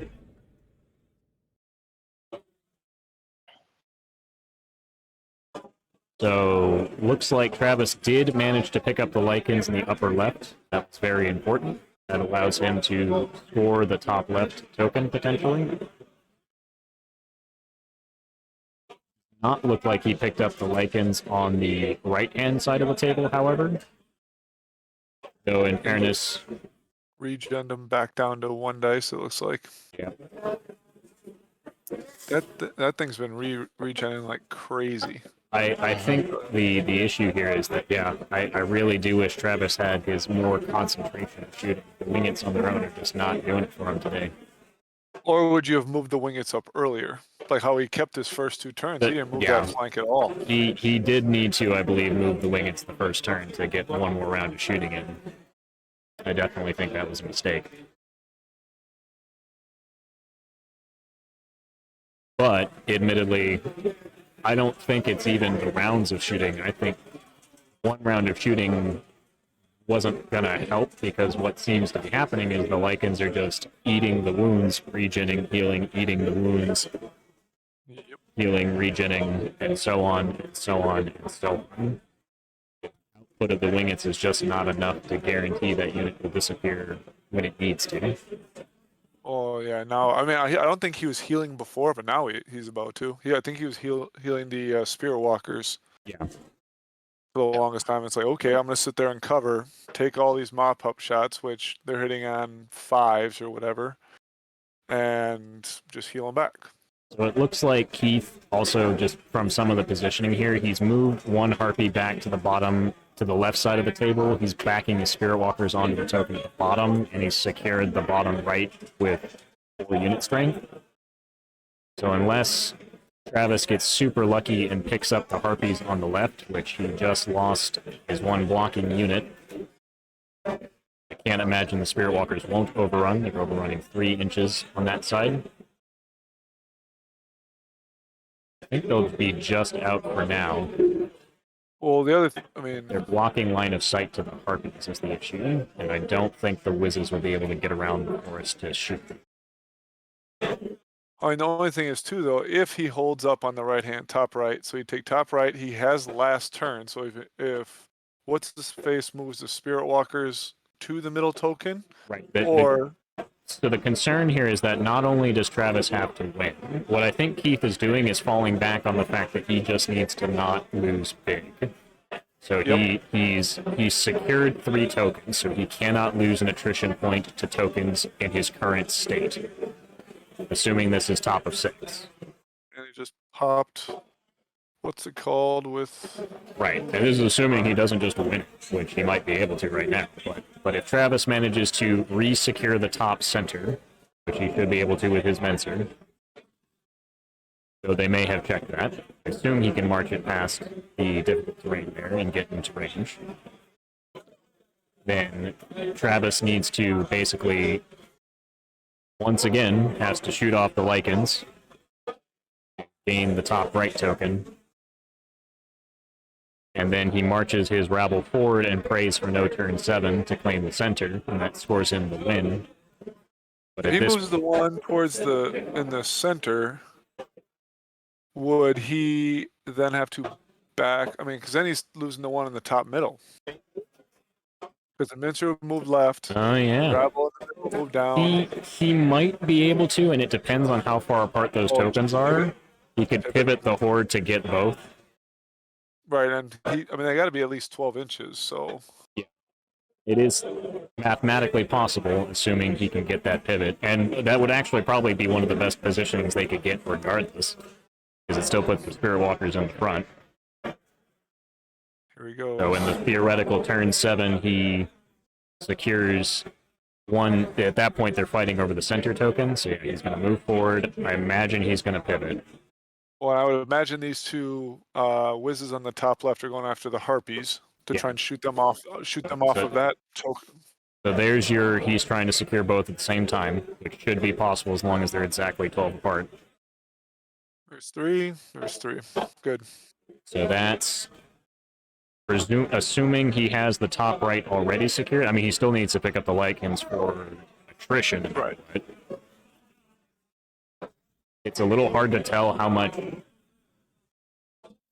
attrition has been dealt to Travis because so much of his stuff is cheap chap/cheap characters.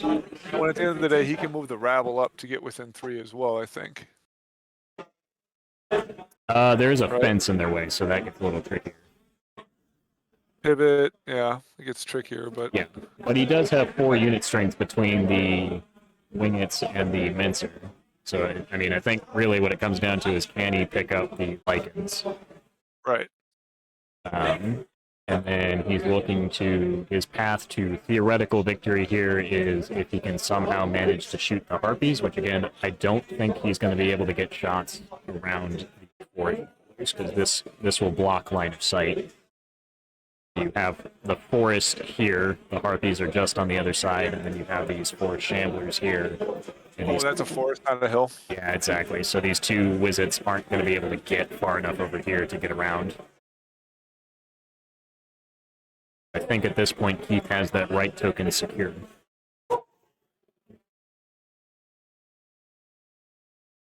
Now there is a super long shot, but I only see 1 dice on the Spirit Walkers. But assuming that both Mop-Up launchers are still in position, he could maybe, if he blasts out the wazoo and gets nothing but 6s in a row, he picks up the Spirit Walkers, but that is a super long shot. I think he's better off going for attrition on Spirit Walkers, which looks is what he is doing. Forest walk or forest shamblers, you mean? Yeah. Man, those dice, though, are just killing him, it looks like. Hitting on 4s, he only had 1 hit, and it blasted to 1. Well, at least to get the bad die out of the way for these Lycans, hopefully. Yeah, that's where he needs it. He's going after Moonpie here with the trombone and bangits and stuff. Looks like. I believe you'll He hear could- casting for a minute and use the restroom real quick All right. as soon as we wrap up this round of shooting, because I imagine this is going to be the most important one. It's 14, 16, defense 5.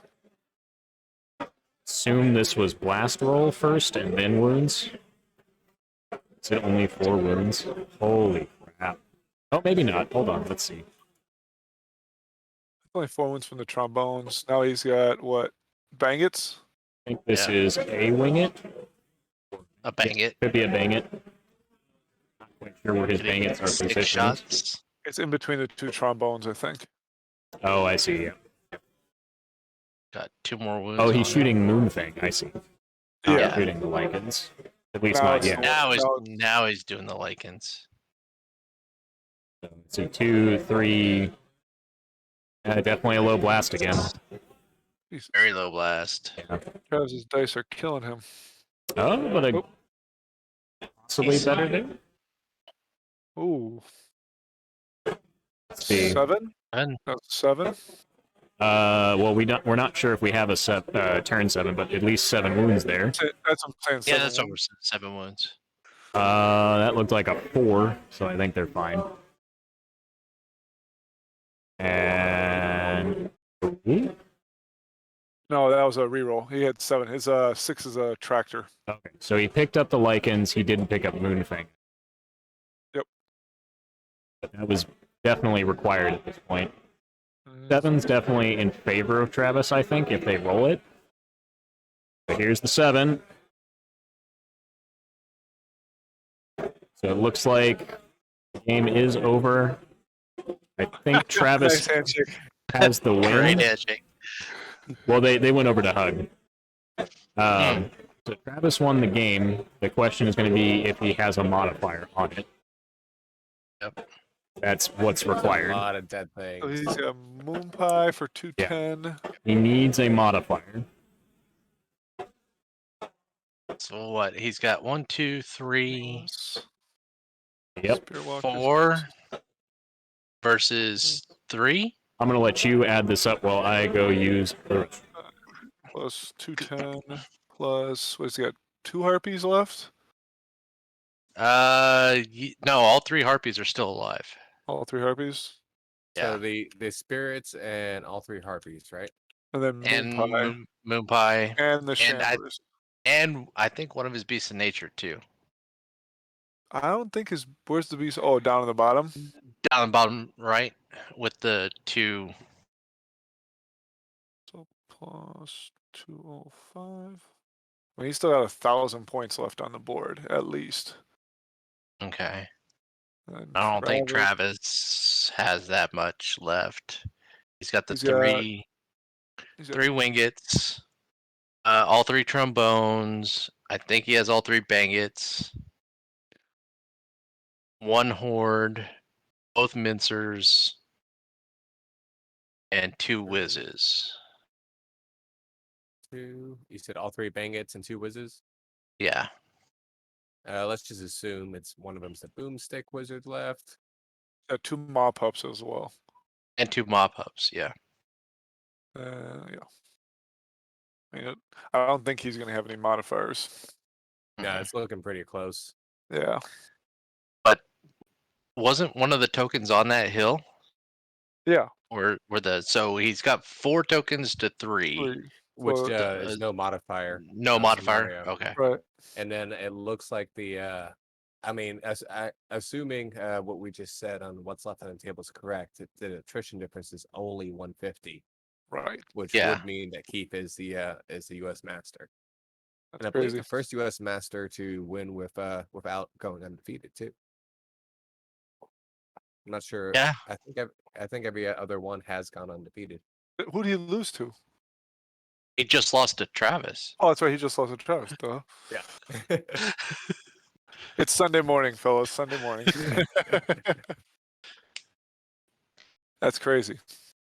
Well, I mean, even Travis lost game or he tied game 1. Yeah. So no matter Oh, did what, he? Yeah, he tied game 1. He just 21 somebody Got yesterday. big wins, everybody Yep. everywhere else. Oh, Yeah. and there's Yeah. so many upsets. I mean, like we were talking about, this might be the first year that there is a master without being undefeated, just because of the lack of playing time for a lot of people.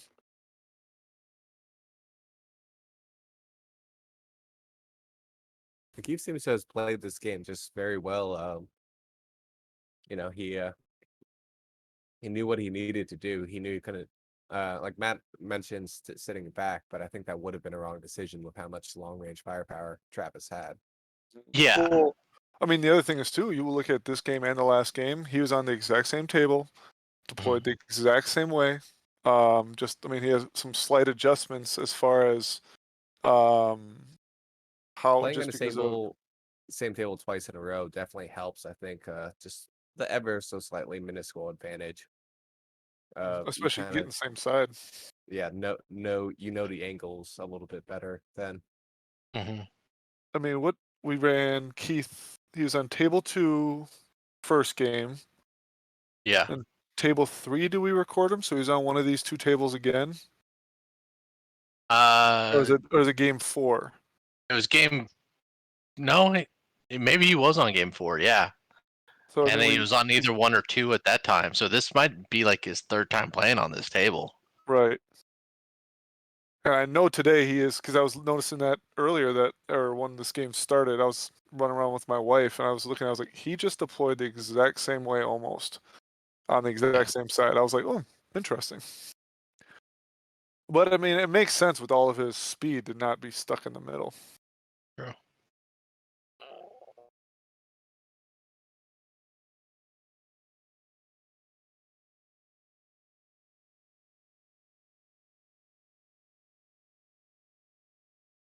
That's good for my fantasy team. I got both these guys on my team. And I had Jason Britt.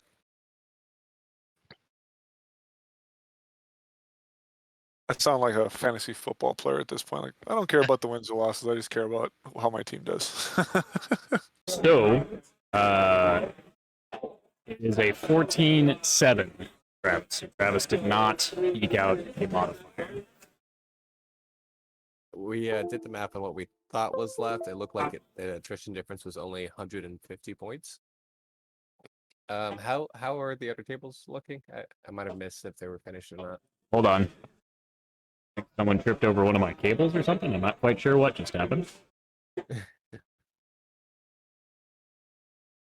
Lost my second monitor for a second.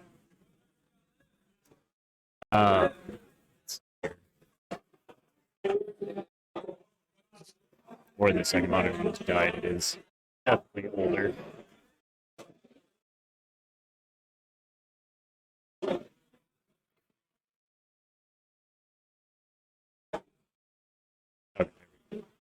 So with a 14-7 win to Travis, Keith is currently winning overall. However, what this does now pose the risk is the jump is actually slightly easier because it was the best possible scenario for the follow-up 2 tables.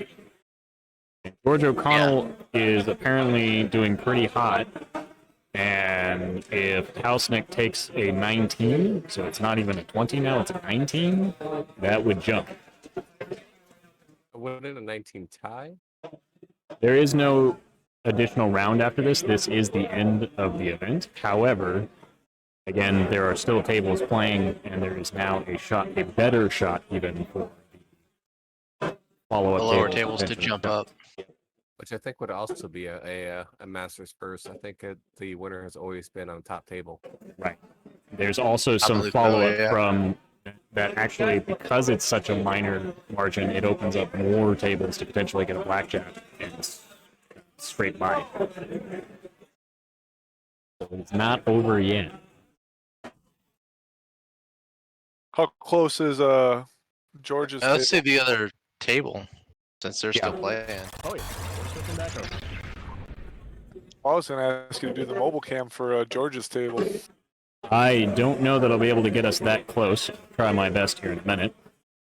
But currently, looks like with Hausnick and Jason, had to give an edge to one or the other, it's probably Hausnick here. Yeah, I just don't know if he's killed enough though. Yeah, I don't know that he can scrape by with a 19. Looks like Scuds disappeared. I could be wrong on that. No, Scuds Patrick, is is that- definitely off the table, and so is the regiment of +1 tunnel runners, both of which are pretty hefty. So I think that on its own is enough to guarantee that neither of these players is going to score. What's the so 19 will be a tie against Keith. Do we know what the tiebreaker is technically? I can barely hear you, Pat. A 19 will be a tie against Keith if any of these 74 pointers get one. Do we know what the tiebreaker is? That's a good question. Knowing the South, It's usually assume sports. sports. I don't know if that's different from Masters. Patrick, is that the meme with the guy getting all like the Drake one where he's How he feels versus ice elementals versus Yeah. Lycans. Yep. That one's really good. I am surprised at how poorly the ice elemental list ended up doing. And I think Keith shocked pretty much everybody doing so well with Herd. Mobility is still huge. I mean, at the end of the day, mobility, Yeah. I mean, shooting if you can get stuff down before it can get to you. I mean, it's just a different half game in that sense that Mhm. people are like, well, shooting's overpowered. Yes and no. You just have to get to it because it can be killed. I mean, these hordes are probably the biggest thing that's a pain in the butt. But if you can get to it and just shut it down, I mean, it's not great. Yeah. Mhm. But I mean, people talk about all the time. Oh, King or Mantic needs to do this with the rules, this and that. I'm like, the archers hitting as good as they shoot seems a little odd, but at the end of the day, it's still on fives. I mean, neither of them are great. It's just the mass quantity of stuff. Right. Yeah, I like that. I like the fact that human archers hit on fives. It makes them a little different, and they're a little bit more expensive. For like, if you want the pure shooting, goblins are probably better. Yeah. The downside is they're regular, but Right. Elf archers are the same way. They hit the same as they shoot. I remember second edition, my horde of archers, they would charge into it, and I'd kill something with a Bane chant next to them. people would be always so surprised. There's definitely a lot of Kingdom of Men's game I've played where they would just give up a flank to a horde of like rifles or bowmen or whatever, and be surprised when I take that flank and end up picking up the unit. Usually with multi-charge, of course, but the horde, I mean, my buddy runs a horde of rifles, and I'm like, just dealing with it is such a pain. mhm. This will be interesting. Charging a war machine. So Oh, is that a war machine? I future- can't tell. yeah. Yeah, those big brutes are Steve's war machines. Okay. Hindered. Yeah, it is hindered. So hitting on sixes, but still triple 36 attacks. Yeah, 36 dice. Yeah. Some wounds on it make it not shoot. So we got some confirmation about the tiebreakers here. So from top to bottom, it would be head-to-head, meaning that if the players played at some point during their 6 rounds, whoever won that game would be the overall winner. Then it would be strength of schedule, which at that point, more than likely, Keith would have anyway, as almost all of his opponents were significantly high up overall. Typically what happens when you get to the top table. And following that, it would be sports. And then We were also talking. He was on the top table the last 3 games. yes, all So- 3 of them. Right, and we recorded 4 of his 6 games. So Yep. I would think that strength So- of schedule, he'd be sitting pretty good. Admittedly, the first one shouldn't count, but 3 of those, yes, were all based Right. on where he was positioned and where other people were. He was on the top tables for 3 games in a row, so were all 3 of his opponents at that point. Mhm. I guess it also depends on how they finished out, though. But I would assume the further you get in a tournament, the more likely they would finish out pretty strongly as well.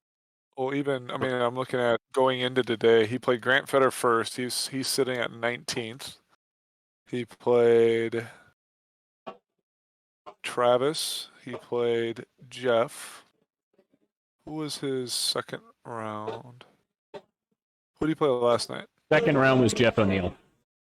Jeff O'Neill. Ooh, Yeah, I mean, he was- not an easy bracket to push your way through. No, I mean, it's Masters. You're never going to play anyone easy. So you're playing But I mean, Devlin. most of those. Sorry, just had to That's throw- why I don't throw go to that shade Masters. in. Hey, now we have a new meme that Patrick just made. Unless you're playing Devlin, just record that, Matt, and just keep playing that.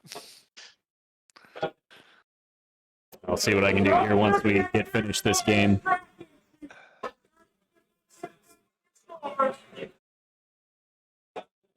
Looks like What? somebody's about to clock out soon, or is that 9 minutes? I don't know that anyone did well with Night Stalker's mic. I'll have to take a look at the room overall. I know Nathan is sitting pretty high with them.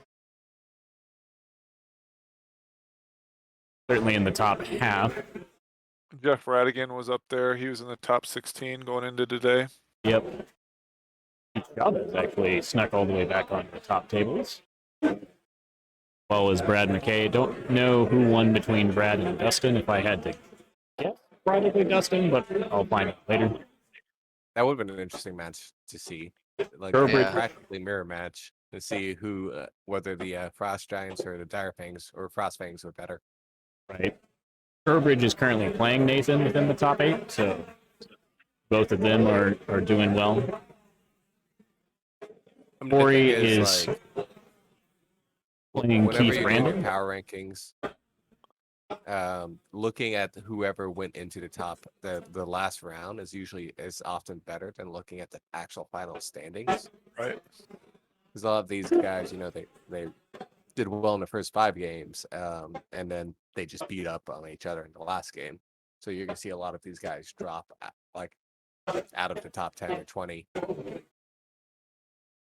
Well, I Um, mean, Matt, that's what happened to me at Bug Eater. I mean, I got a bigger score last round, and I mean, literally, you beat me by 2 or 3 points battle, and that kind of Sounds projected right. me back up. You actually have a pretty good spread of armies in this top 20. The only repeats I'm really seeing is Northern Alliance and Goblins. Radkin, there's 2 Radkin up there. The Corey There's 2 Reynolds, Radkins. and Steve, Corey- Steve Hoof. Okay, yeah. I'm pretty sure Yeah, I mean, Corey is yeah. also going to win his games. They'll both be within the top 10. That rat filth. Who wants to play rats? Not Matt, Mark, or me. They are good though.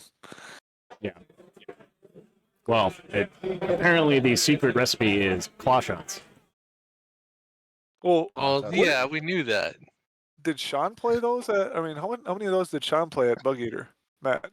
He had at least 3, maybe 4. Yep. And I'm pretty sure Corey has 2 as well. So yeah, it seems that claw shots are good. I think what's his face? Jason's got the Joan of Arc models that they're flying carpets. They put a new model on the top of them. Those are pretty cool models. For his like- Pegasus night. Rabble Horde taking a charge here.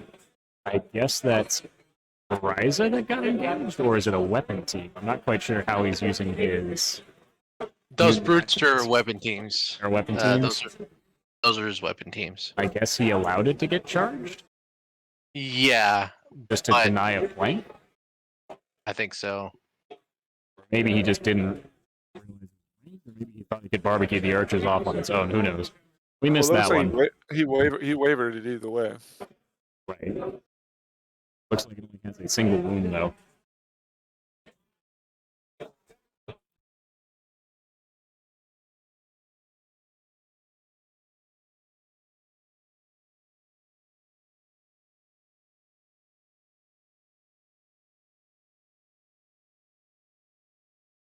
I mean, Jason hasn't killed a whole lot this game.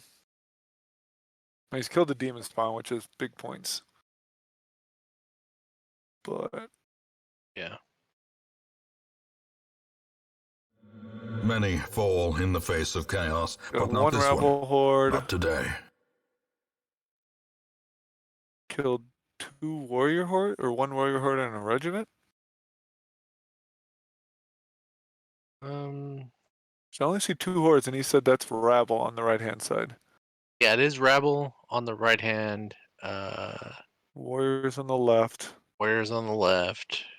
And those are only 2 hordes that I see on the board. Yep. So to answer the Oh, question of who ice elementals better, the answer is Dustin.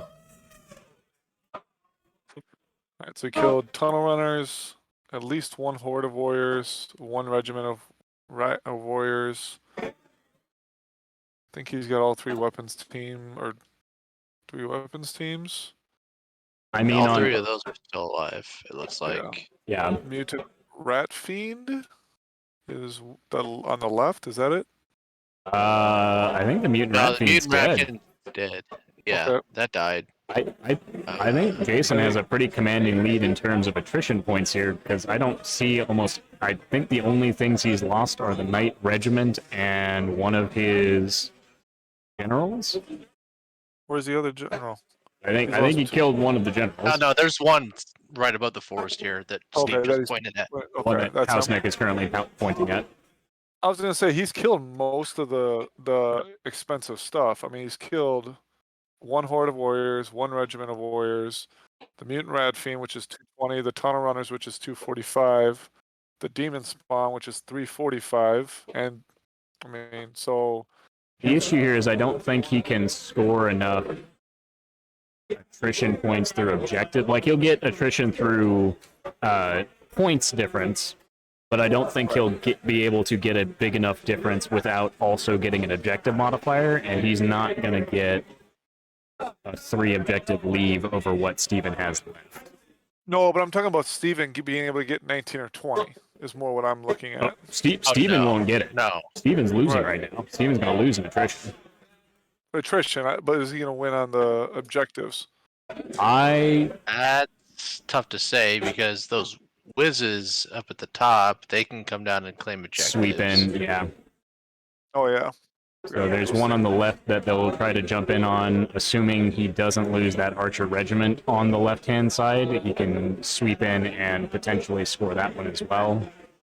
Yep. I think the wizard that's currently here, let me use my pointer.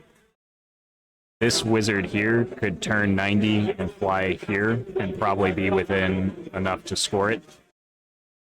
Be pretty close. When he stood at the general, is that Mother Kryza down by the claw shots at the bottom? No, I believe that's the character. That's the it looks like it's a bigger base because he has the dice next to it, but that's the hero on a horse from Jason punching the claw shots. Yeah. I mean, So he's he gonna could pick up fly- that. Right, he could fly the general down there and pick that one up too. It'd be pretty. I don't know if he's got 10 inches from here to here. Well, you have to just pivot once and then fly 20, right? Well, he's gonna charge- facing he can't- toward the top. Oh, he is. Yeah. Do a double pivot, and then he's got to fly 10. So he probably ends up about here, just on the other side of the forest, and I don't think he quite gets it. Right. That makes sense then. And that's assuming the general doesn't get vaporized by the other claw shot unit and this. Bird. I think it's going to end up being too close to where he doesn't jump. So an important thing that is being looked at is whether or not George.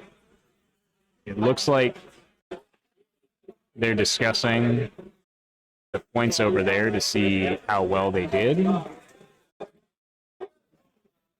There is a question as to whether or not George O'Connell, who sounded like he was doing well, may have jumped. But we'll see here in a second if I can get results from that game. Did he jump that far? Is the question. It would need to be a big jump. They are calculating points, it looks like.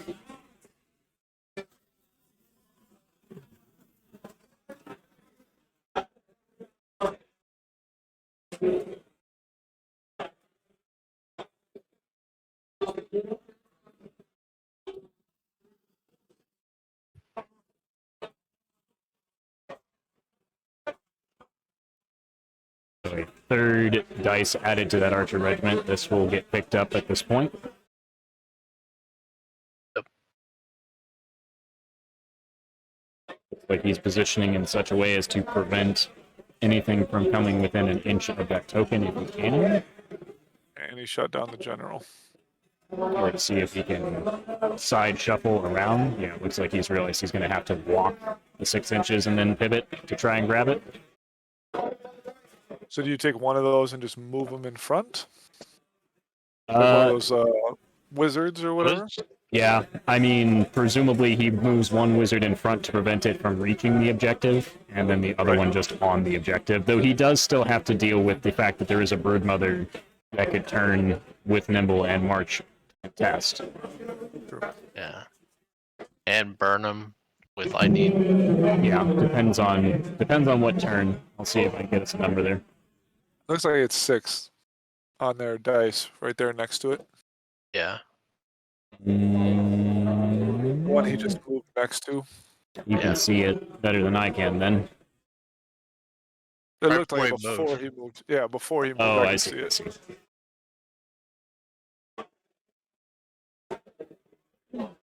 You've had eyes like a hawk the rest of this game, so I was just figured I'd.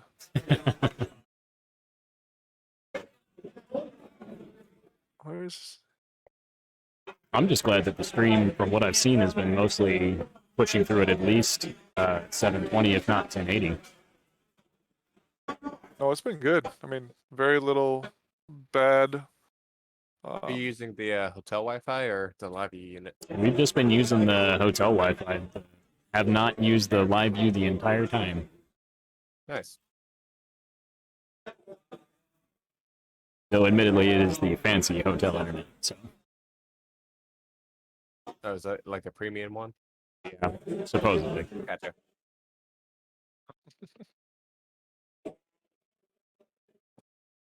So you said Jeff Swan and George O'Connell's game was done, right? It looks like they're adding up the scores here. I see units of Jeff on the table, but I don't know how many there are. Does it look Again- like Jeff's one versus George? George would need to get a 19 to draw, and I don't think that with the tiebreakers that are in place that he could overcome Keith with that. So he needs a 20. Pretty sure. Jeff would need a 21 respectively. I don't think that's going to happen over there based on the amount of double ones I heard. Just some updates on scores that I'm getting texts from. Jeff drew Tom Annis, but won the score 11-9. Jeff Shilkin, that is. Kyle Peace won 14-7 over Brother Mark. Whoever played Brother Mark. Who played Brother Mark? The only brother Mark I've seen in top 36 is Marcelo Rucco That's probably over that's probably who you got. table 617. Which, hey, brother Mark made the top half going into round 6. That's pretty good. Mm-hmm. Actually, Well, no, I guess- technically just outside the top half, but I mean, actually, I think that's because of a playing issue. He was 52, and Kyle Pohl was above him at 51. but either way, it's one of those things. You go 3-3 at Masters. That's not bad. You're playing really good competition every game. It's not like there's Yeah. any baby thing seals about- or anything there. Yeah, and the thing about Masters is I feel like a lot of these people could have taken Masters. Not to say anything against Keith. I'm talking specifically about my own Masters win. A lot of that was I got the right matchups at the right time. Mm-hmm. Like and then also like I didn't always have good luck on the table, but I felt like I never had bad luck. Yeah, there's a I lot feel of like different. I mean, even Keith. I mean, we talked about with Travis. Like, if Travis's dice are hot early, that's a Mhm. totally different game. I mean, Keith played it correctly, but I mean, like we said, he probably shoots off a Lycan Horde turn or two earlier each time, and it's a different game completely. And part of that's part of that's just a dice game. But I mean, what scenario do you get against what opponent? Like I was playing at Bug Eater, I got Jeff Shilkin's defense 6 list on Invade with my elves. Well, that's never going to be a good option for me. So the results of Jeff's game, Jeff actually managed to win it out despite giving George 4 Snake Eyes, apparently. So, but just a straight 14-7 win, so no one's jumping that game.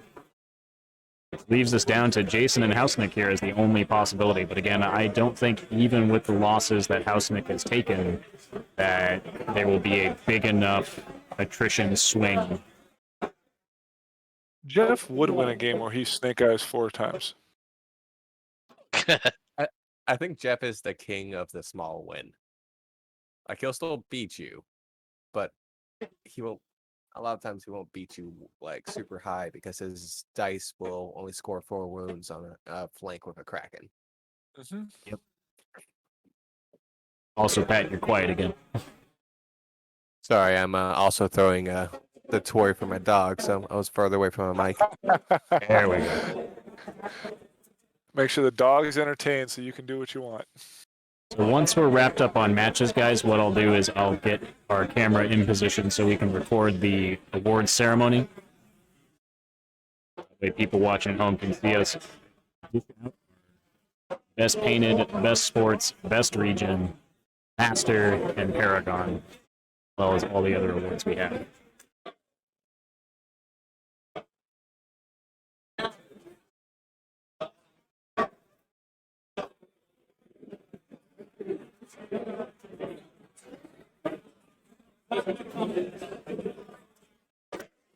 Here, I think that it should be Jason's turn. I think they may have rolled a 7.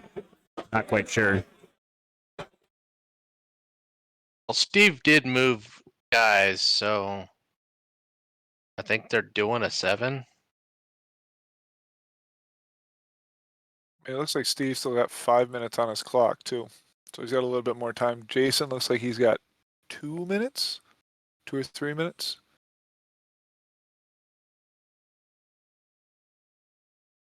I'm looking at the standings going into this last round. Just looking at the regions, definitely see a lot of Mid-Atlantic in the top the top 10, top 20. The South has a chance at the best region because I think they're doing top 8 instead of top 4. It should be top 8. Top 8, yeah. The South, it doesn't look like they're going to have a top 5 finish, depending on how, or maybe Jeff might be. Depends on how Steven does, but yeah, Jeff and Hausnick should both finish within the top 10. Right. Unless Hausnick takes a massive loss here, which I think he's going to end up winning it. Well, man, it's hard to tell. He lost his claw shot to the bottom, so he's got his horde on the token on the right. This is bottom of 6. There is a 7. Then this gets bad for Steven. He's looking at 1, 2. a lot of humans left. So it's currently a draw. Pretty sure. Unless there's a token at the top that I can't see underneath the archer, which there very well may be. There's one right next to the cannons. Yeah, there's one I right see. next to the cannons, the one in the center. I thought that was a dice for a second. So in that case, yes, then Steven needs to, yeah, there we go. He needs to do that. And then he's got We Kryza to talked hold that one. Which Yeah. That Sorry, just going flipped back one. to best region. We talked about rustiness earlier, and looking at these standings going into the final round. Texas has had, what was it, 4 GTs since the pandemic has started. And I think that definitely plays a factor in the fact that none of the the South players are, or rather, all of the South players in the top half. I don't You got have more results practice in, is for what you're saying? yeah. where did Hank end up? I don't know what he's at table 13 going into this final one, and then Okay then. Lex is at table 14 against Dylan at table Patrick, where 14. you So where you see? Oh, here we go. A little bit of cannibalization then. It's still some pretty strong showings if they're having to play each other in the later rounds. Yeah, and then Shilkin and Tom Annis both drew, which that was table 9, but that was an 11-9 score. Dustin and Brad played each other, and they were on table 8, I think. 7. 7? Yeah. 7. But Brad But is Brad is not Brad's playing for power. the South, so he's playing for the Mountain. Dustin. Yep. Yeah, he's playing for Mountain Region. It was so the Dylan and Lex were playing each other. They're both playing for the South. Mhm. So that was painful. Yeah, I think only one. There were 2 cannibalization matchups for one other region, which I'll have to check here in a minute. But South had a pretty commanding lead coming into round 6. Saw. It's true. I Yeah, we had think, like 429 points, something like that. Mid Atlantic might be the ones who might be able to catch him. They have just a lot of top places. It depends on how all these Mid Atlantic do in the final round, because none of them are cannibalizing. Mountain and Mid Atlantic. Those were the 2 next highest. Yeah. Well, and Ballard plays Chapman on 12. That could be pretty One of swingy the too. deciding factors. Yeah. For I mean, either that could region. Yep. Yeah, so I think it's down to the South, Mid Atlantic, and Mountain for best region battle wise. Where's Tyler Mountain at? Schultz. does have like somebody in the bottom. Nothing against them because again, this is Billy. a very competitive room. But Billy is the boat anchor for Mountain, and he's down near the Mhm. bottom. Mid Atlantic isn't Jake isn't that far away from Billy though. Looking at the game here that's being wrapped up, looks like the Warriors were able to pick up. I'm not sure if that was the Warriors or just the volume of shooting that did it. I'm sure it was the shooting. Yeah, it's just shooting. He backed the rabble up. Yeah. So he managed to pick that up, which is now currently looking like a 3-2 in Housenik's favor, scoring the one that the 2 Wizards are currently on. Ziggler is also dragging down Mountain a little bit too. He's on table 26, but could push it a little higher if he has a good game. It's interesting. Tom Annis was on table 9 and Mike Grant was on table 23. I mean, I don't think that's interesting. I think it's top list. Yeah, I agree. I just think going in, Adobe. everyone's like, I wonder who's gonna win. It's like Tom's at table 9 and Mike's at table 23. So going into the last game.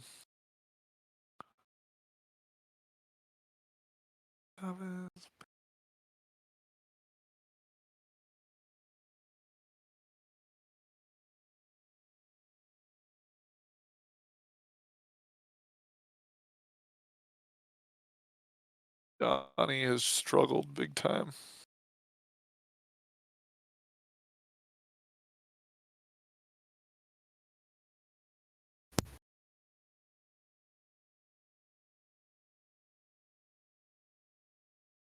Well, that pushes attrition a little bit different, that's for sure. For this game. The thing is, though, too, he could shoot that horde off either on or on the left-hand side with his cannons as well. All these, I'm assuming they're the rats on the like the mid right side. We know Yeah. what units those are. Those, I think, are weapons teams. And then, Oh, okay. yeah, I think because he was doing all that shooting right there. So Yeah, I wasn't sure how many Which side? points those were. Right above the yeah, right above the Oh. impassable. right above the impassable. Yeah, that's all his war machines. So it's the 3 war machines and the trombone, and probably Mother Kryza sitting right there as well. Okay. And then he's got a brood mother, I think, trying to take this token if she can. Yep. Well, I think is Jason has last turn, right? I think so. Which I think that's what they're talking about. Makes it'll be interesting to see if he shoots down that horde on the left with it, because he has a straight shot. It's not like there's going to be any cover. The way they're talking, it almost looks like they're talking out the last turn rather than actually playing it. Maybe because of time. 'Cause Yeah. and there's enough gesturing going on that it just seems very reminiscent of which it's definitely more of a sportsmanship whenever you're on the clocks thing of like, oh, this is what should happen. Yeah. You do this, and this, and you could probably take out this and this Mm-hmm. because his 2 archer hordes kills. Or do we know if they didn't go to turn 7? I've not seen him roll for turn 7. That's something I didn't see. They haven't even finished the combat. Well, they did on the left hand side. Yeah, But the wizard's combat is done. I don't know what they're discussing currently. right is I don't know. Hard to tell just from the hand gestures, but it's definitely like a bunch of things moving around. Yeah. Because I mean, that unit there looks like it's got 3 dice on it, and you can't. Yeah, I mean that's they a can lot get of wounds. they can get shot off by that archer horde. That's right there too. Mhm. Yeah. It looks So, like it has 15 wounds on it, because it looks like 2 6s and a 3. It's yep. hard to tell for sure, but When he can still move the wizard up, and then that's what they're talking about now. It denies that token, Yep. and then they potentially shoot down that horde with the cannons and whatever the hell. What else is up there by that cannon? I so think there's he's 3 cannons and a siege artillery. Oh, Yeah. see, yeah. I mean, he could definitely shoot it off then. If I don't think the siege artillery can actually see it though.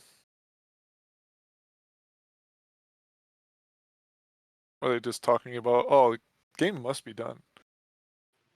Yeah, maybe it ended in turn 6 and they're talking about like what could have happened, or they're Right. just talking about what they well. would have Why done did he differently in roll the out game. all the dice then? If Right.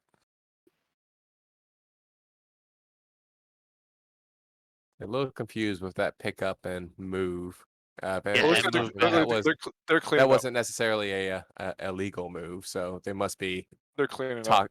Yeah, I think they're talking about like what's gonna happen or what they would have done differently or something along those lines. Because he didn't We got count the the calculator warrior. out now. He wasn't counting up the warrior. I don't think. Or the rabble horde over here. Mhm. Mm.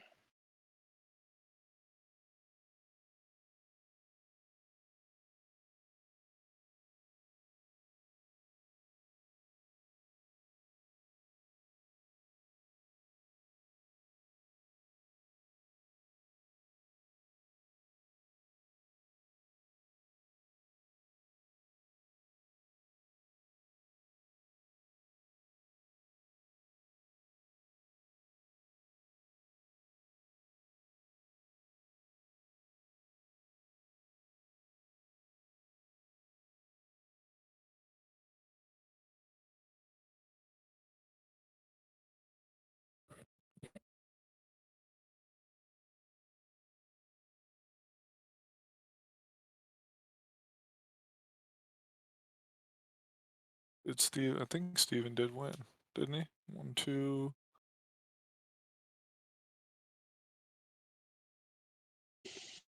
One, 2. So he's All got right, so they are one in the wrapping front up right. their final count for the House Nick game. We're going to go over and switch over to the live cams here in a moment. Who Once won we the get down to house? announcements, there will probably be a bit of a break before we get to that. But at that point, we will continue our commentary. Did Steve win this? Matt's not listening. That's what's the list. I don't know. I can't find out where the pillage tokens were. Yeah.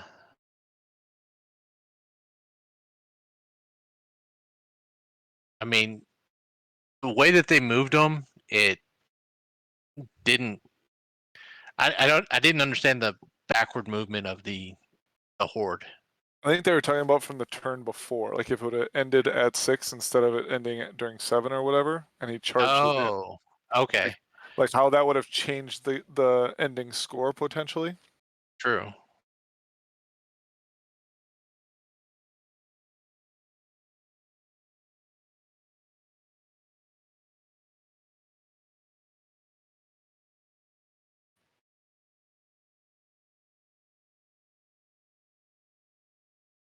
All right, I'm gonna be right back. I go do a couple things.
A reminder for those waiting on stream that we are still packing up the hall, getting everything ready for announcements once we get to that step.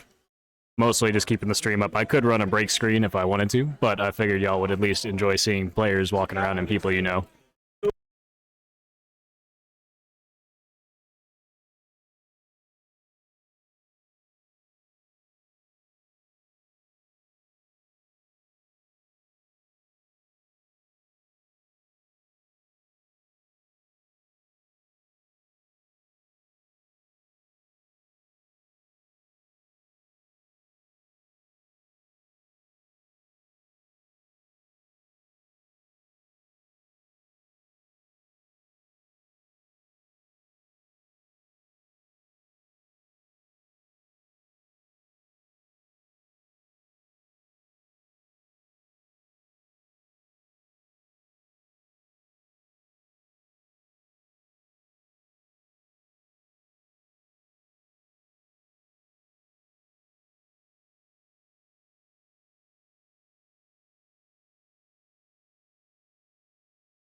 Yes.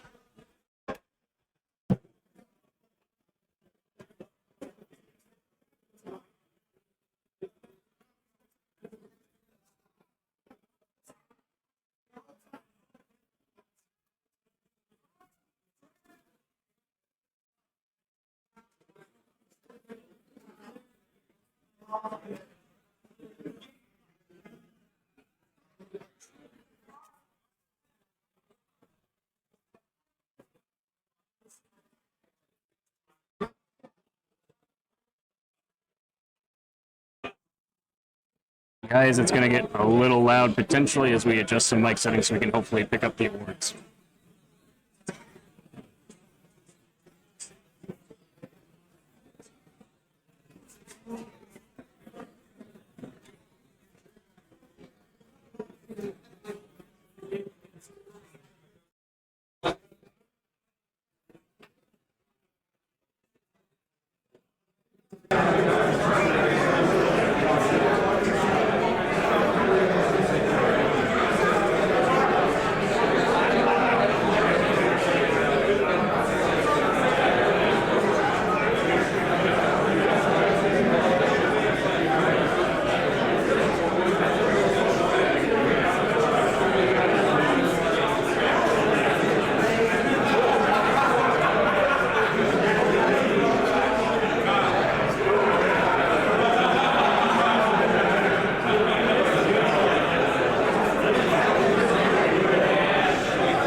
Test. I want to make sure we can be seen on stream. But while we're doing that, one of the things that we are going to be doing before we get started into this is, I know a lot of tournaments are going to start kicking back off. I want to make sure that you guys get a chance to plug those. So if you're a TO and you have an event coming up that you need to plug, let's try and keep it to like 30 to 45 seconds. Plug your tournament, where it is, what your website is, what the dates are going to be. So if you guys can start meandering up here when you got tournaments. I don't see enough people walking past better. There we go. Scamper! All right. So I'm going to let you guys do this, talk about the tournaments. Again, somebody try and keep them on the clock. I'm going to go get a few more notes, and then I'll come back and we'll get into some fun stuff. So if you guys can figure out an order that's cool, if you know, like who's the closest one, or high order, or the longest period. All right, we'll let you go first. You probably. All right, Blue City Wrong is back for 2022. It's going to see at Nelson Brewery. Out here in Missouri. It's a doubles tournament, so 1,000 points a player. I think we'll have room for 16 teams or something like that. It's a bunch. May of 2022. Look at Blue City Brawl GT on Facebook.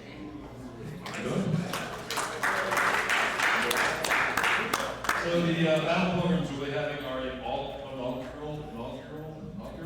tournaments. First tournaments, April 2nd and 3rd of next year in South Philly, so Philly. Details are still working out in terms of points and how we're going to work the rest of that out. So look for us to kind of be posting on Facebook about the details in the future. April 2nd and 3rd next year.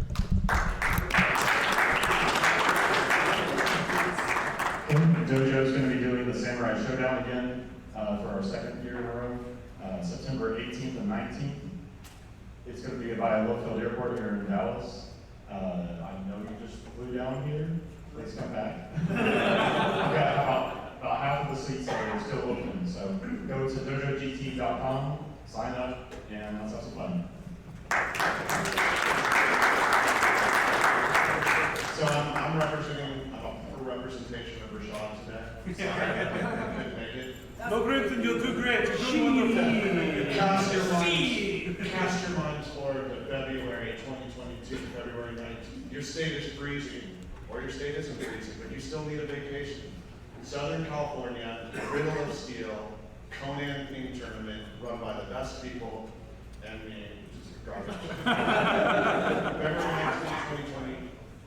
February 19th to February 20th, 2022, Orange County. It's like Bowling Island Freedom. Yeah, it is like I'm representing this well. It's going to be great.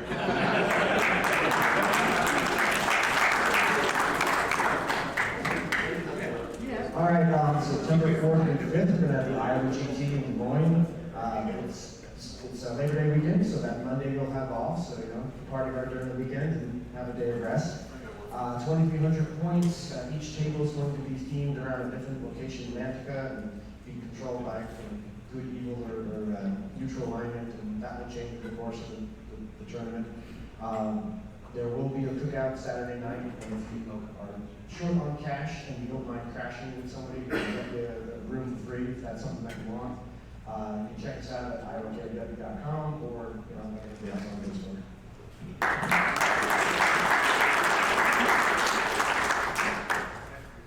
The Outlanders out of Omaha, Nebraska run the Bug Eater GT every year. It just happened, so it's always first weekend in June out of our local high school.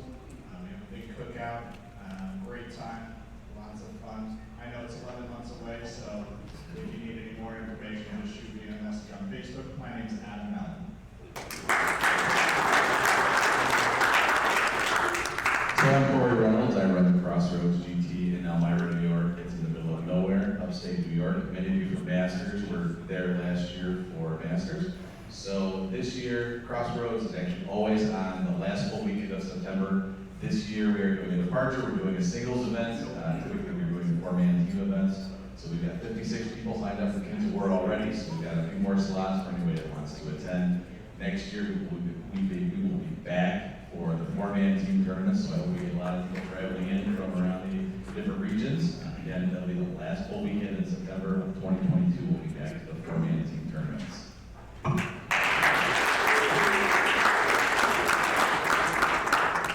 I'm Shannon Shoemaker, and I'll be running the Clash of Kings at Adepticon next year. I don't have all the details yet, but after a 2-year hiatus, Adepticon should be back next year, and it's normally the last weekend in March.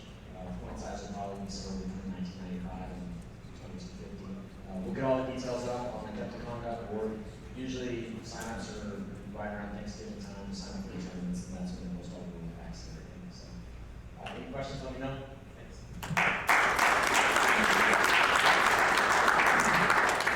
I am Nathan Clevenger from Birmingham. We are talking about TNT coming up in, what, about 4 weeks?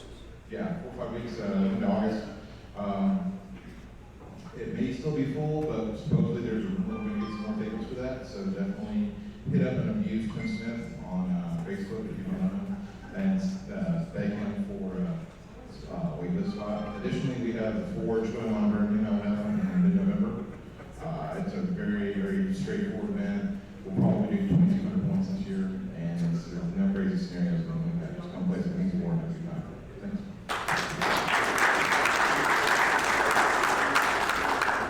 Hey there, Mark Taylor, running the Dragonfall GT just north of Chicago, October 23rd and 24th. It's held at the Grand Geneva Resort on Lake Geneva. The event is 2,200 points. There's a custom Titan. Dragon is encouraged to be Dragonfall and all. One of the things that's neat this year is that being held at the resort, it is meant to be an all-inclusive event for the whole family. So there will be things such as massage packages available. There's a whole indoor water park. They have a large arcade that's free to play if you have interest in the event. So if you want to attend, feel bad leaving the family at home, just things that they can do if they wish to.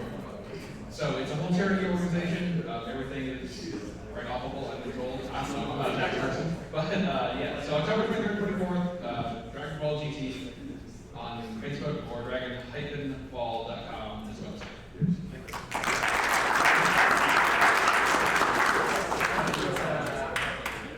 What's up? My name is Dylan. I run King of the Monsters in Texarkana. We're on track. It's going to be mid to late January like last time. But I don't have anything. I don't have dates of any locked in just yet. We are on track to have stuff locked in pretty soon, barring any major life events that will happen. It's $19.95, and everybody gets to pick a free monster from a list of Godzilla-themed monsters. So it was a success the first time, so hopefully we can make the magic happen for a second time. Thank you.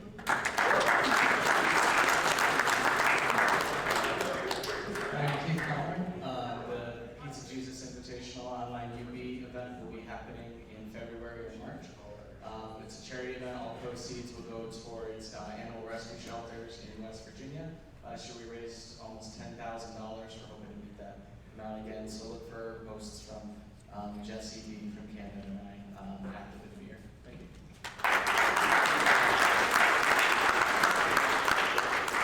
I'm not Chris Kapsner, but Chris Kapsner will be back, and with the rest of us in Lake Swat, we'll be running Lady of the Lake in 2022, so not this year, but we will be back, and I forget the exact date, but it's early August.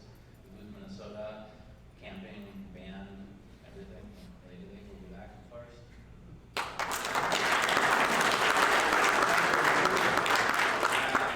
Hey guys, Jeff Swan, Living Legends GT's coming back. It's a lot like Blue City Brawl. We got Team Doubles Tournament. It's held at Black Eye Distilling. For those of you who don't know what it is, you're going to be getting bottles of Black Eye vodka. It's up here. It's in a distillery.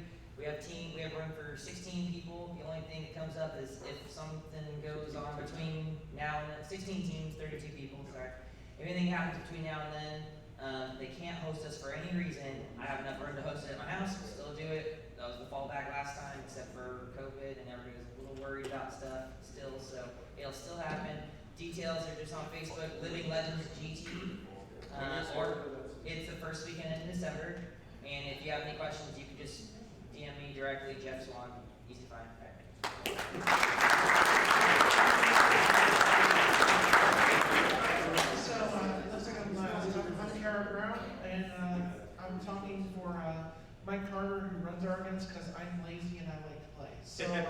But I'm his hype girl because he is really bad at that part. And I have 2 events. I have Legendary Game Fair in November in lovely Dayton, Ohio. It is absolutely amazing to go to. It's not, but it's a really nice event. So we're in like mid-November, and that is the oldest Kings of War tournament in existence. So it's back again after. How many years has it been running? Huh? How many years has it been running? Well, it's the oldest Kings of War event. So there are older events, but they weren't running Kings of War when we were, because we were cool before our people were. There are obviously older GTs, but and then in February we're also going to be doing War Kings in also lovely Dayton, Ohio. So go and join us. We'd love to see you. We do free food, all kinds of crazy stuff. So come on over for a good time. So who wants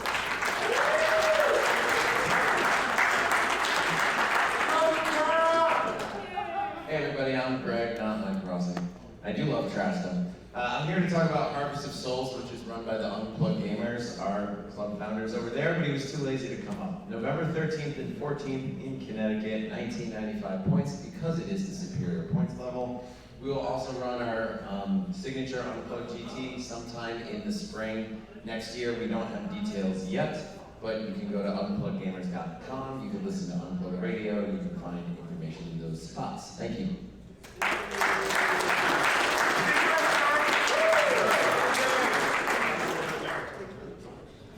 Howdy! Howdy! You are so well trained, I love it all. I'm Ryan Smith. Alive! Say Gordon's alive! Gordon's alive! Yes! Now I need to incorporate Brian Blessamore. I'm Ryan Smith. I run the Alamo Grand Tournament, the longest consecutively running Grand Tournament in the country. This will be our 17th year. We did not stop. We keep going because Texas does not care. We will be running in late October, early November in San Antonio, Texas. We are usually right on the Riverwalk. It's great to bring the family out because you can go game, they can go explore. The city is wonderful. It's nice and warm. AlamoFantasyGT.com. I look forward to seeing all of you there.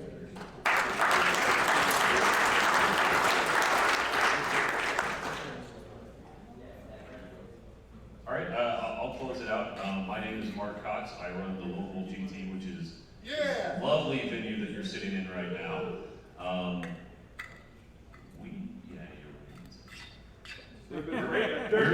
We're older. But anyway, I hope you guys had fun here. I will see you all later. I'm just kidding. LocalGT.com. We don't have dates yet. It will most likely be this venue because we've been coming here for years.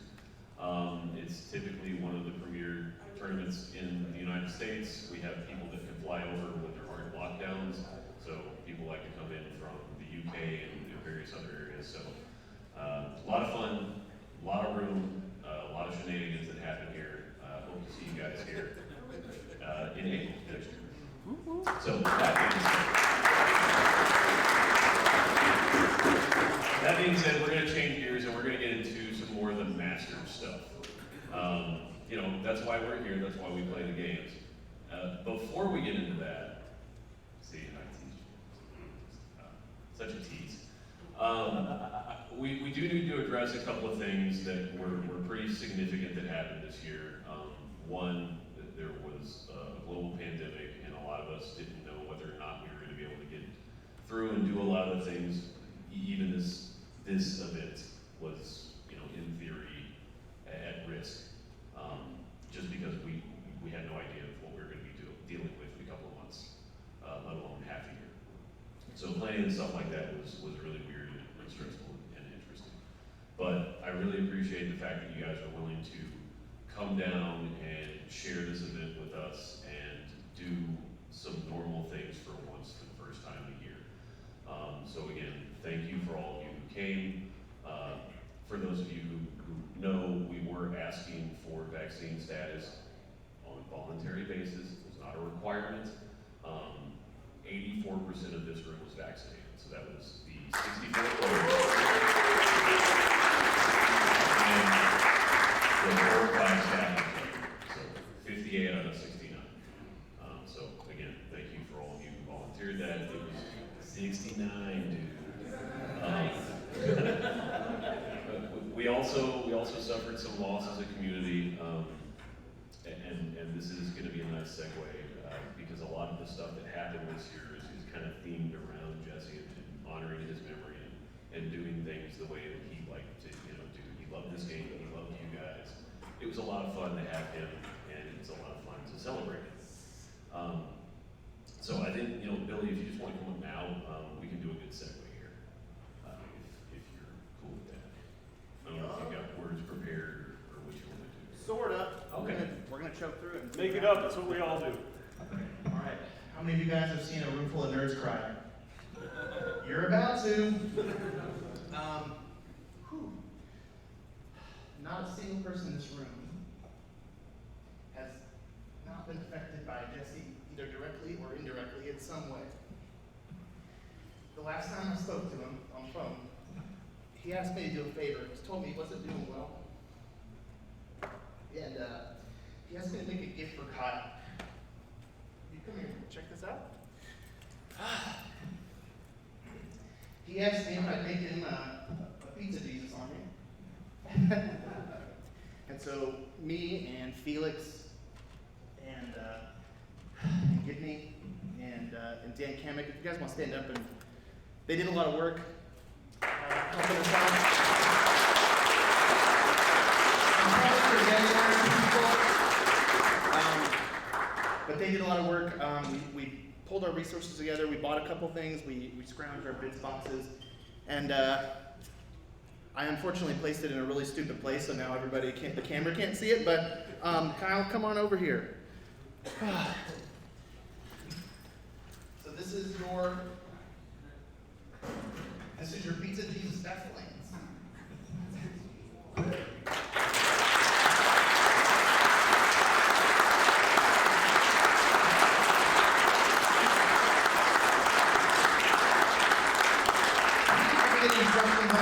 With it, but that's up to you.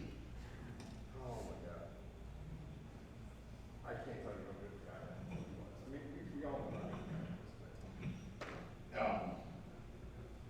He really became my best friend, and just meant the world to me. He struggled like hell, and he just wanted to be around you guys and enjoyed the game like crazy. So this means a lot. So I really appreciate it. Hanging on by a string right now. So.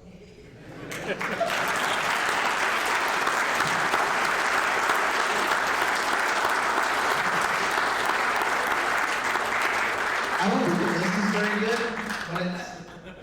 We might, it's all right. Case, can I get all on a plane? It should fit on a plane. It's the same jet fuel. I took a picture of those back in there so we can get. Thanks, guys.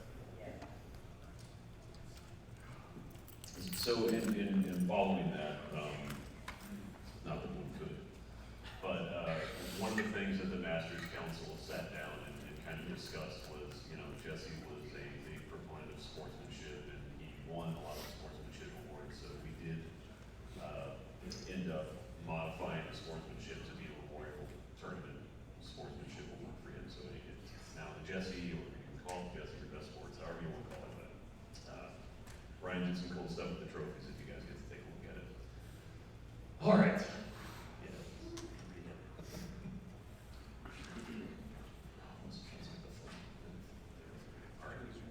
Yeah, I lost my notes. Okay, so we're going to do a few more thank yous, and then I promise we're going to get into the awards. Quick shout out to Rob Fanoof and Matt Carmack for doing all of the media this weekend.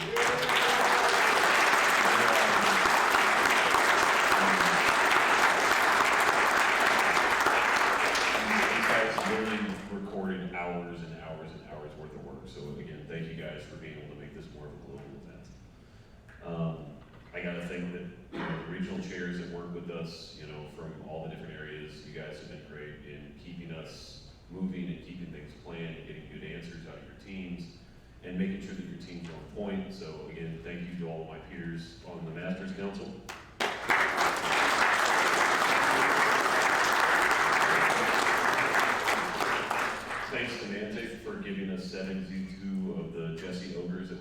to everybody in the room. That was really awesome. It was hard to get that many cast in that time. And Kyle, you know, you came through with us for that. So again, thank you, man.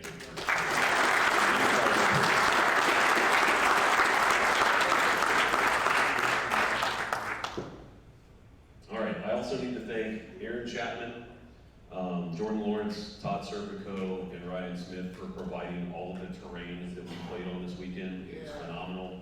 And and Jeff Swan. We're going to hear your name in about a couple minutes today.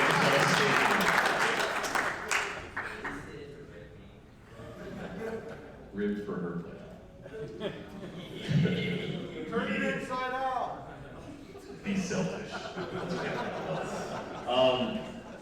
Speaking of being selfish, I have really a lot to thank for my wife for letting me convert our entire house into a terrain depot for the last 3 months. Ruined weekends by literally planning stuff, getting up in the middle of shows that we were on the edge of our seat watching to go up and answer emails or deal with master stuff because it couldn't wait another 5 minutes. So thank you, Lindsay, for putting up with this.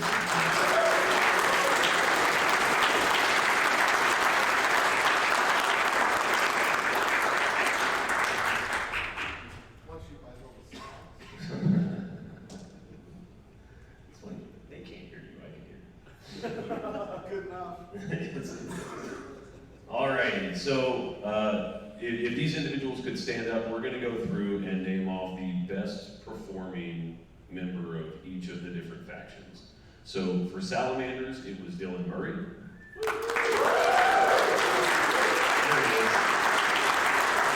And thank you, Dylan, for letting us use this cool little walkie-talkie. I now believe in microphones a little bit. Yeah, my voice doesn't hurt, his does. For the brother mark, we've got Marcelo.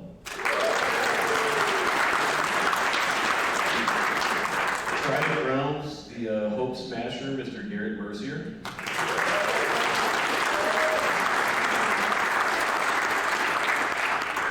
For Night Stalkers, we've got Joey Greek.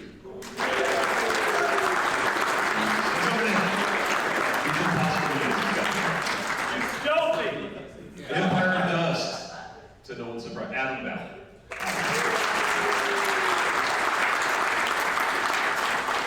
Kingdom of Men, Mr. Jason Britt.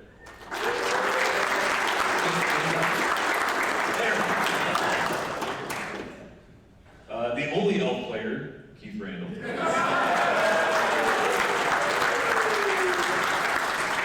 You said none. One too many. I'm with Todd. For dwarves, Mike Rossi.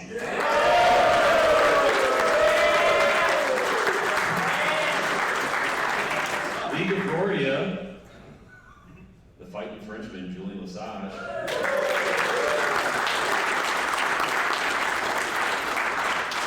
For Undead, we've got Tom Annis.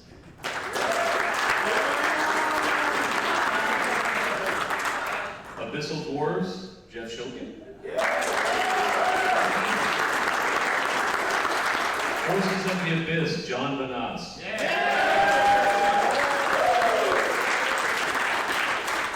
Beringer, Thorga, Hank Good. Not to be confused with Orcs, which is Mr. Brenton Williams.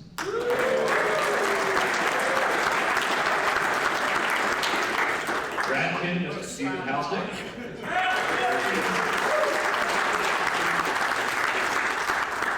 Ogres, Jeff Swan. Northern Alliance, Dustin Howard.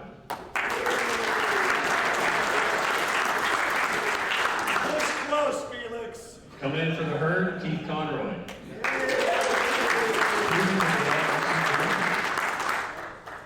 Basileans, Grant Fetter.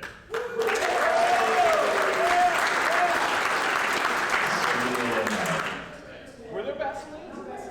Goblins, Mr. Jeff O'Neill.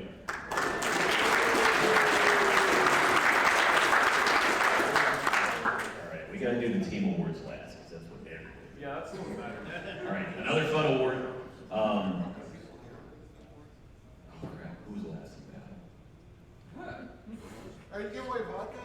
Yeah. Somebody needs it after this weekend. We're gonna look it up here in a second. The other bottle of vodka goes to the person, and this is kind of a lone wolf tradition. Whoever I see gets the most schnockered over the weekend, and just makes a complete goofball out of themselves, usually wins this award. I think he had to take off, but it is John Green for his display last night in the Great Del movie.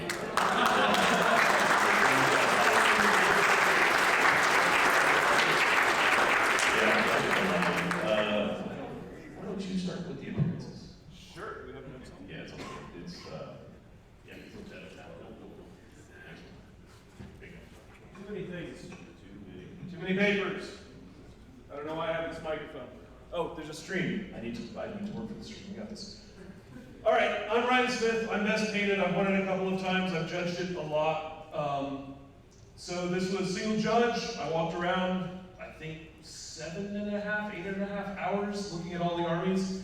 I was massively impressed by the armies that were here. I have a baseline in my head of what an average army would get in a Kings of War tournament, and you try and scale up and down from there. And that average army finishes 56th out of 64 in this room. You are all to be congratulated for bringing such amazing stuff.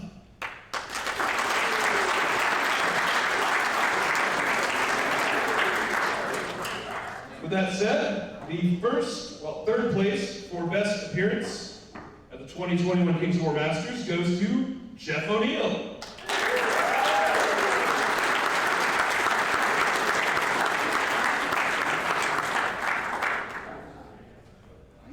Congratulations.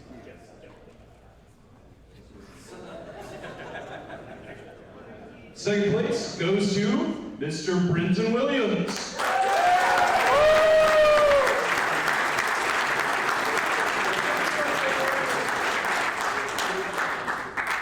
And best appearance at the 2020 Kings of War Masters goes to Hank.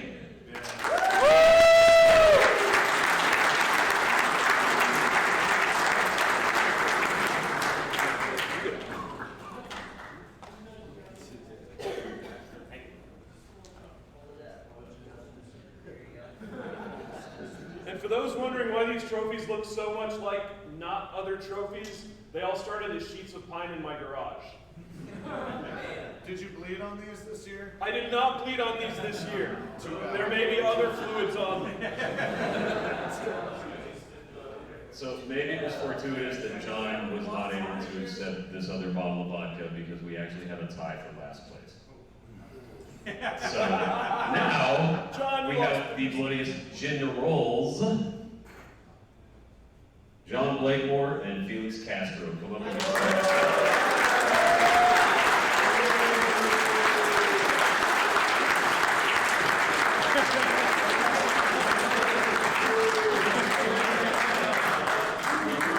I would tell you all to fight over it, but we know you can't do that. Now we can.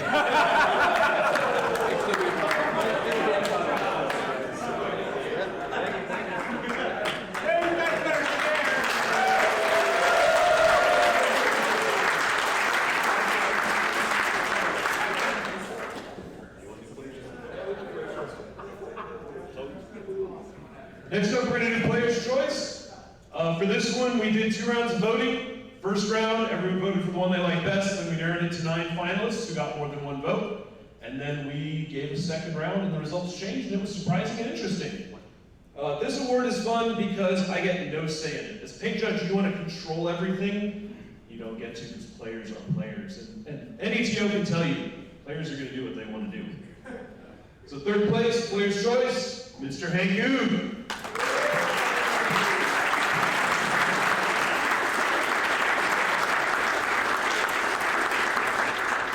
Don't stop me, Mark. I want to smack the microphone. I'm just now believing in it. Let's see how robust they are. Second place, Player's Choice, Brenton Williams.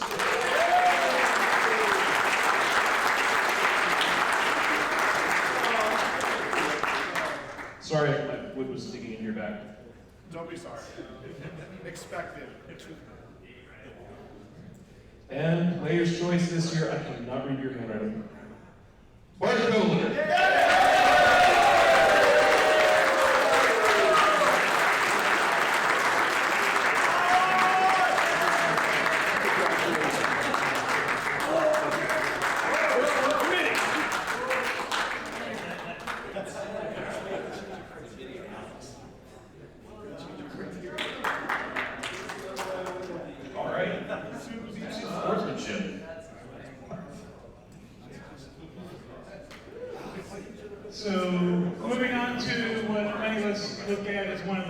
important awards. We have fun with the games, but we keep coming back because we have an amazing community here. And that's exemplified by these people. And so we're going to those sports winners.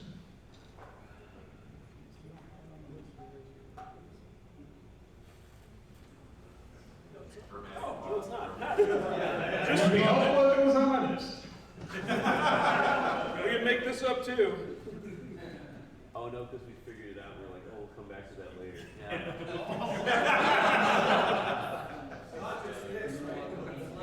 Yeah, Todd gets the pick. Hey.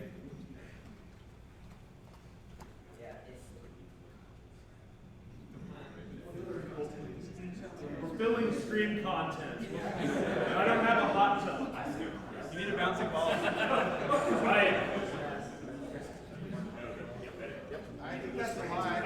So third place, sportsmanship, Kyle Bull.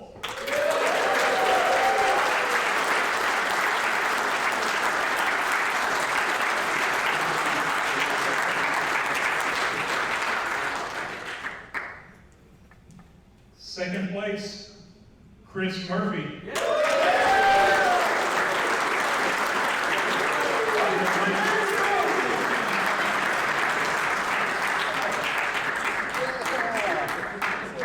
And first place, Grant Vetter.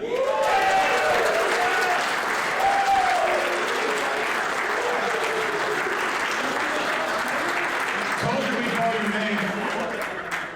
Put the bullshit alone.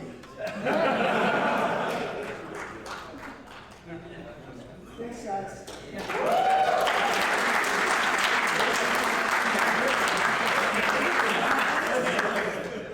All right, so we're going to get into, we're a little drunk. Us? No, not yet. That's later. Hell yeah. So normally, overall is the preferred trophy for most events, which is a combination of your battle, your sports, and your paint. At the Masters, we're really kind of more focused on battle. So we're going to be going through overall, then we're going to go to the Master. So in third place Paragon, we have Grant Fed.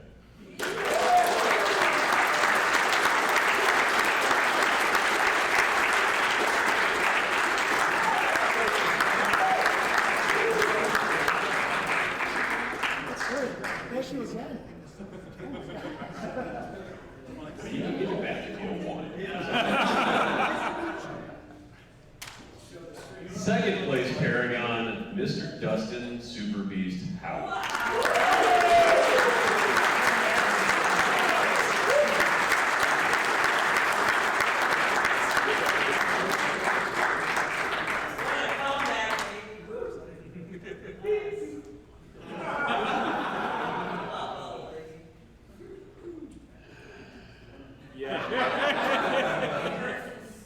I know, right?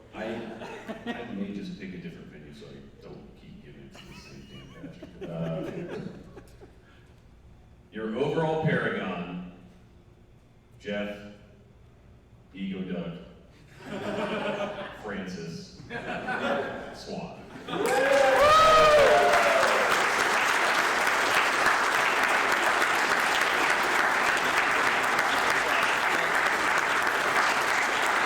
This one's for Jesse with the Jesse Ogres, baby. I don't know how you keep Yeah. All right, let's get to the Master, and then we'll do the team award, or do you guys want to do it the other way? We'll let the players decide. We all want team first, then Master? Yeah, team. All right. Stream wants Master last. Master blast. Stream ain't here. Yeah, stream ain't here. Stream should have qualified. Yeah, show up next time, guys. All right, so we all know this is really the most important thing, right? The team trophies. Oh, we do have counter charger too, yeah. Counter charger last. Counter charger last. The stream wants it that way. All right. So I'm going to give you some overall stats for the teams, and then I'm going to finish with the actual team master. So we're going to get this. That's all battle. These are some of the other non-battle stats. They're just fun to hear.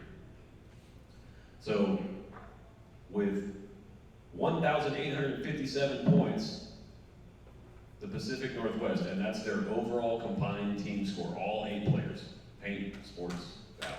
Good job, guys.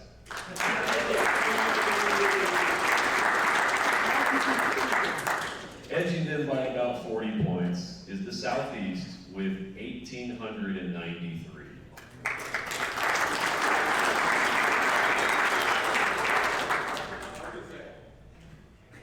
Moving into a century that had automobiles, 1934 for the Mountain.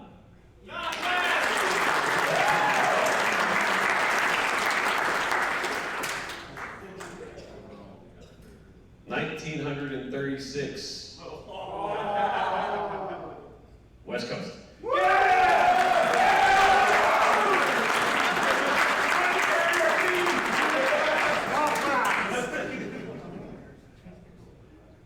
Moving into a post-World War society, we have 1947 with the Midwest.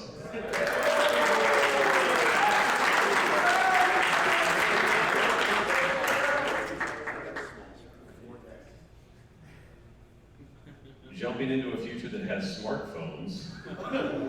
2010, not so long ago. Mid-Atlantic.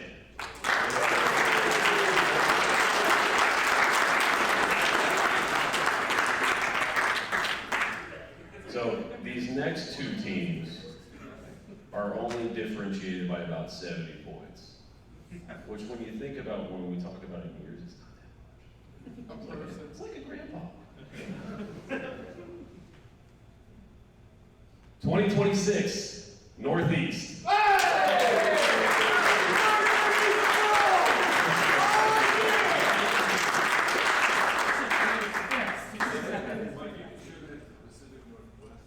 Missing the next century by about 5 points, 2,095, the South team.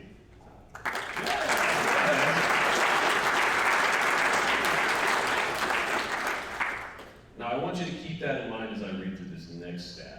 This is combined sportsmanship. 696, the South team. You don't know the context of the rest of the scores aren't yet. But moving into the 700s, we have the Pacific Northwest with 712.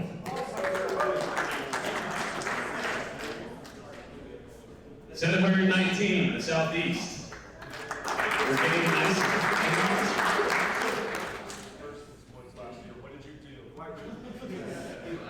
725 versus 729.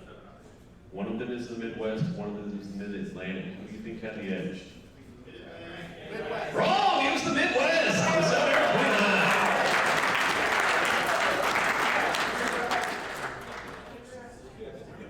731, the Mountain.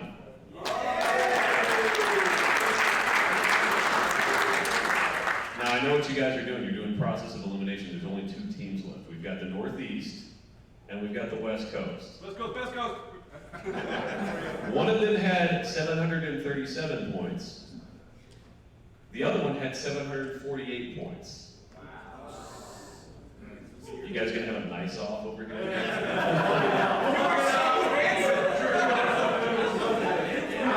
The West Coast edged the Northeast this time.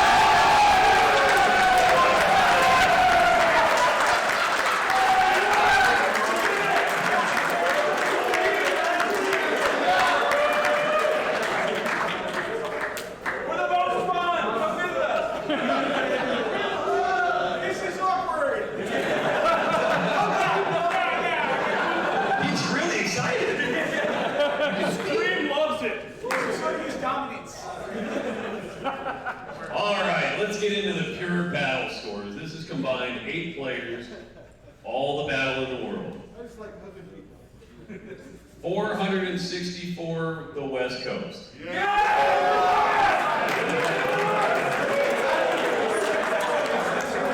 a correlation there. There might be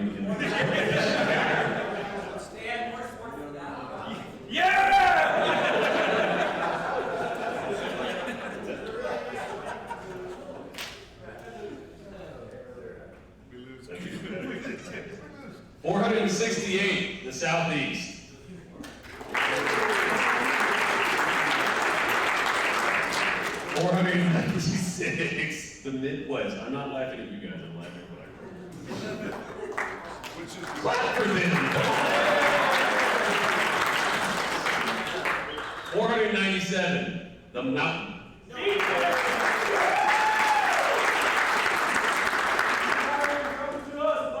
thought you guys were last. 421, the Pacific Northwest. Maybe don't steal our players. All right, moving into the 500s, we have the Northeast, the Mid-Atlantic, and the South. The Northeast claims third place in battle with 532.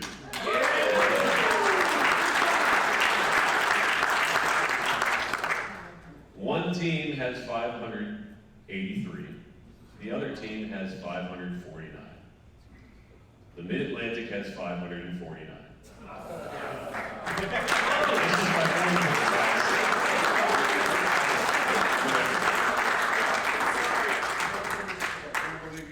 Come on, South, guys. Let me get it. Now, you Mark stays seated.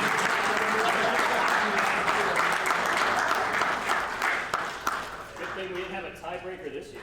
Yeah. Stand in front of the camera over there for screen for those guys. You guys are good right there.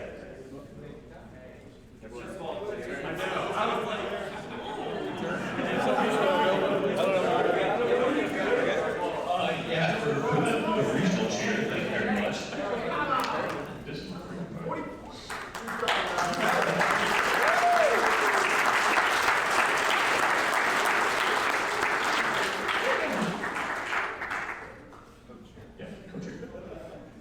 Hey, Rod, did you bring a counter charger award?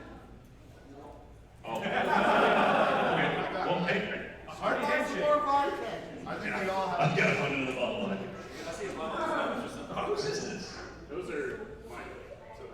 They're yours? Yeah. They're about to be somebody else's. Please. All right. Just give him the one you took from me. What? Just give him the one you No, took. I earned it. You stole it.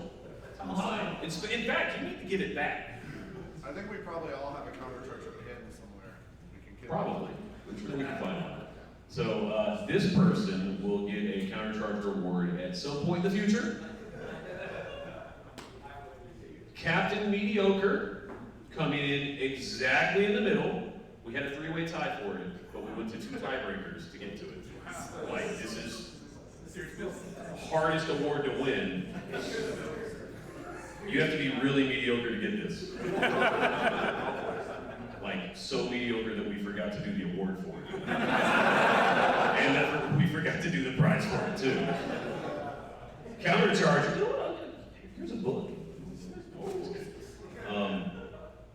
Keith Rand.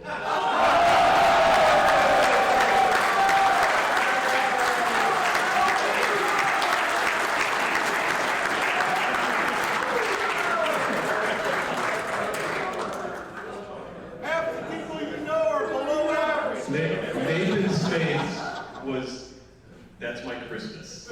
I don't need anything Christmas.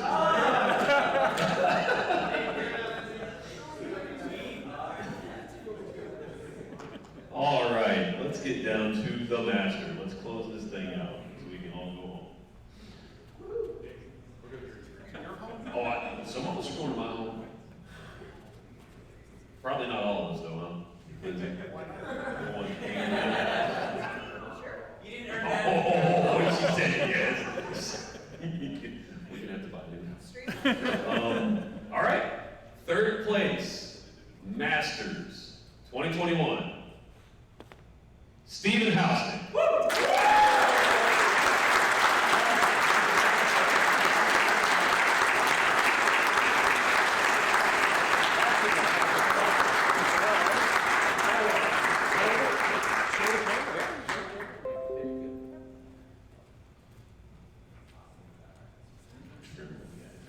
I'm not sure if it's the hangover or the nerves or 4 hours of sleep I got. I don't know.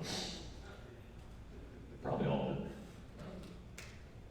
Second place master, 2021, Travis Tilley.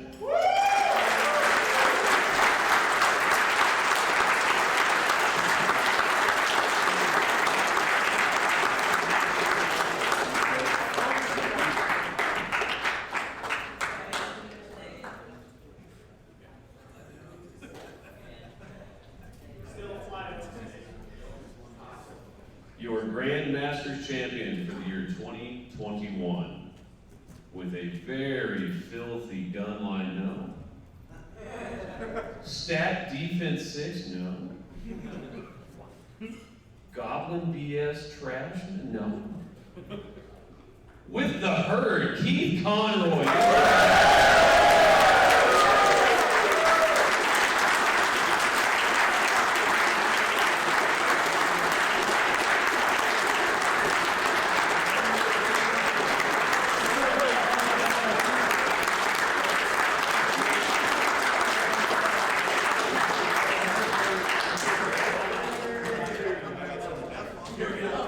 Well, that about does it. I'm going to do one quick segue and then I'll let you guys out of here. For those of you who are sticking around because Masters is renowned for shenanigans Sunday night, it is I'm thinking of adjectives that I can say. Tradition, that's a good Come on, Aggie! I was trying to say other things that probably aren't good for kids to hear. Tradition. It's an S show. It's just great. Sunday Night Masters, it's all out party, it's all fun. Anybody who's sticking around, we're looking at going to 1 or 2 places for dinner that can take a fairly large crowd. So if you're sticking around Sunday night and you want to go to dinner with us, there's Texas barbecue that we've got that's pretty good called Heim. And then there's also a Mexican restaurant called Joe T. Garcia's that can just take hundreds of people at a time. It's not even a problem, and they got margaritas. So if you're sticking around, I'm going to take just a quick straw poll. If you're planning on going to dinner with us this Sunday night, hands up if you want Texas barbecue. 1, 2, 3, 4, 5. Margaritas it is. Okay, Mexican margaritas. All right, sounds like we're going there. Okay, so if you're sticking around, wait around after this, we'll figure it out. There's probably gonna be some Ubers because I don't have a double-decker bus to take up the beds. So yeah, all right. So that's it. See you guys later. Just kidding. It was a real honor to do this. I really appreciate this entire community, and I didn't want us to go another year without having this game and having this event. So thank you for letting us host it. Thank you for showing up, and thank you for having a great time. We will see you guys next year at whatever team wins the bid. Thank you.